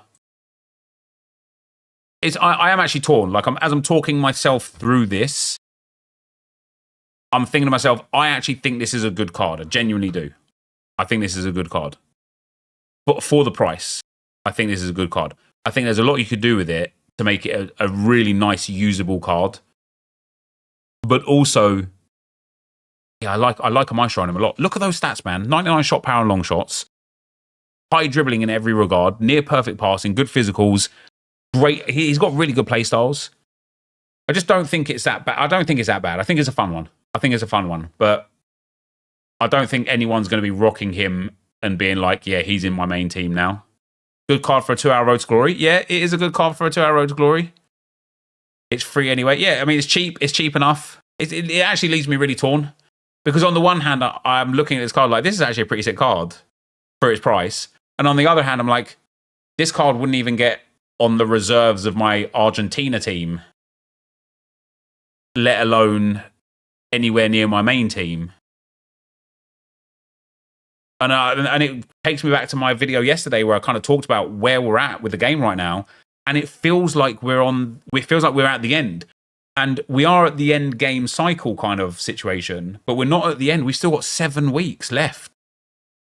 Have we got to like endure another like 3 or 4 weeks of 96 and 97 rated SBCs before we start getting the 90s, 98s and 99s to allow us to have fun, in spite of the fact that we've had multiple 99s? I don't know.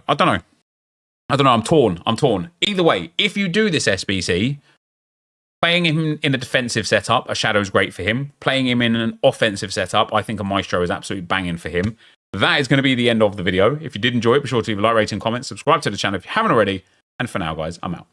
Peace. He's going straight into Yaya, and why not?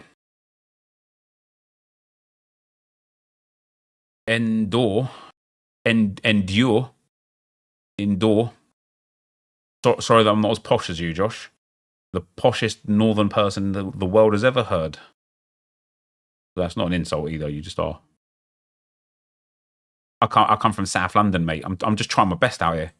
I'm just trying my best to, like, you know, that sound That sound not like I'm from South London. Yeah. The recent SBCs are a bit behind teams. Here's the thing, though, right? They are a bit behind your team and my team. I my Greg's with a knife and fork. What can I say? I actually reckon you would. Anybody that plays this game to any degree, any like intense degree, any intense degree, and I'm saying like maybe champs every other week or whatever, probably looks at that card and thinks, "What's the point in that, EA?"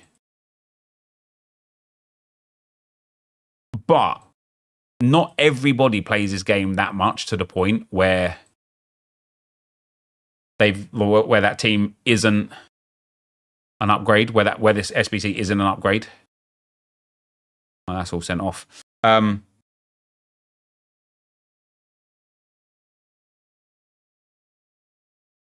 It's interesting, isn't it? Like I say, it's interesting to me. It's interesting.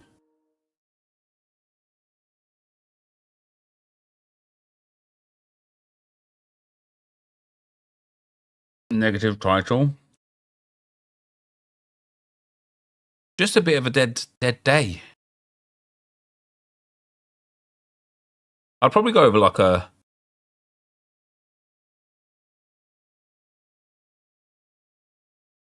No, see, the problem with a negative title, in a sense of like, if we just went with like this content just isn't good enough, EA, somebody's going to look at that and think, well, then I'm not clicking on it. If it's a negative title around like, why have you done this to this SBC sort of thing, then people might be like, wait, what have they done to the SBC? Let me click on that. We need more Evos. Yeah, this whole Evos on Friday, Saturday, and Sunday only pattern is terrible.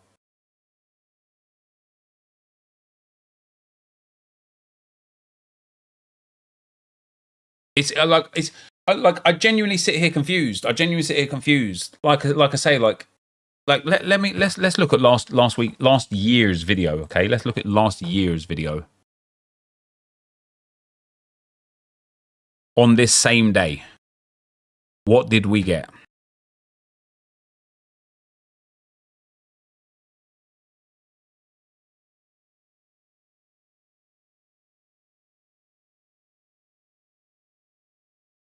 On this day, 1 year ago, we got this.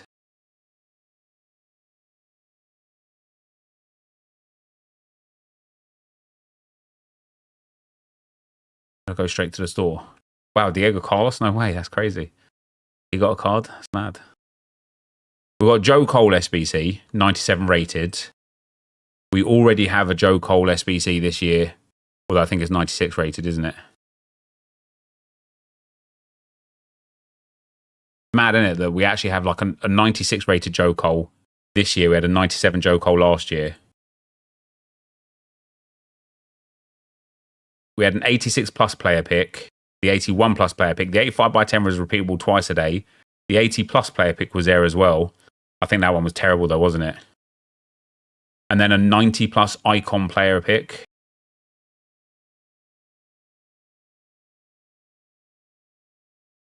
But look at what we had already though. Look at that Ronaldinho that was there. We had 98 rated icon SBCs last time. There's that Jairzinho there as well. Oh, he was a FUT birthday one, mind you. We had 98 R9, 97 Cole.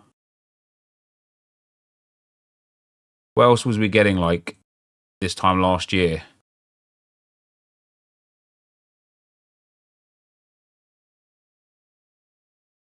Yeah, so we had the icon cover stars. All of them were so good, weren't they? Yeah, this time last year, yeah. See, the thing is now, like, even like, look at this, like, Rui Costa. If they gave us a 96 rated Rui Costa now, what's the point?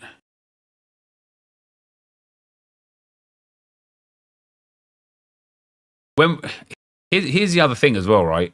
When we look at the players that are available in this game, in terms of 99 rated accessible cards, Haaland is a season pass card. Fernandes has been 99 rated for weeks and was winnable. Okay, it might have been hard to get him, but was winnable. Pedri has been so common, you've probably already packed him. You can have 98 Eto'o from an SBC.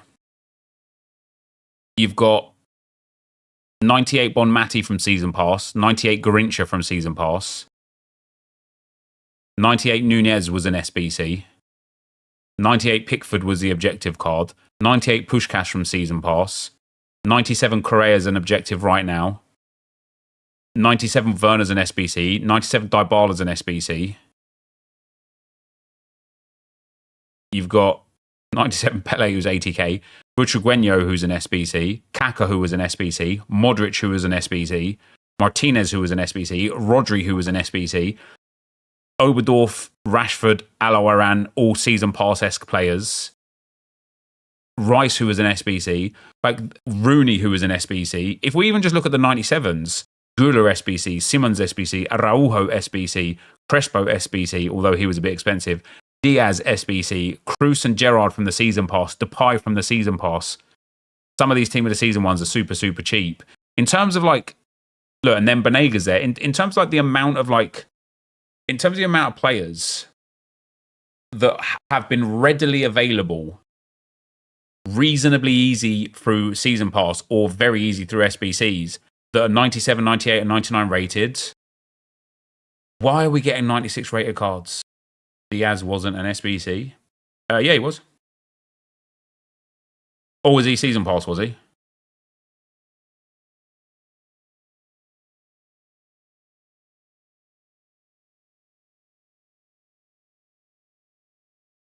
This was an SBC. Yeah, it was.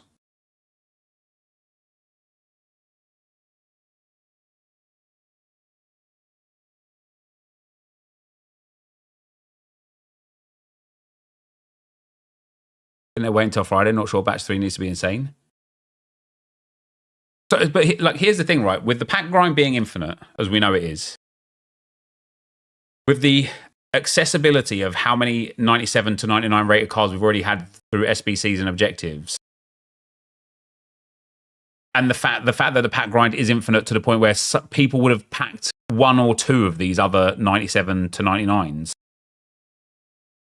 Why are we getting 96 rated SBCs? I'm not saying don't give us Ever Banega, but just make him 97 rated with 5-star, 5-star, pop 10 more pace on him, pop 5 more defending on him, and all of a sudden this card's like, damn, nice. You know, all of a sudden you're looking at this card thinking like, yeah, sick. He's got 95 pace, he's got 93 defending, he's got great stats, well-rounded, he's 5-star, 5-star. Like, you might actually look at him and think to yourself, all right, I'll actually use him. Yeah, that's all right, Vibes, yeah.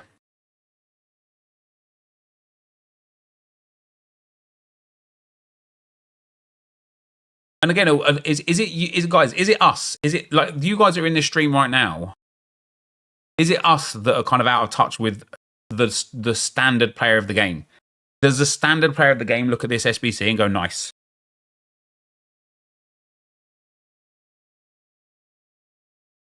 Why not give a cheap 96 and an expensive 97 that you put 96 into, like they used to? Who cares for that, matey? 5th playstyle plus incoming. Is that true?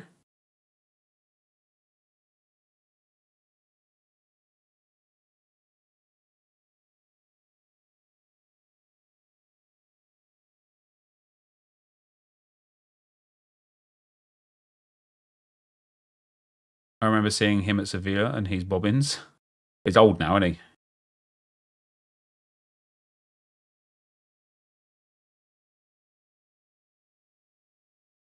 think the standard player of this game is seeing 40s, footies cards in SBCs. There's no way they picked this one. The standard player of the game probably doesn't really have any ties to want to use Banega. Yeah, that's true. Casual player would jump on, see a decent card for cheap, go for it. I'll leave a try on there, I'll leave it and move on.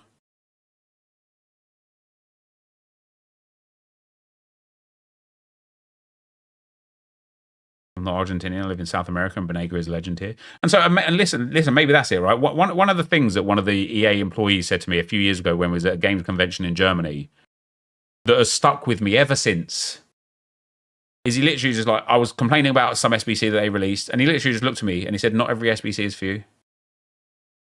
And it's like, maybe they just released an SBC that they knew the South American player base of this game would love. And who, like, okay, it's not good for the Europeans. Who gives a shit?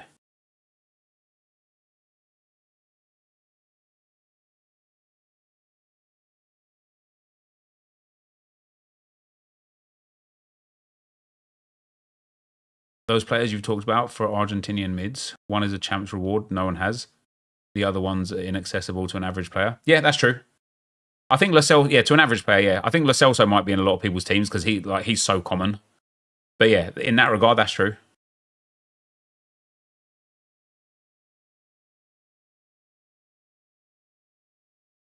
Exactly what I love and have done every single Canadian SBC but one. Huitima. Regret it, didn't have fodder. Damn. The thing, like, I said this last, like, not last video, but a few videos ago. This card here is why I'm so excited for Rush. Because I would love to just get this card, go into Rush with Josh Vipes and someone else, and just be like, let's just try him out. Let's play around with him. Let's see what we can do with him for a couple of games of Rush, and then dump him and never think about him again. But the idea of putting him into my starting 11 to go and play champs or rivals with, fuck that. I also think when they give us what we want, what we think we want, the game dies incredibly quick. I 100% agree with that. 100% agree with that. And that's what I was saying to people. Like, people were saying the other day, oh, we want 85 by 10s infinitely repeatable. I'm like, you don't know. You don't. You think you do. But as soon as you get them infinitely repeatable, this game dies even quicker. It'll be fun for about a day. And then you'll be sitting there with 50,000 85 by 10s just sat on your pack section. And then let's say team 3 of footies is just like, 50, 98, and 99 rated cards. Okay, great. Everyone's got 98, 99 rated cards. Now what? And it's EA's gift and curse, because it's the gift for EA that everybody constantly wants better and bigger. But the curse is that once they get to that point where they can't reasonably upgrade their team in any reasonable amount of time, there's no reason to play the game, because EA have kind of created this game in a manner which is rewards driven. And they really need to remove that ability to feel like you have to be rewarded as a way to play the game. And it's like, when Rush is here, I'd happily just go and play a couple of games with Benega. Because I'll be able to play with my friends in a social setting. I'll be able to try the card out with no pressure. I'll still get rewards for the Rush points or whatever the hell comes with it. Everyone wins. Everyone wins.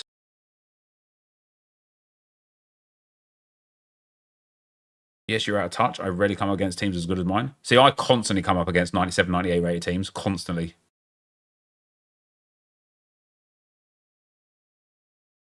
What did Curtis ask Josh? What's Rush? I see, because if that's what he asked and that's what you're responding to, yeah, every time I talk about Rush, the amount of people that are like, what's Rush, is crazy. I now see 99 Haaland every other game.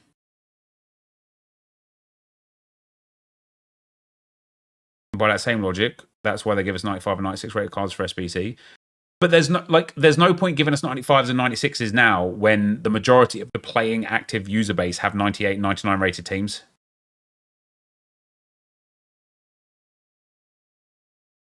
Tell you something I'd like to see change in FC25, and that's how they release content. Everything comes Friday to Sunday, the good stuff, and then it's days like today where we have to be excited over an 82 plus player pick. The majority don't. I don't. 90. Oh yeah, okay, 97. I meant 98, 99 players rather than 98, 99 rated team. But yeah,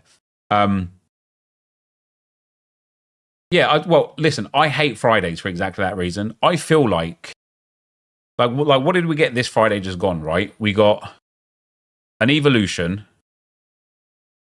which was... Wait, what the hell would it... Why is there 2 of these? Wait, did we get one? Oh, no, yeah. Wait, it's this one that we got, wasn't it? We got an Evolution.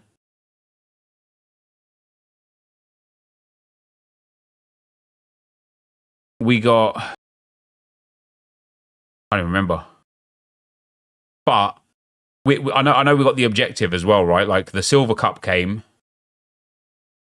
which is cool. Like the Silver Cup coming like today. This would be a great day for the Silver Cup. Give us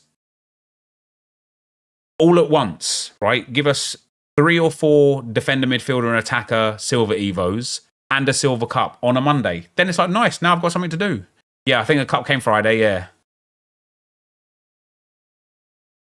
And it's like, the Cup is decent. The rewards are decent. Very good, actually. But because it all comes at once, it's like, oh shit, like, we've got all of this, like, it literally is just an overwhelming amount of content to come at one occasion, to the point where you get around to doing it, no one gives a shit anymore. It's too late. And maybe EA don't care about content creators and what they want to do. Or maybe, you know, I just need to change my content path or whatever and go to less time-based content. And maybe that happens next year. Maybe it doesn't. We'll see. Only time will tell. But it would just be so much nicer if the content was spread throughout the week. But the problem with that is, and I think this is why EA have started doing it the way they've started doing it, is because I remember last year where they did used to spread content throughout the week. And then by the time the content came on the Wednesday and on the Thursday, no one gave a shit because it was already over, right? It like, you know, it was getting towards the end of the promo and no one gave a shit. Like, it was too late. And so I wonder if they just thought, well, people actually aren't engaging with this content on a Wednesday or a Thursday. So we're going to put it all out on a Friday. But what I think they'd be better doing is putting evolutions throughout the week so that you can evolve your players ready for Friday for Weekend League. But then if there's a themed Evo for the, you know, for the content that weekend, they want it out straight away. So it's just, it's difficult, isn't it?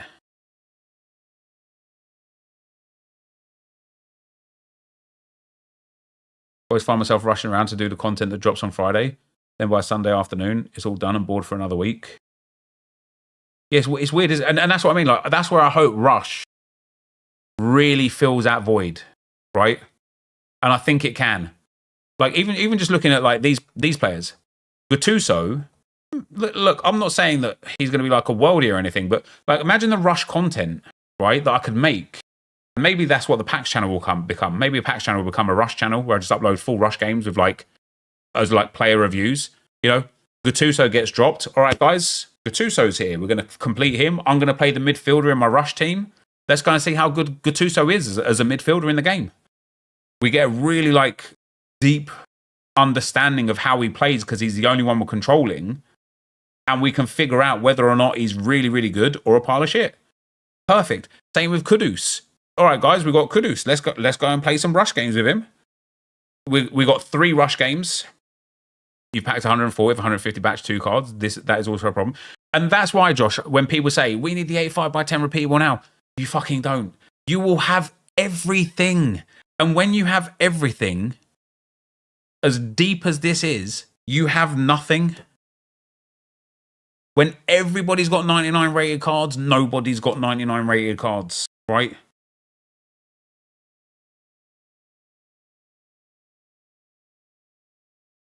But yeah, like these footies rewards cups.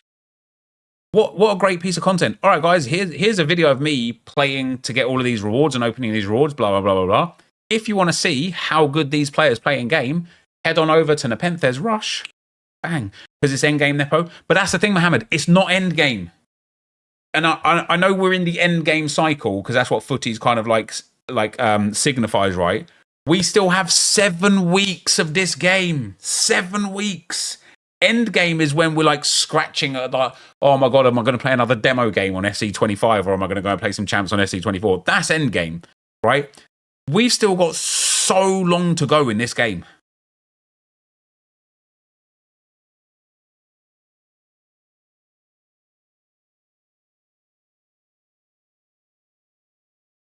Yeah, beta code tomorrow, apparently, Josh. Yeah. Rush is in it. Oh, wow, that's amazing. All of that releasing on Friday. By the time you've done main content, you've come and said, fuck this, I'm not doing it. That's all we're doing, F streaming. Yeah, I'd be down for it. I'd be down for that. We have got, well, I don't know if I got picked, right? Fuck me, I got... Well, Josh, we both got picked. Let's go. That Rogering I gave Dave the other night must have worked. Sent him some nudes and everything. It is endgame. Give us all 99s now. We can use them for a couple of weeks and wait for the next game. Not everyone played this right up to the end. So, Coffin, you want EA to give you 99s now to play for 2 weeks and then have 5 weeks of the game where they just turn it off. They're not doing that. They're just not doing that.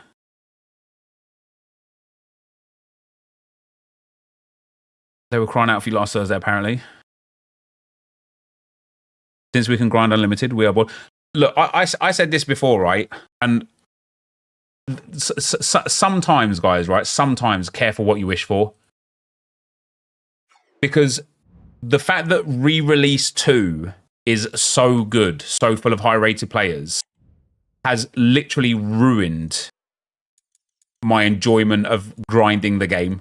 Because before, when it was re-released batch 1, it felt like a grind. I still had to work through the Team of the Week player picks to get my cards and all sorts and everything.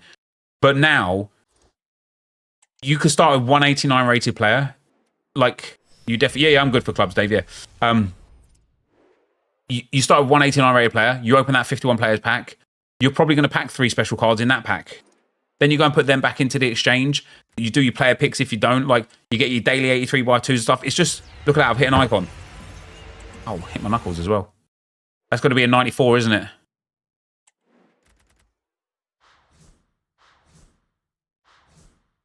There you go. That's the video. Yeah, so that's what I wanted the next Road to Glory to be, Josh.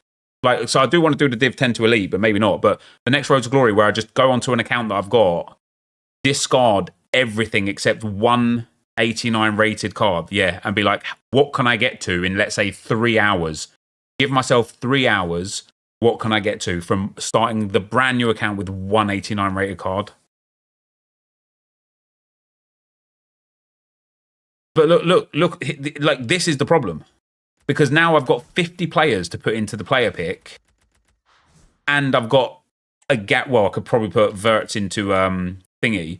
And I've got another 89 plus. And so then you go and put Perlo in. Now, especially at the early stage of a grind, this is what you do. Late stage of a grind, you'd put him into a player SBC.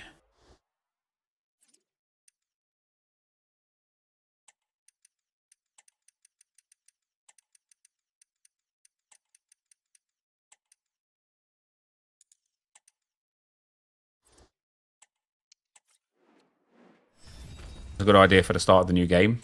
I've actually got like a lot of like I think next year. I know, Josh, you like the idea of like a regular RTG for like the first, I don't know, 4, 6, 8 weeks or whatever. I think a regular RTG could just be done away with immediately and have some themed RTGs at the start instead. Perlo. Look at that. Hit a footies card. Wait. That McKenny as well.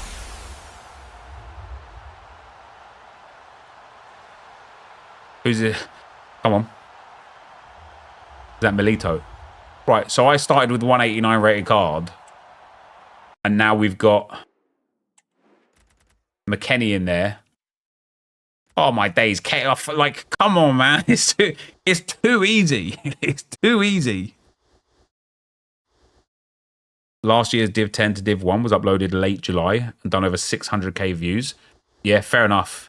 Was it one video? How long was it? I wouldn't mind doing that again. Josh asked me to just hold back off of them for a little bit of time because like he's catching up with certain content that we've got now. Once I've got England RTG done this year, 1 hour 48. Once I've got England RTG done this week for camps, that's it, finished. Like I've got a lot of ideas for RTGs even for the rest of this year.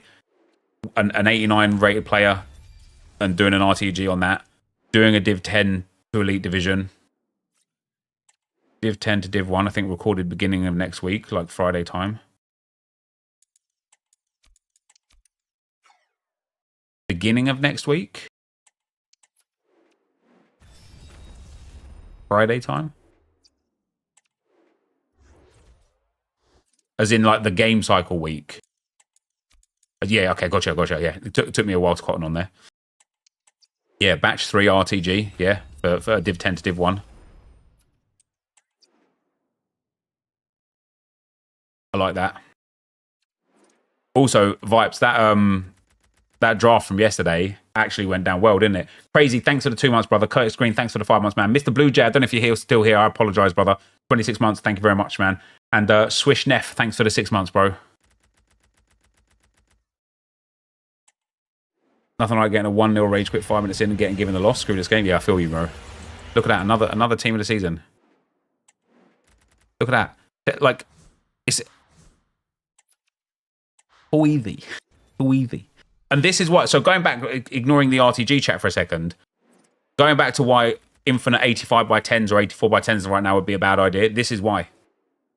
It is too goddamn easy to get, look at that, there's Kimmich as well, I'm just going to throw him away because it's CBA, but it's just too easy to get, like, everything bar the top 8 to 10 cards. And there's another special. England. It's going to be Harry Kane again, isn't it? Oh, it's Trent this time. If it's too easy already, the game is dead then surely. Yeah, the game to a degree is dead. I tell you what I enjoyed though, and I mean this sincerely as well, right? Which is why I actually played this morning and last week my champs. So my champs on this account, I'm probably just going to stop here. I don't even think I care to play up, but I went and got my 6 wins today with my team of the season team, which was this team plus Allison. Yeah, see, I had Allison, which I use in an SBC. This team here that I had. Now, don't get me wrong, this is still a reasonable team, but it's not an insane team. You know, it's Pilaqueta, Wubamoy, a bit behind the power curve. Fekir was a bit shitty. But I went and played with a team because I actually enjoyed playing towards the objective. And I sit here and I just, from me personally, from my personal, wants and needs from this game, this sort of stuff should be plentiful, right? Win 10 team of the season, win 10 festival football. They should have loads of these sort of things. Because I actually did this, even though Marquisio and Basher will never touch my team. I had a valid reason to use a team of players that otherwise were just sitting in the club. So now I say Basher and Marquisio will never touch my team. If EA do another Foot Champs thing like this, where it's like it requires premium footies cards, all of a sudden they're getting into the team. I get to use some new players. It's cool. And you know, it's satisfying. I beat a couple of good players today in champs with really, really high rated teams, with really quality teams, and I beat a couple of them with my shitty team, with my shitty team of the season team, and it was satisfying. It was genuinely satisfying.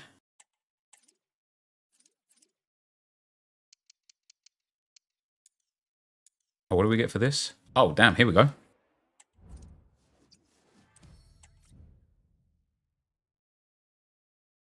They made the objective players more desirable. So many people would want to do the objective and make the game insanely more fun. Yep, 100% agree.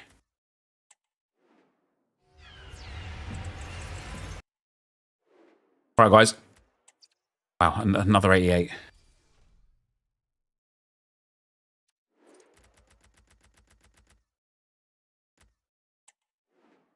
I still remember when champs made you use a silver team for a weekend on my highest ever finish because everyone couldn't use the meta players. Yeah, it's mad, isn't it? Remember that last year we had footies players in Champs Objective, which included Konate and Muriel? Yeah, I do, yeah. What's the point unless the rewards are worth it? Because it's just valuable reason to use something else, isn't it? That for me is enough. Oh, what a stinky pack that was.